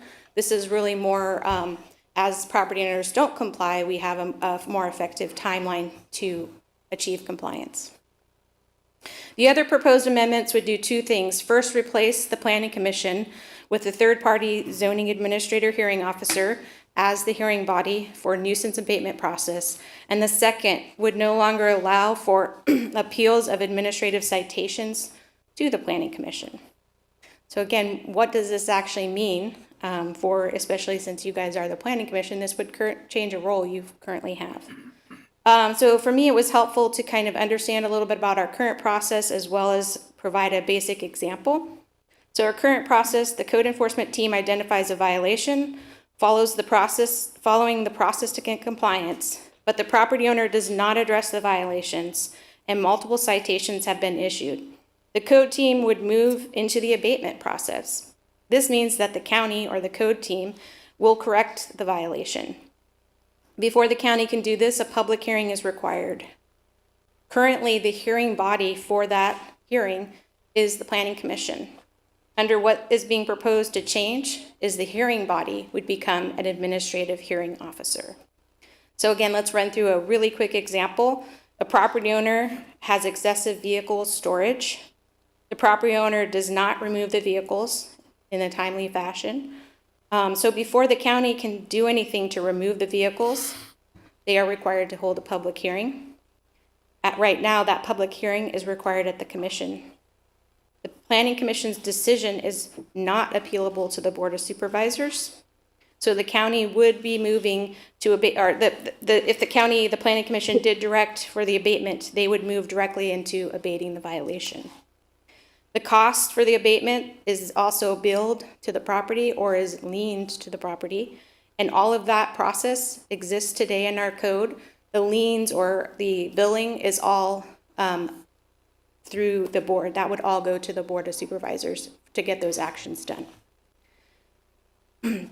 So currently, the simple change there is when the hearing is required, it would go to an administrative hearing officer. And then if the abatement was established, it would then the fees, or not fees, but the collections would still continue to go to the Board of Supervisors. Next, I want to circle back to the second change, which is the administrative citation process and what is being proposed to change here. Again, currently, once a citation has been issued, so somebody receives a notice of violation, which is they receive a citation, that automatically goes to a public hearing. That currently is held, again, at an administrative hearing officer, in front of an administrative hearing officer. So this current change, or the proposed change, would make the administrative hearing officer's decisions final, and it wouldn't be appealable to the Planning Commission. Because the current process does allow that decision made by the administrative hearing body or officer to be appealed to the Planning Commission. So again, the simple change here is once the administrative hearing body has said there's a violation, we're going to issue the citation, there is no appeal of that process to the Planning Commission. There's additional remedies the property owner has, and we can go into that if we need to, but that's the change of our process. Again, back to my simple example of the excessive storage. Again, the owner does not correct the current violation. The citation would then get issued. That citation automatically goes to the public hearing held by the administrative officer. And that officer would uphold the violation and the citation.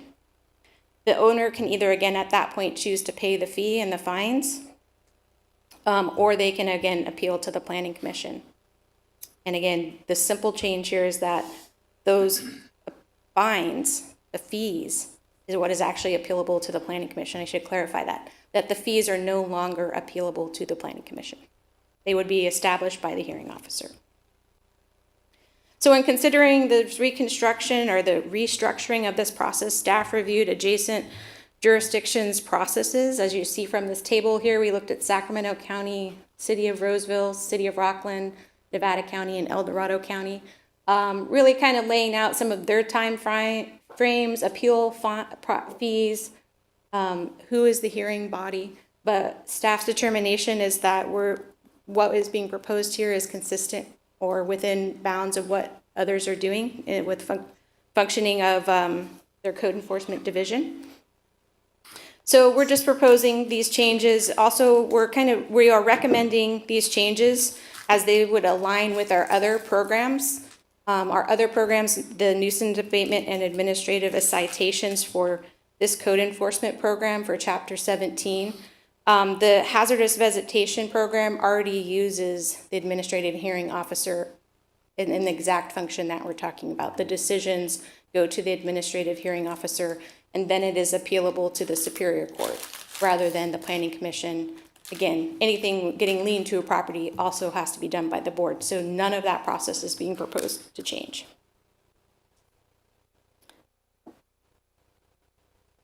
And really, I think that is all I want to run through with my example. And I think when I was looking at this, it's really hard to read, I apologize, but for just graphical purposes, the flow chart on the left is running through our existing process, and the flow chart on our right is running through the proposed changes. So the areas that you're seeing changes, 30 days drops to 10 days, but our entire process and the text within that process, again, I apologize, it does not actually read very clear when this was published. And then also we are adding to make sure it's administrative procedure that we notify the complainant when notifications, courtesy email will be sent to them, or I should say a courtesy letter. Yeah. Sorry. May I ask a question now, Chairman? Yeah. Oh, great. This is excellent. Thank you. This is very helpful. A question, can you just point out, and it might be nowhere, where the public has an opportunity in the proposed? The public has opportunity to So be the engaged. administrative hearing officer, that hearing process is still open to the public. Sorry. So on the proposed, that's the right side, correct?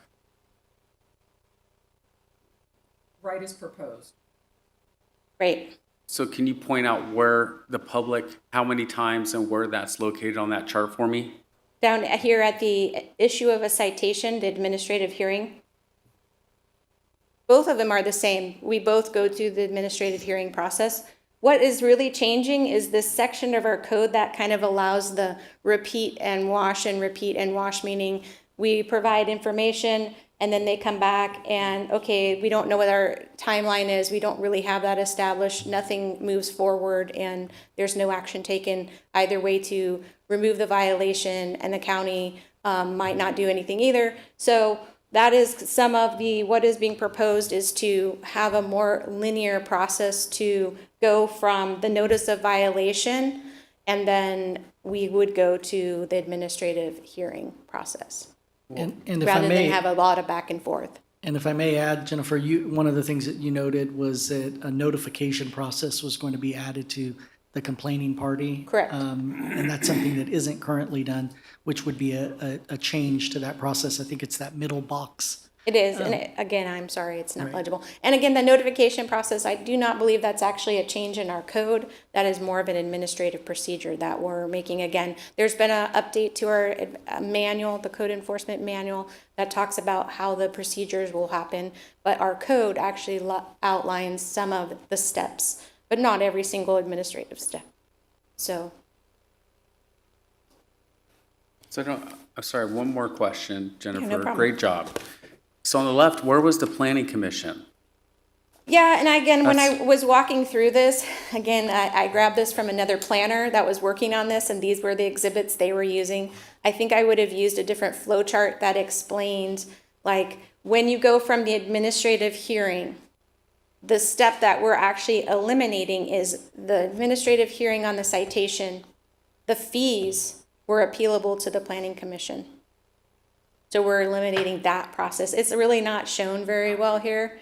And again, it's related to. It's after, right? It's the fees. after that. Yeah. Okay. And now, so that would be, that would be a repeat. They'd go back to the same individual for appeal? Would they go back to the same, can you appeal to the same individual with this new process? The appeal of fees? Yeah. I think I'm going to ask for clarification from Ben. Are you there, Ben? I am here. Excuse me, Ben Branagh. with Supervisor for Code Enforcement. Excuse me, can everybody hear me? Yes. Hi.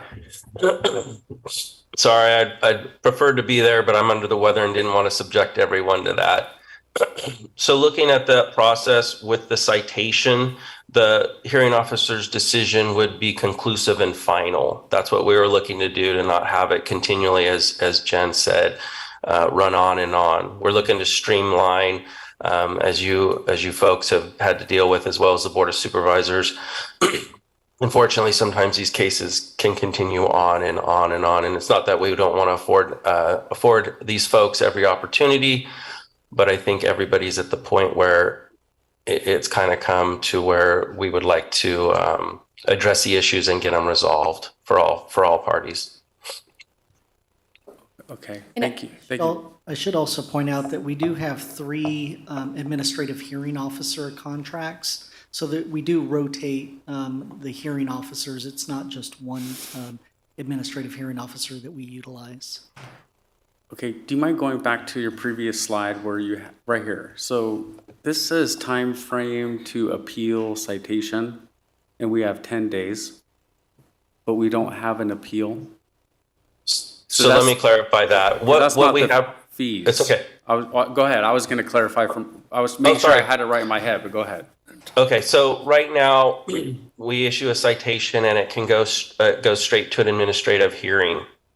Part of what we're proposing is now when we issue a citation, there is a fine that can be paid, and that takes care of it. Or in writing, the party can appeal that to the administrative hearing officer. How it had been previously was, after the administrative hearing, it could be appealed to the Planning Commission, the fines. We're proposing now that administrative hearing officer's decision is final and conclusive, and the only way for them to have another shot at it would be to appeal it to Superior Court. Does that make sense? Or did I make it confusing? Yes, no, thank you. Mm-hmm. So it would be identical to how City of Roseville and City of Rockland do it, except for they give the 30 days and we were proposing 10 days. Yes, ma'am. As a good administrative hearing officer, and then any appeal would go right to Superior Court. Yes, ma'am. Can I ask a question? Is there in statute or in regulation, I don't know who it'd be, maybe the Judicial Council or somebody, that there's a best practices approach to doing this? I'm not sure. I'm going to reach out to Maggie. I haven't seen anything from a resource like the Judicial Council on Okay. this. I'm not aware of one, but it's something I can look at. I mean, I like the improvement. I just was wondering if it's in line with modern practices. It just sounds like we're moving forward with something that's an improvement to our internal system. Right. Without regard to how anybody else looks at it. No, we did review other adjacent Yeah, I see. jurisdictions, right? And not everybody has the same timeframes or Right. the exact same process. It depends again on how your code enforcement program is structured. The other question that pops to my mind is the original written complaint. Is that a written complaint from a public citizen or by a code enforcement officer? At the top of that flow chart. We are only complaint driven, so we receive complaints from the public, correct? So when do they get any word that something has been finalized? As soon as we get the complaint, we actually do send out a letter letting them know that we have received their complaint and it is being looked into. Now, unfortunately, due to the volume, we don't continue to follow up with that. But if someone does call, we do encourage them to check in, and we are happy to let them know the status of it. Thank you. Having been on the Planning Commission for over a year, I've only seen one of these abatement issues come before us, and the one that did come before us had been through this circle and loop of, yes, we'll fix it, no, we won't, yes, we'll fine you, no, we won't. It was just, went on for like a year. So this is gonna streamline that, so you don't have that interminable time where we're gonna set a date out in the future, this is 10 days, and we can move forward with the next steps. Is that right? Right. That's and the intent. Yeah, that's the intent is, again, the county always works with property owners if they need more time, but at some point, there has to be judgment calls of time to move on, we need to take the next steps. But then when you start down that path, current process, the next steps can be lengthy and like get into a back and forth before we would even get to a hearing, right? So that's part of what the board asked us to do, was look at how we can possibly improve our process, and including reducing the timelines, with in mind of trying to be responsive to anybody that's complaining, as well as working with the property owner to resolve the issue and balancing that. Okay, then the next change we want to talk about again is the fines amounts for the administrative citations. So again, the first administrative citation that would currently increase from $100 to $500, and the second administrative citation would go up from $500 to $750. And then each violation contained in the third or subsequent administrative citation would again be $1,000. And again, we looked at our same jurisdictions. Not all programs are structured equal, but we feel like we're within a reasonable range of where we should be. Some of the concern here, again, related to fines is some violators might choose that the cost of doing business is less than a $100 citation or a $500 citation, so they're fine. So this is hopefully going to help achieve at addressing some, it's more out of your pocketbook if you're not going to follow our processes and you're a repeat offender. But if we don't have the penalties like Sacramento County does, where it's so much money per violation per day, can't they just write a check for $1,000 and be done with us? I think the answer is yes, as long as you address the violation. Okay. They can. I will say Sacramento really runs on a different scale and how they even do code enforcement. We are more in line with the other jurisdictions, and I will say that when we reached out to them, they all want to hear back on how this goes, because, as Jen said, it is a fairly regular occurrence. $100. We're way out, outside. And I know we actually asked for more and learned that we can't legally do that. So this is where we settled on the $750 and the $1,000. Part of that is looking at narrowing these, streamlining these timeframes so that we can get this compliance. So between the money, the fine, as well as, nope, hey, we're going to start moving forward and doing these abatements, that the folks here who don't want to comply start getting the message that, as you brought up, it's gone around and around and around for a year or so, and and nothing's taken place, and that's what we're trying to eliminate. This is especially important for fire safety, I think, that you can move more quickly for Absolutely. hazardous areas that need to be cleaned up, and that you don't have to go through an entire fire season before you can enforce something. Correct. And again, our hazardous vegetation program already has this similar structure of using the hearing officers, and they found it quite effective for Correct. addressing issues. And again, our program, our code still has all those, like if there's a true health and safety, we have the ability to, waive the timeframes and get the violation resolved much quicker if it's a health and safety issue. So we're not proposing to change anything about our existing code related to that. These are just some minor improvements that we think will help begin to implement the program. All right, and again, we are proposing, again, as part of our process, these are various chapter code amendments that are being requested today. It's all listed in your staff reports. I think it's chapters, I need to go look at my chapters 1, 9, 15, and 17 are all proposed to be with very minor amendments. But as we went through our public outreach process, we did hold our request to hold a town hall. The town hall was held on June 15th. That was both in person and virtual. And then we also had the request from the Granite Bay MAC that staff present the changes to the Granite Bay MAC. At both of these meetings, again, the community did discuss the benefits of increasing the enforcement and fines, as well as, again, wanting to get abatements, the county the ability to resolve and abate nuisances in more of a time-efficient manner. One quick question. So the reason Granite Bay Mac got a presentation was because they asked for it. They did, right? We have our new, how we interact with the max when it's a zoning text amendment. Okay. There is our section that allows staff to reach out and say, with the board members, that this is a county-wide change. We would like to host a town hall. And so we did that. And I should say there was, I believe, only 2 members of the public that came to the town hall. So it wasn't highly attended, but important topic. It's hard to get into the nuances when you look at the code changes of what exactly do we mean without explaining the entire process.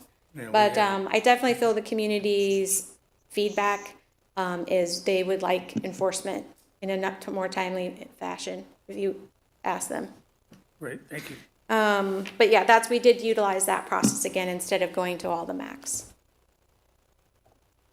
And again, my recommended action slide, I'm here to present, you're making a recommendation to the Board of Supervisors on the entire package of code changes presented here today and in your staff report. I did not go through them one by one, but really gave you an overview of what's trying to be achieved.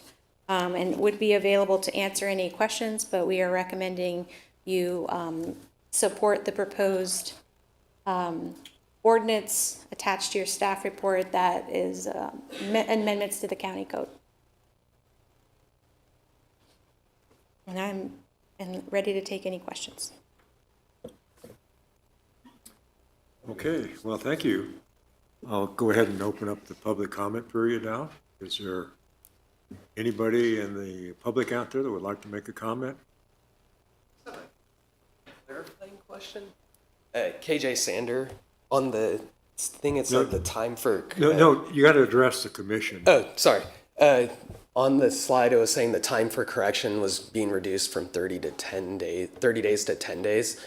Is that still something that we could work with the county? Like if a violation, something comes where it's like, hey, we know we're going to take care of it, but sometimes timing wise, like if you don't have the equipment, like to clean up a property, sometimes it can take longer. I had that situation in Sac County where it took longer than their allotted 15 days, but was able to try and work it with them, even though they did a second fine again. But I just want to make sure that's still flexibility on there where, yes, getting things done faster, all for that, but I still want to, I hope that there's still that relationship between the county and Okay, us. yeah. That's my main Let me see, what's your name, sir? KJ Sander. Okay, and yeah, I'll give staff a chance to answer that question Thank you. later. Hi, name is Carrie Fennig from Penryn, and I just had a couple of questions for Jennifer, but I'll address you guys. One of them is that on the tickets or whatever, the complaints, somebody has, put it in, are they able to look on the web or anything where there might be that, meeting that's going on? I forget what you called it there, the administrative board meeting. Is there a way for the complainant to be able to see something online of, okay, here's where it's going on? And then the other question that I had was, you'd mentioned that there was the ZTA town hall that was being held, but there were only 2 people in attendance. I don't know how to find when these ZTA meetings are going on to even attend. And I have a feeling that there's a lot of people in the community that are recognizing that same. So I'd like to know what I can do to better inform myself and participate. Okay, thank you.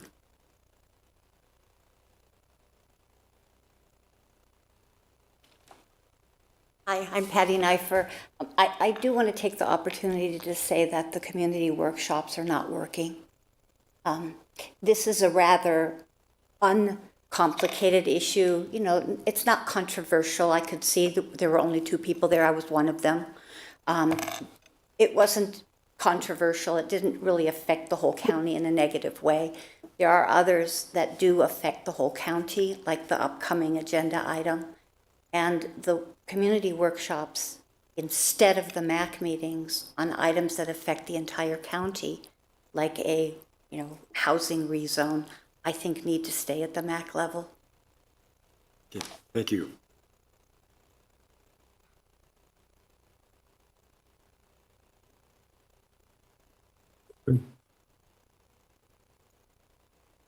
Good afternoon, Mr. Chairman and members of the commission. My name is Jeff Moss. You'll forgive me, I got a question. I went to lunch and I missed most of Jennifer's presentation, I'm sorry. But the changes to this, will this also change the fact that the Planning Commission is not the hearing body for these violations also? That's what I understand. I would say take a close look at that. No disrespect to staff, but when the same body is judge, jury, and executioner, it just hits me as wrong. I spent a good amount of time sitting in one of those chairs, and I know that there's not a large number of these that eats up a lot of the commission's time. I know it's not hard to get on the agenda, and I would recommend that that be something that you address and try to keep a hold of. Time, I don't think, is typically an issue because most of what I remember coming to the commission as action items for code enforcement had been working with the property owners for years. So it can't all of a sudden be in a hurry after that long. I mean, they've got a lot of patience and they try real hard to work it out and not have it go into an enforcement type hearing. But I would think that the commission should keep that authority, and I thank you for your time. Okay, thank you, Jeffrey. Is there anybody else in the audience? What about online?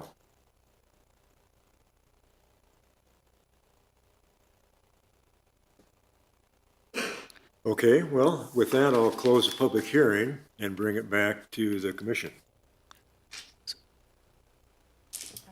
I have no question. Jeffrey? Okay, well, I would like to, I mean, if the rest of the commissioners are quiet, I'd like to go with the comment here. And, what? Oh, yeah, sorry about that. Chair Johnson, Good, thank you. if you will, I'll start with a couple of responses and then maybe turn it over to Ben first to address some of the questions surrounding the process for notifying the complaining parties of the administrative hearings, because I think that was one of the questions that came up. The two things that I wanted to touch on were first the town hall meetings for the countywide zoning text amendments. I think that's come up a couple of times. Currently, what our process is for notifying members of the public for these town hall meetings is that we do a email blast to all of the MAC distribution lists. So all of the folks that are on the MACs or involved with the MACs, they get a notification of the town hall meetings. We also then have we also work with the clerk of the board's office to post the town hall meeting on the calendar of events for Placer County. Certainly, I think that there's some more work that can be done to increase the amount of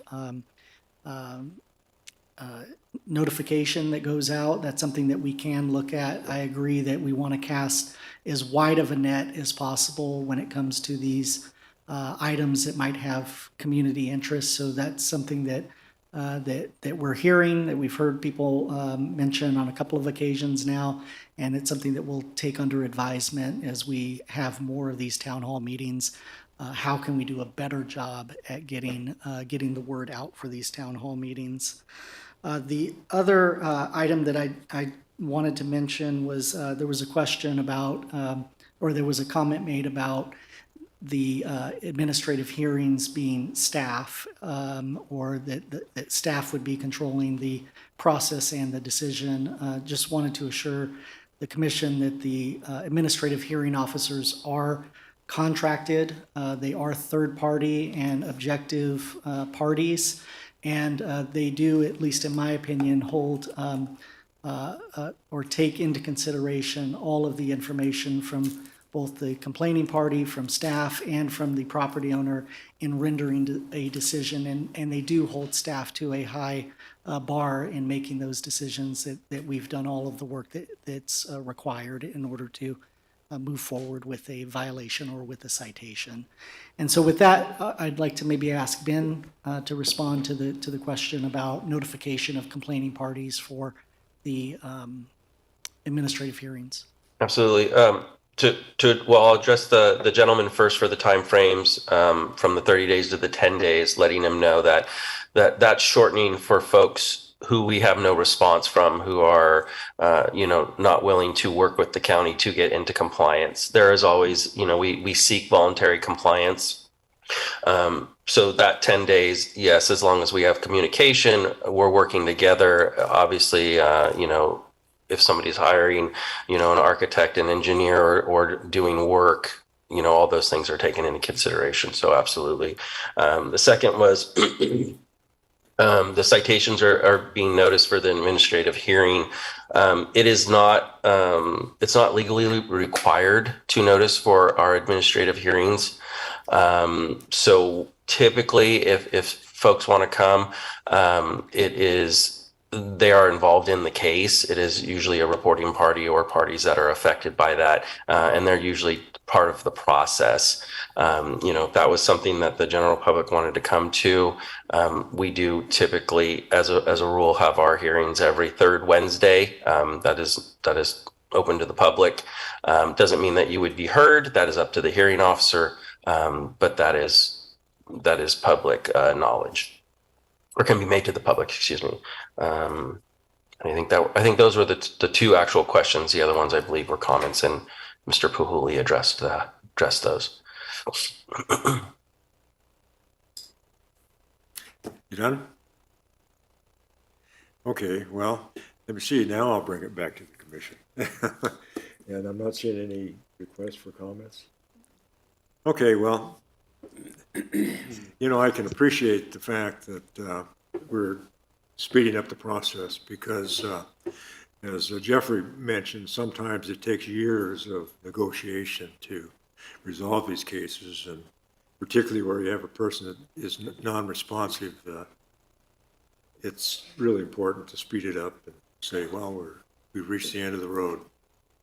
And the other thing I'd like to mention is, I've been on the commission for almost 17 or more years. And these are not real frequently coming up to the commission. It's very infrequent when somebody puts their foot down and doesn't want to participate anymore, and the county really has to take action. And so that doesn't happen very much. I don't remember really receiving an appeal, though we did kind of deal with a fine on a marijuana issue once, and we're not involved in that anymore. But fines probably are really outside of our purview because, for us to come up with a different fine is kind of difficult when the county has already identified the amount. But then what I'd want to say with regards to the hearing, the final hearing, the abatement hearing, one of the things that I've always kind of understood the process, and I understand where staff comes from because it's a little bit difficult to, since we're infrequently dealing with this, it's difficult to coach the planning commission through the process. But at any rate, and it's challenging, but at any rate, I think one of the things that I think is important in this is because a lot of the people, you run into kind of two kinds. You run into hearings where the person doesn't even show up. And those are kind of simple to deal with because if they're not even interested in showing up and giving a case, then that's pretty obvious that they should be given 30 days to clean it up and then we're done. You have to go to Superior Court and the county's going to take care of it for you. But on the other hand, we also have cases where people really are struggling and they would otherwise want to comply, but they're really challenged time-wise. And we've had a couple of those, not very many, but a couple. And so at any rate, between staff and the commission, we've been able to work that out. But then on the maybe another scale, I'm thinking that we have an administrative officer, one person that's making a judgment that's hired by the county through a contract, I understand. But at any rate, if the planning commission is having the hearing on this, and it is a, you know, it's a rigorous hearing, and everybody that wants to speak actually has to comply with the regulation and agree that they're going to speak the truth. But at any rate, the thing is good about that is you have a hearing before peers. And in situations like this where we're actually looking at an abatement where the county is going to step in and take care of the problem that's out there, that, you know, that really to a lot of people looks like they're taking away their property rights. And so in terms of the outcome of that, if the decision is made by a group of non-county employees, non-contract employees, commissioners, which are really just individuals that are volunteering their time, that to me it seems like if it goes to the Superior Court, probably would mean more than just an administrative officer. So at any rate, this has come before the Planning Commission a few times before. And previously, the Planning Commission has said, well, we would just as soon retain the authority for the abatement hearings. I don't know about the appeals because I haven't seen any of those come before us, but that's been the conclusion before. I guess I still kind of lean that way, but we'll let the commission determine what you want to do. So with that, that's my comment. Yeah, I appreciate, Mr. Moss, sorry you missed the beginning. We asked, I think, very thoughtful questions about making sure that, you know, one person wasn't judge, jury, as you mentioned. And so appreciate that. I trying to take the perspective of someone complaining. And if you have an issue with the neighbor, when it gets here, they are furious. You know, those neighbors that have complained over and over and over, and nothing being done. And I'm a fan. I'm supporting, I think, this streamlined process to help action behind an issue that's known to the public. And so if that's going to help speed up the process to moving towards improvement from a complaint, I think the public would be in favor of that, from my experience and years on the Planning Commission. And so I appreciate that. I wanted to ask a question about making sure the public that made the complaints had participation and were involved and were noticed. That was my important question today. And it's clear that you guys are doing that. So thank you. Ben, appreciate you being here, even though you're ill, you know, get well. Thank you, sir. Very, very helpful presentation. My only comment is, since we've only seen one in a year and a few months that I've been on here, I don't think we added a lot of value as a commission to that particular hearing. It was pretty cut and dry. It was a hoarder. He had passed. His family wanted some extra time to clean it up. We said yes. I don't see that as something an administrative hearing officer couldn't handle pretty readily and more easily and just keep it in-house and let the staff work it through a little more quickly. But I've only seen one, so.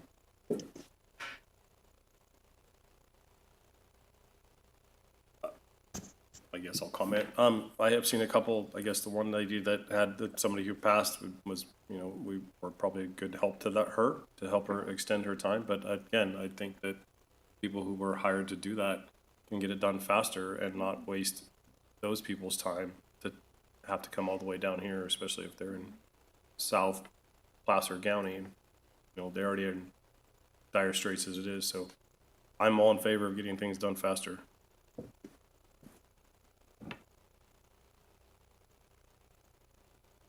The question was my interest, so I'm good. Huh? The question was my interest area, so I'm good. He's good to go.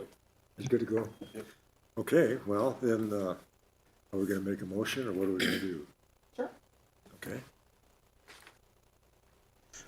Chairman, I'd like to motion that we recommend to the Board of Supervisors and find the code enforcement code amendments project, which include amendments to Placer County Code, Chapter 1, General Provisions, Chapter 9, Public Peace, Safety, and Welfare, Chapter 15, Building and Development, and Chapter 17, Zoning, is exempt from CEQA under the Common Sense Exemption, Section 15061B3, which states that where it can be seen with certainty that there is no possibility that the activity in question may have a significant effect on the environment, the activity is not subject to CEQA.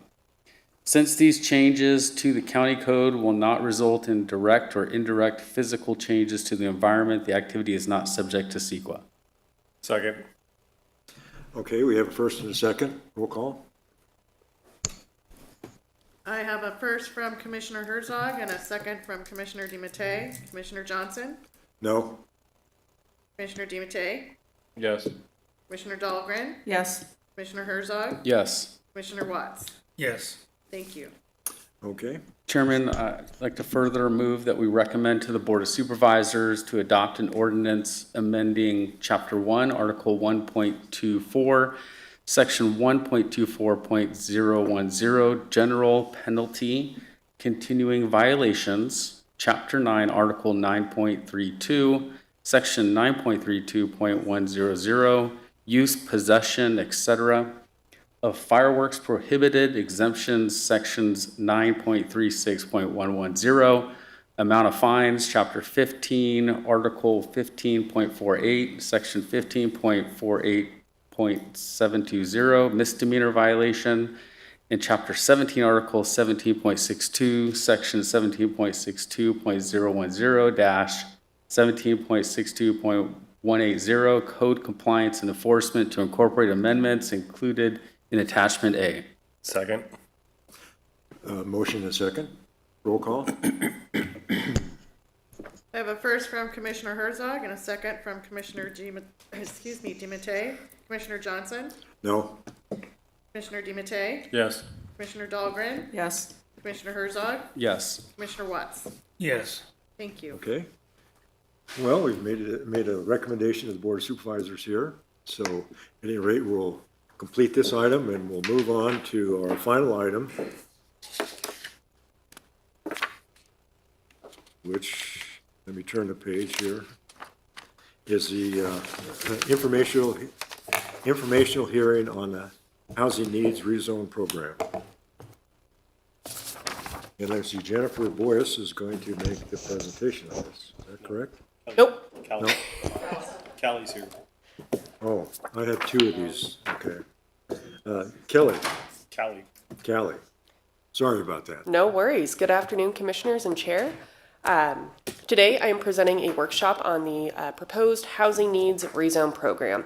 Before I jump into my presentation, though, I do want to just say thank you to all of the members of the public who have held tight. This has been a long hearing, so I thank those that are present in today's audience as well as online. Thank you for holding out. So as I mentioned, I am providing today some information on the Housing Needs Rezone Program. So I'll be providing some program background, some detail on what we're going to be doing, talking about what's called a candidate site list. We're going to be discussing our public outreach efforts, and then also talking about next steps. So the reason why we're doing this and the reason why we're here is because the state sets aside regional housing needs allocations for each and every jurisdiction across the state. The state law requires the county to rezone sufficient sites to meet our RHNA, and we're required to accomplish this by May 15th of 2024. So we have a very tight time frame.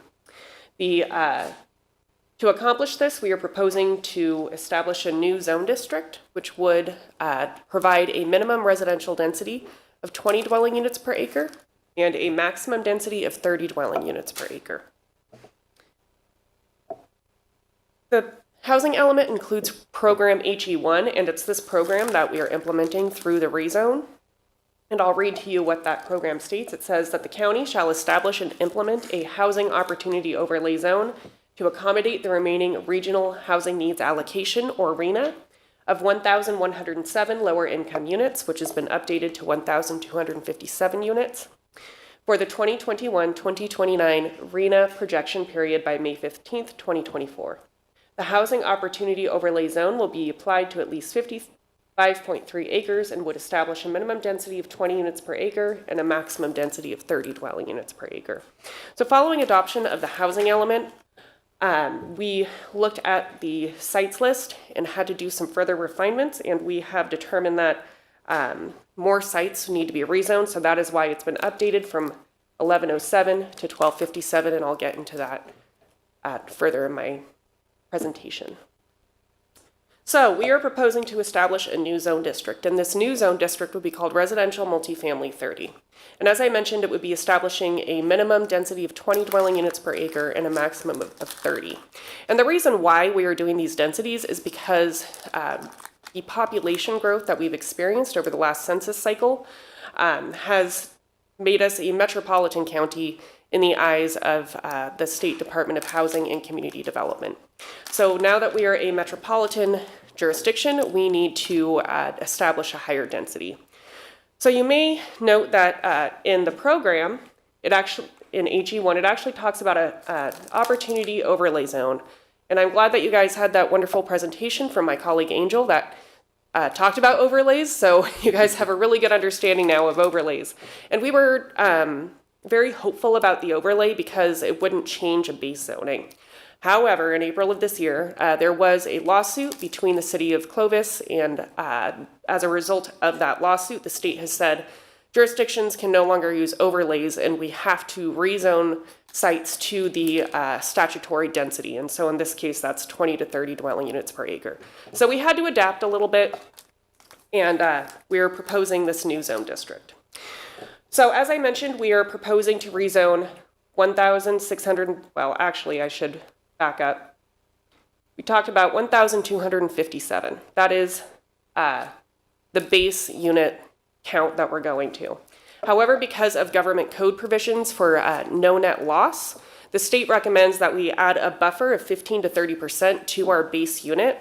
So we are proposing to do a 30% buffer. So we're targeting 1,634 units. And I really want to drive home why this is important, because if we do not have that buffer and we only rezone to our base unit count, if we have other projects that come forward and they reduce our amount of residential sites such that it results in a shortfall, then we have to go rezone other sites. So doing it now prevents us from having to do this later down the road. So there's some serious consequences if we do not comply. I think the most important is loss of local permitting authority. And that's important not just because I'm in the business of permit review, but there's a lot of economic sectors of our county that are associated with business construction. So if we lost our permit authority, we would not be able to issue building permits. That would have an immediate effect on our construction industry, but also other industries like plumbers, roofers, cabinet installers, people who do HVAC. I mean, it would really stop issuance of permits. And in addition to that, it would also stop permit issuance for planning entitlements as well. So it really turns off that permit spigot, so to speak. We would also be potentially facing legal actions from the state and third-party housing advocates, be facing financial penalties, including being required to pay attorney fees. And then ultimately, if we're not able to accomplish this, what could happen is a streamlined process called a builder's remedy, where if a project comes in with a minimum of 20% affordable, they can develop without any local control or review. So these are some pretty serious consequences if we're not able to accomplish this. That said, I'm very optimistic. We have a rezone candidate list that we've expanded since adoption of the housing element, and I will go into that now. So our candidate site list is countywide. It affects each and every district of the county. It is based off of the existing inventory found in the housing element in Appendix A. However, after the housing element was adopted, some sites did fall off because there was either sites had been developed or there were development applications subsequent to adoption of the housing element. We call these pipeline projects. So we took those off because obviously they're not going to be developing high-density residential. So that's why we had to take those sites off and expand our list. So we've also looked at a number of sites throughout the county, and we've also been approached by a handful of property owners who want to voluntarily participate in the program, which is excellent. I'm really happy about that. And I'll get into more why later. So this land inventory, the reason why it was created is because the state identified that we have a shortfall for multifamily. So the candidate list is seeking to make up that shortfall. The housing element initially included 32 sites. That totaled 165.6 acres. And as I mentioned, we've adjusted that with our new target being 1,257 and our target buffer of 1,634. So that is what we're shooting for. And I'm very hopeful that we can get there. And I'm hopeful that we can get there with enough willing participants such that we won't have to force anyone into a rezone. That is really what our goal is with this program. So when staff was looking at additional sites to include on the list, we looked at size, whether it was had to be between half an acre and 10 acres. We really don't have very many sites that are over 10 acres. There's a couple exceptions. We also looked at location, the existing condition, whether it's vacant or underutilized. And then we also looked at the existing zoning and access to services, including sewer, water, and transit. So this list includes 69 sites, totals about 218.2 acres. Most of the sites are residential and commercial, and unsurprisingly, there's very, very few that are mixed use that we're going to be increasing the density on. And this just reflects that our county does not have a lot of mixed use or multifamily development. So a couple things to note is that this acreage, that our candidate list is twice what we need. And we've done this for the purpose of casting a wide net so that we can try and get as many willing property owners as possible. So that is what we're shooting for. I don't anticipate that we will have all 69 sites rezoned. I do anticipate that some will fall off as we go through this process. So I mentioned that this program is countywide. It covers every single district. Unsurprisingly, because of the sheer size, District 5 has quite a bit of acreage that we're proposing for rezoning. Most of that is within the North Auburn area and the Bowman area. District 2 has the fewest amount. Those are 2 sites that are in Sheridan. And the reason why District 2 and District 1 have relatively less acreage compared to the other districts is because of the specific plans that already have quite a bit of high-density residential built into them. So in those areas, the low-income RHNA allocations are being met by the specific plans, and these are intended to make up the shortfall. So through this process, I have been approached by a handful of property owners who were not identified on the housing element list or on the staff list who want to participate in the program. There's one property, it's about 10 acres on Blitz Lane, which is south of Edgewood. This property is adjacent to 2 other sites that are on our inventory. So in total, it creates a nice little swath of area adjacent to existing multifamily residential. There are 2 parcels on Penryn Road, totaling 15 acres, and then 2 parcels on Cook Riolo Road. So with these willing participants, that totals almost 30 acres, and that gets us 594 on the low end, which is 20 dwelling units per acre, and 894 on the high end, which is 30 dwelling units per acre. You may note that that gets us almost halfway to where we need to be. So I'm very confident that we can get there with willing participating property owners. We've done a lot of outreach thus far. Earlier in June, we sent property letters out to all 69 of the property owners. We also sent those same property owners a notice of today's workshop. We have met with a handful of property owners. When I was making the slide, it was 14, but I can report that it's now 15 because I've met with an additional property owner. There are a handful of property owners in that initial mail out that we haven't heard from, so we will be doing round 2 of outreach. And then we've also developed a web page that is kind of the landing site for people who want to know more about the program, where they can sign up for notifications, take a look at the interactive map, as well as see when upcoming meetings are going to be held. So we've gone to 8 MACs in the past 2 months. We will be going to the Granite Bay MAC next month, and we will also be holding a town hall on August 9th. Common feedback has really been about impacts to services, including transportation, schools, and emergency services. Those are the top 3 concerns that I've heard. I've also heard concerns about development height, because these densities are going to require properties to develop vertically. And we also received questions about site selection and features and appropriateness. In general, it's been a mixed feedback. I think the property owners who are willing to participate, they are very excited about this program, but obviously there are people who have concerns about increasing residential density. So we will be preparing a programmatic environmental impact report for this effort. We are anticipating kind of the main issues to be transportation, air quality, biological resources, and greenhouse gas emissions. We do have a contract that is under review with Rainey Planning and Management Incorporated, and they would be assisting us through the programmatic EIR.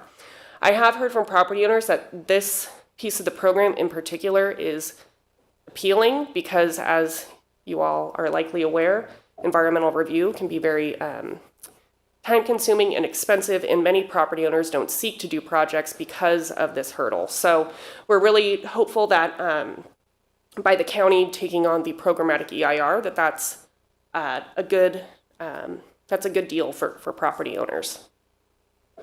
So there are a lot of benefits to the program.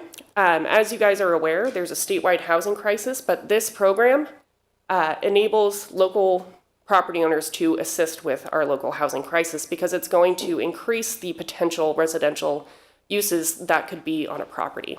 It also gives property owners the freedom and flexibility to construct a lot of different kinds of residential uses, including starter homes for young families and professionals. It also would ensure compliance with adopted plans and policies, and also gives us access to potential funding opportunities. So our next steps, we have to have this completed by May 15th of 2024, as I mentioned. That is our key date, and we are, that's going to be right around the corner. So we have a really aggressive schedule to make that, but I'm confident we can do so. Next week, I will be at the Granite Bay MAC.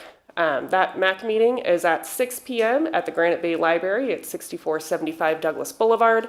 I've also got the agenda hyperlinked on the webpage, so I do encourage folks to go to the webpage, sign up for notifications, and get additional information. We will also be having a town hall on August 9th, and we will also be embarking on the EIR meetings. Before I conclude my presentation, I do want to note outreach on the town hall. We are notifying everyone who's signed up here. We are sending letters out to all of the property owners. I'm also working with the Public Information Office to send blasts out on all of the county social media as well as the newsletters. So we are engaging in a outreach campaign for that town hall. So with that, I conclude my presentation, and I'm available for any questions. Thank you. Callie, can you go back to the slide that has the 3 properties that you're in discussions with right now? Thank you. I live right around the corner from 8830 Cocriolo. Back to public safety, it's a small 2-lane road. It's a single-family neighborhood everywhere. We just approved a project on the corner of Cocriolo and PFE that's going to have those granny flats, you know, something, that kind of density we have not had in this single-family area. I know exactly where this property is. So you're saying that this property owner can decide, I want to rezone my property, and now I can sell it to a developer who can build 138 apartments on this 4 acres. So the reasons why we are including these sites, we're not just letting anyone willy-nilly add. There has to be some compelling reasons to be on the list. So for this site at Cocriolo Road, it would be a wonderful location for families being right across the street from the school. The school's impacted. The school's impacted. Right, and so schools do have population projections that they make, and the schools are also notified of these processes. So yes, there may be an increase in the school population. There's no room in the school. They send them to other districts, to other schools. Okay. Neighborhood children don't go to that school anymore. Okay. It's impacted. So this just impacts it further. So single-family zoning doesn't exist in a larger swath, because inside of that swath could be, what is it, M30? What are you calling it? RM30? Yeah. There could be an RM30 right in the center of single-family communities. And I would note that, those communities, it's not incompatible to have high-density residential in a Sure. single-family area. There's areas across the county where you have apartments next to single-family. Absolutely. Don't disagree with that at all. I'm just talking about this particular property on these particular small roads in this particular impacted school district that already has issues with fire safety because we're Dry Creek fire district, so we just don't have the fire suppression that we need for that area. So this is, and District 1 has done so much to get the RENA numbers up. We've probably done more than almost any of the other districts in terms of building District 1. So it seems like District 1 is taking a disproportionate amount of making up the numbers. So if I might add, what Callie has shown here are just a sampling of the properties that she has spoken to and that have indicated interest. Was mentioned, we have a larger list of 69 properties that were identified going through the criteria that we go through to identify properties to add to the housing inventory. So all sites that we think at least meet the criteria that would meet the requirements per HCD to be included as a potential site for multifamily. Sure, doesn't mean they're multifamily. Not saying that these are the Right. best sites or that all of them are appropriate. But what we plan to do is go through, we're having outreach, we're talking to property owners, we're going through this exercise, and we are anticipating, because we are hearing from people, just as there are folks that are willing to be on the list, there are a number of folks that don't want to be on the list as well. And we do plan on having a conversation with the board at a board hearing fairly soon to go through the list that we have compiled at this point and get some direction on whether there are some sites that should continue to be on the list, whether they're willing or unwilling to be on there, or additional sites that should be removed. But we want to do it in a way that provides the opportunity for the board to make a decision based on a comprehensive discussion of the properties and understanding whether or not property owners are interested or not interested in participating. Right, because it sounds like it's almost a lottery, like a win. If I have this property and I'm going to sell it, my ancestors' heirs don't want it, and now I can sell it to a developer who's going to do apartments, I'm going to make a lot more money. This is great for me. That one individual owner just won the lottery, and all the neighborhoods around it, which may or may not be able to support it infrastructure-wise, lose. Right, so we're doing a programmatic EIR that is going to be looking at impacts, including to services. To the extent that these properties are developed, provided they are market rate or they don't have any other subsidies, which what I'm hearing is that is the most likely scenario, they would be responsible for paying property taxes that feed into those various services. Can you go back to the consequences slide? Absolutely. I know we've had this discussion before. California's never implemented the builder remedy, correct? I don't know. I believe it has in some instances, but I'm not 100% on that. The builder's remedy, where if you don't comply with the RENA, it hasn't. I read an article on Cal Matters. It has never implemented it. Yeah, And not that I'm actually, aware of. builders don't even want it because they think there's some legal challenges in there.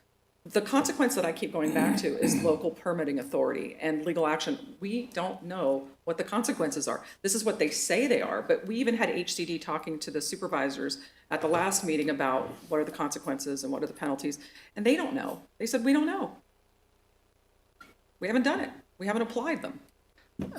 I would say, the conversation that you're speaking of was the conversation Different, about the residential right, care right, homes. And I think that conversation was a bit more nuanced than this one, where there is a very clear statutory requirement for us to have an adequate amount of land zoned for multifamily housing, and that has to be accomplished by May, or 3 years from the adoption of the housing element, which is May 15th of 2024.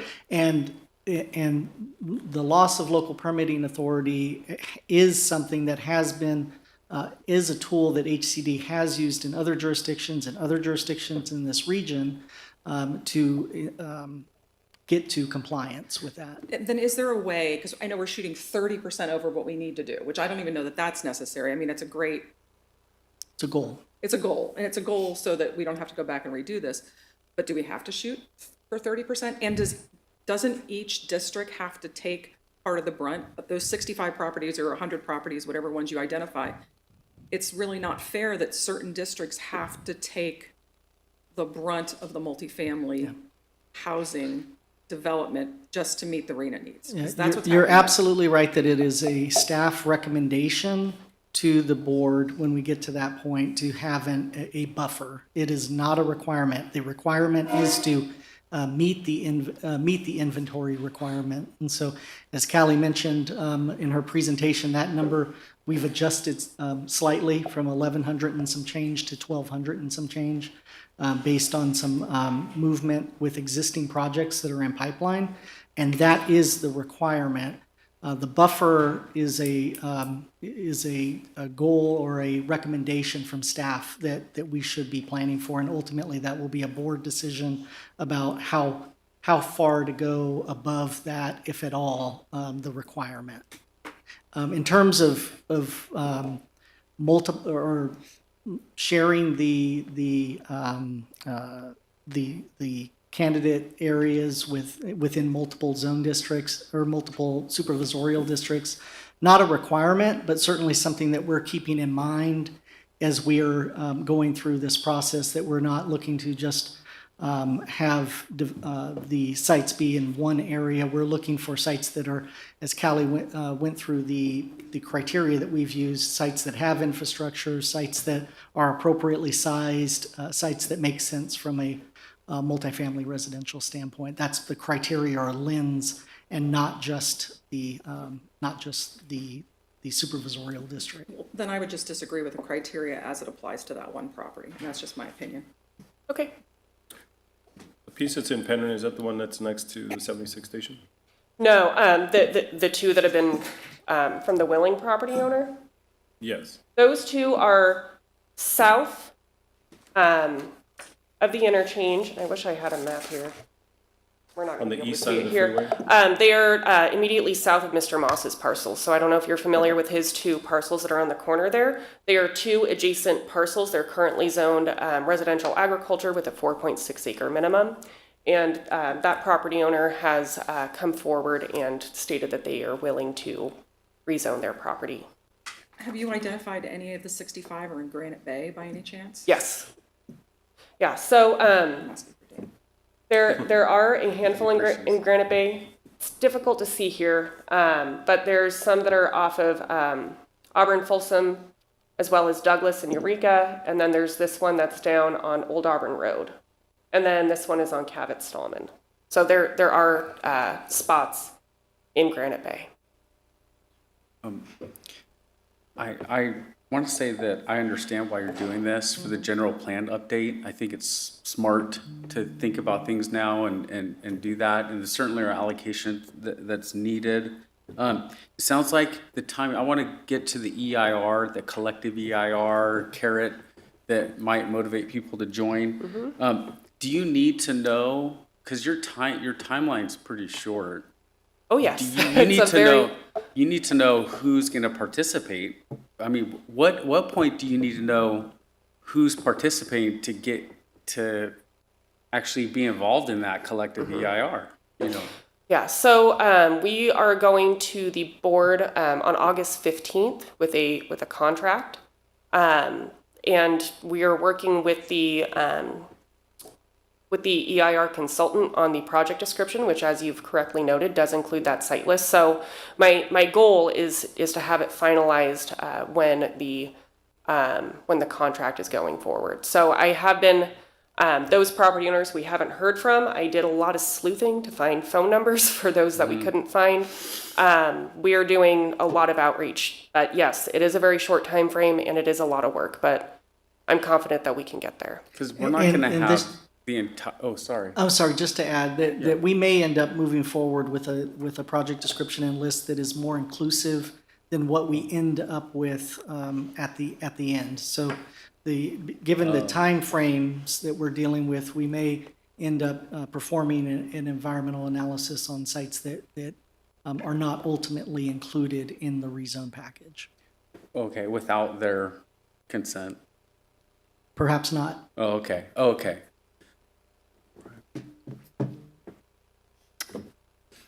And again, that last comment that you made, I think it is important, and I think I mentioned perhaps maybe at one of my planning director updates to you all that,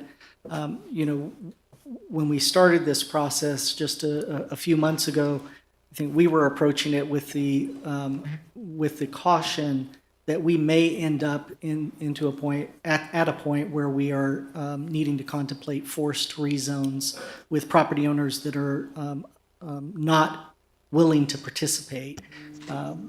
What it's looking like, at least at this point, being fairly optimistic that there are a number of property owners that are interested. Now, understanding there might be some community concerns or other concerns as to why those sites might not be desirable from either the community standpoint or other considerations. But that needs to be taken into this entire calculus of forced rezones versus voluntary rezones and how we get to that statutory requirement. And then whether we go over that statutory requirement is a whole nother conversation, right? Thank you. That's kind of what I was wondering. Thank you. I don't know if you're familiar with the Affordable Housing and Sustainable Communities Grant Program process. No? Okay, so it was part of the original GGRF allocated programs at the state level. And one of the things that got in the way of a lot of communities being able to be eligible for grants was they needed to have quality transit, which was 15-minute headways. And that got in the way for particularly one of my clients is Riverside County, and some of the communities out in the desert just need the help, but couldn't get the help because they don't have 15-minute headways. They may have 1 hour headways for the transit service. So I'm wondering how much of an influence has the distribution of transit services here formed the available or identified parcels that you've been looking at? That's something we looked at is it near a transit center being a bus stop or a dial-a-ride?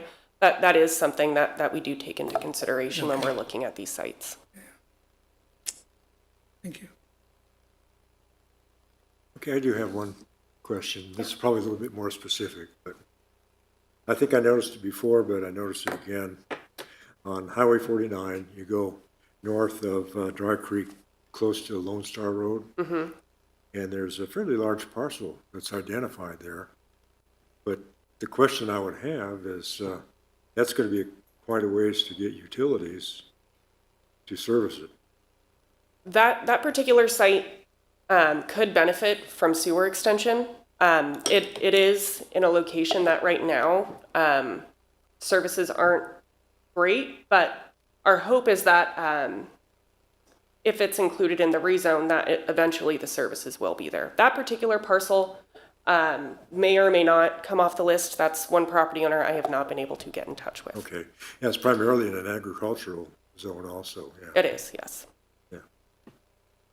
Okay, well, we'll look for the future then. All right. Thanks.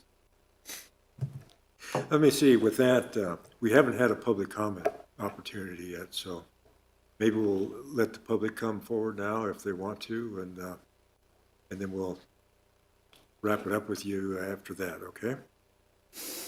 Okay, anybody from the public? Yeah, Jeffrey? Oh, we have three letters. I probably am out of turn here, but go ahead, Jeffrey. You have a sheet here, I think, right? Thank you again, Mr. Chairman, members of the commission. We own off of Penryn Road 2 parcels that are right in the off-ramp of eastbound Interstate 80. They are just literally right there. And they're identified as parcels for potential rezone on this. One, that would be a substantial downzoning for this property, where for most other people, 20 to 30 units an acre would be a substantial upzone. But 2, it's not suitable for a residential use. It is in the off-ramp of a freeway.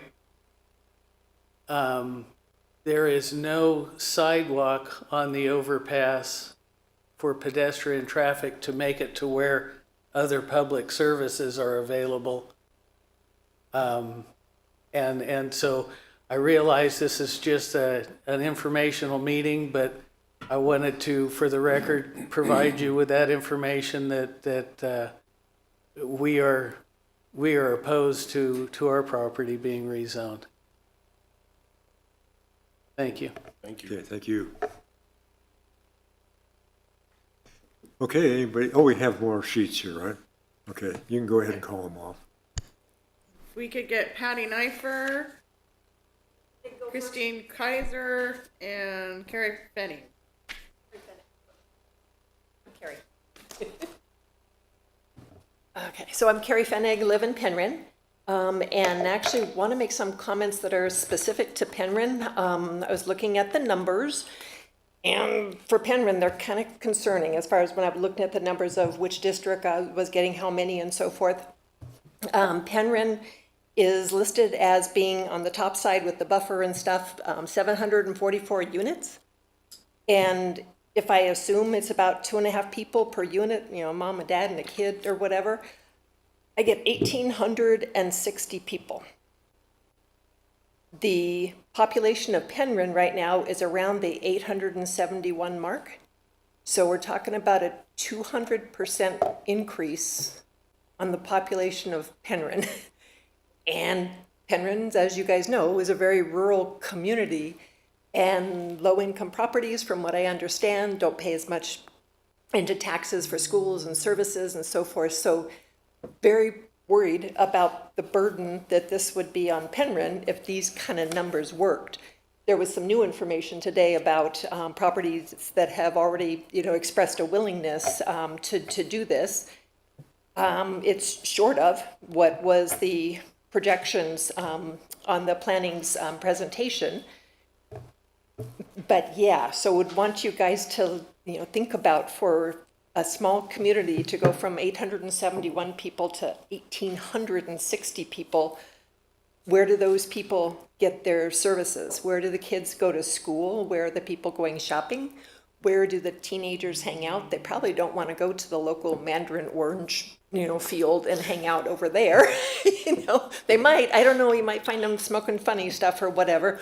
But for if those kind of numbers are put into the community, especially like some of the land is over by Valencia Club, so you're a ways away from the freeway and stuff, what are those kids going to do, you know, in their free time and stuff in that kind of a community? And I think that was all I had on my list, so I'll say thank you. Thank you.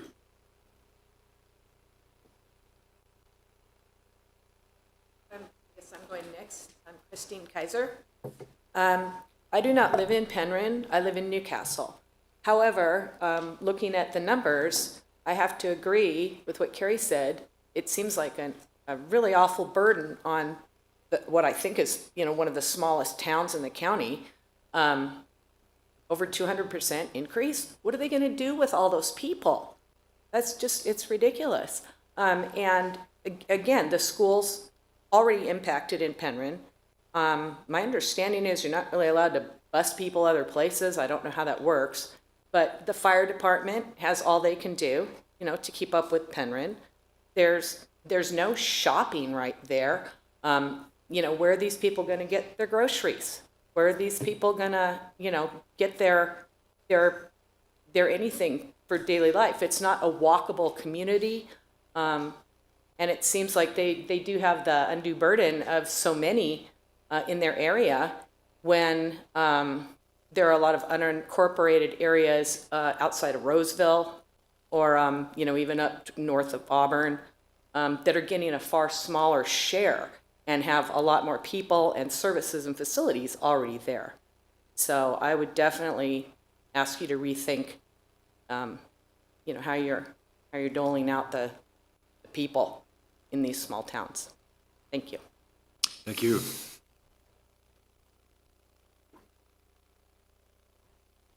Hi, I'm Patty Neifer. I'm also from Penryn, and I've attended many of the MAC meetings where this presentation has already been given. At several of the meetings, we had landowners stand up and say, I don't want to be in this. I never knew about it until this meeting, and some of them have had their properties removed, so I do appreciate that that is something that will possibly happen.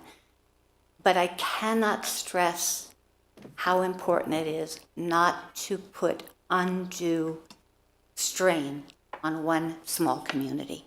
We have 8, now 10 parcels designated in Penryn for high-density housing. We don't even allow homes higher than 2 stories. We're almost all 5-acre minimum. There is no public transportation, as Commissioner Watts noted. A bus comes about every 6 hours. My daughter tried to commute to Sacramento, and there were 2 buses, one at 6 in the morning, and there was one at 6 in the evening. That was it. So the county is doing what you need to do. The planning department, and Callie has been fabulous at communicating, is doing what you need to do. You need to zone properties for higher density housing for potential low income. We already have one project that's already in the pipeline that is over 200 low income and very low income apartments. That's already in the pipeline. It's not got a final proposal, but it's already there. Now there are 12 more in Penryn, behind the Valencia Club, up and down Penryn Road. How did this list get put together? That they're all clustered in one of the smallest communities that has no say-so about what's going on. The impact on the schools, I have talked to the superintendent of Loomis Unified School District, Penryn School, and all the Loomis Unified School Districts are 100% impacted. Where are the kids going to go? And something I need to bring up now that I brought up at every MAC meeting is that there is a welfare tax exemption, and I believe anyone who's dealt with the low-income housing will know what that is. If a nonprofit runs the low-income housing project, these 200 or 250 apartments are granted a welfare tax exemption. That means no school taxes, property taxes, no fire property taxes, and service property taxes. So a community of 800 people who's supporting their own fire department right now is going to possibly have low-income apartments that are twice the population that will have no fire taxes and no school taxes. That's a big item I think the supervisors have to look into. Thank you for my time. Okay, thank you.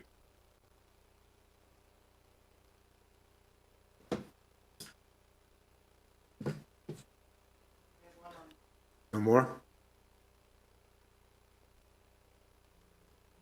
I see a hand up. Hi, Eric. Go ahead and Hello unmute your there. mic, and you'll have, state your name for the record, and you'll have 3 minutes to make your comment. My name is Eric Peterson. My associates and I are the owners of Foothills Bowl and Foothills Motel in Auburn, and also 3 adjacent undeveloped parcels.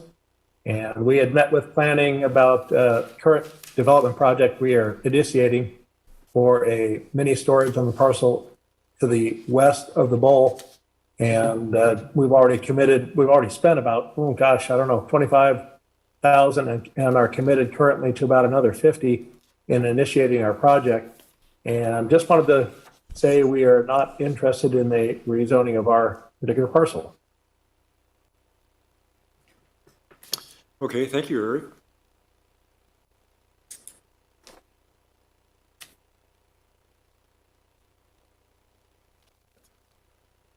Oh, wait, one more. Is that it? One more just came up. Hi, Dottie. Go ahead and unmute your mic. State your name for the record, and you'll have 3 minutes to make your comments. Thank you. My name is Dottie Breckenridge, and I live in Penryn, have lived here since 1977, so been here for a while. I just wanted to express that I am against the rezone, and I do absolutely agree with Patty Knifer in the statements that she said. I think those are all things that you guys need to consider, and I thank you for your time. Okay, thank you.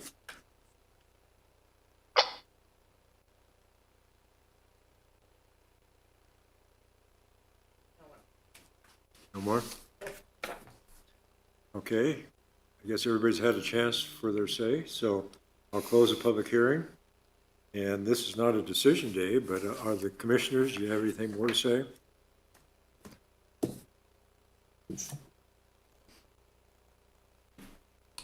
Not seeing any. Well, Huh? yeah, real quick, I just didn't want to go first. Callie, I appreciate your presentation. I like these types of presentations before we get the project, you know, and making the public aware. And I'd encourage, if you're listening, you're here today, stay involved. Make sure you know where your impacts are. And I just appreciate the awareness and workshop opportunity. Thank you.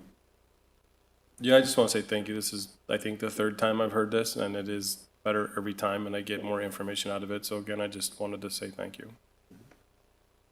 Yeah, and I didn't give you a chance, Callie. If you have any more to say, you're welcome. Thank you, Chairman. I do have a couple points that I wanted to note. It's absolutely correct that there are parts of the county that do not have a lot of great services.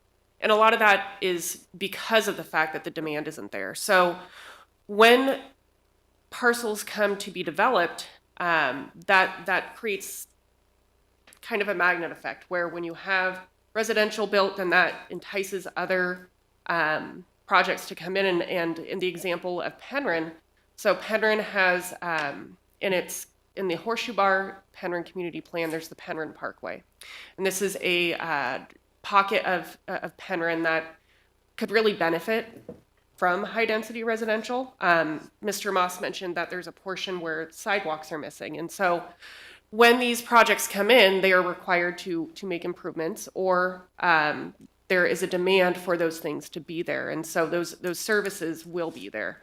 The other thing I want to note, too, is that the sites that are identified, these are not the final sites. And as we go through the process, sites are likely to drop off. And then I also wanted to note to the question about the welfare tax exemption. Firstly, to qualify for the welfare tax exemption, you have to be a nonprofit or an LLC on behalf of the nonprofit. And it's my understanding that there are certain provisions for prevailing wage requirements when a project is seeking those sorts of exemptions that make it much more difficult for a developer to construct those. What I've been hearing is that market rate is what property owners are looking to develop. That is what will get them the highest bang for their buck, so to speak. And the proposed rezone does not require anyone to build affordable deed-restricted housing. And just to drive home how rarely this welfare tax exemption is used, it's only been used on, I believe, and Maggie, correct me if I'm wrong, 0.4% of projects. It's less than that. It's 0.04%. Yeah, 0.04%, I think is the data that I saw. Yeah. But So we could get details on that if you're interested. So it's not that attractive to developers because of those. There's a lot of things they have to do to get that welfare exemption, and being a nonprofit is key. And as we know, not all developers are developing to not get a profit. If I can just add on, and I know that we'll talk about this a lot more as we lead up to the hearings on an eventual rezone package. But I did want to note that, or kind of emphasize what Callie said about the rezoning effort will not result in any restrictions to mandate that a property be developed as affordable housing. However, each property will need to fall in one of the buckets that for those of you that were on the commission when the housing element came, I'm assuming there was conversation about certain properties are planned for very low income, moderate income, and so forth. And so there's going to be an exercise each year as we do our annual progress report that we have to report on, and we have to keep track, staff does, of properties that are developed, and if they were planned to be very low income but not developed as very low income, we're going to have to find other sites to fit that. So Callie's absolutely correct that we're not going to require that something be built as affordable, but we are going to have to keep score, if you will, and make sure that our inventory is adequate over the cycle of the housing element time. And if it at some point we fall below that, then we are in that situation where we have to determine that we either have a buffer or we have a statutory requirement to rezone additional properties within a 6-month time period. And that onus is on the county, not on a property owner. So it benefits the builder who comes in first, gets their allocation to do whatever they want, and then the burden is left on, if we didn't meet our goals, somebody else is gonna have to pay the price. Yeah, that would be right. I mean, the early developments are going to have flexibility for staff to perform that no net loss analysis and move units around, right? I also wanted to share one potential ramification of noncompliance that's unique to this. It's different from the residential care home discussion.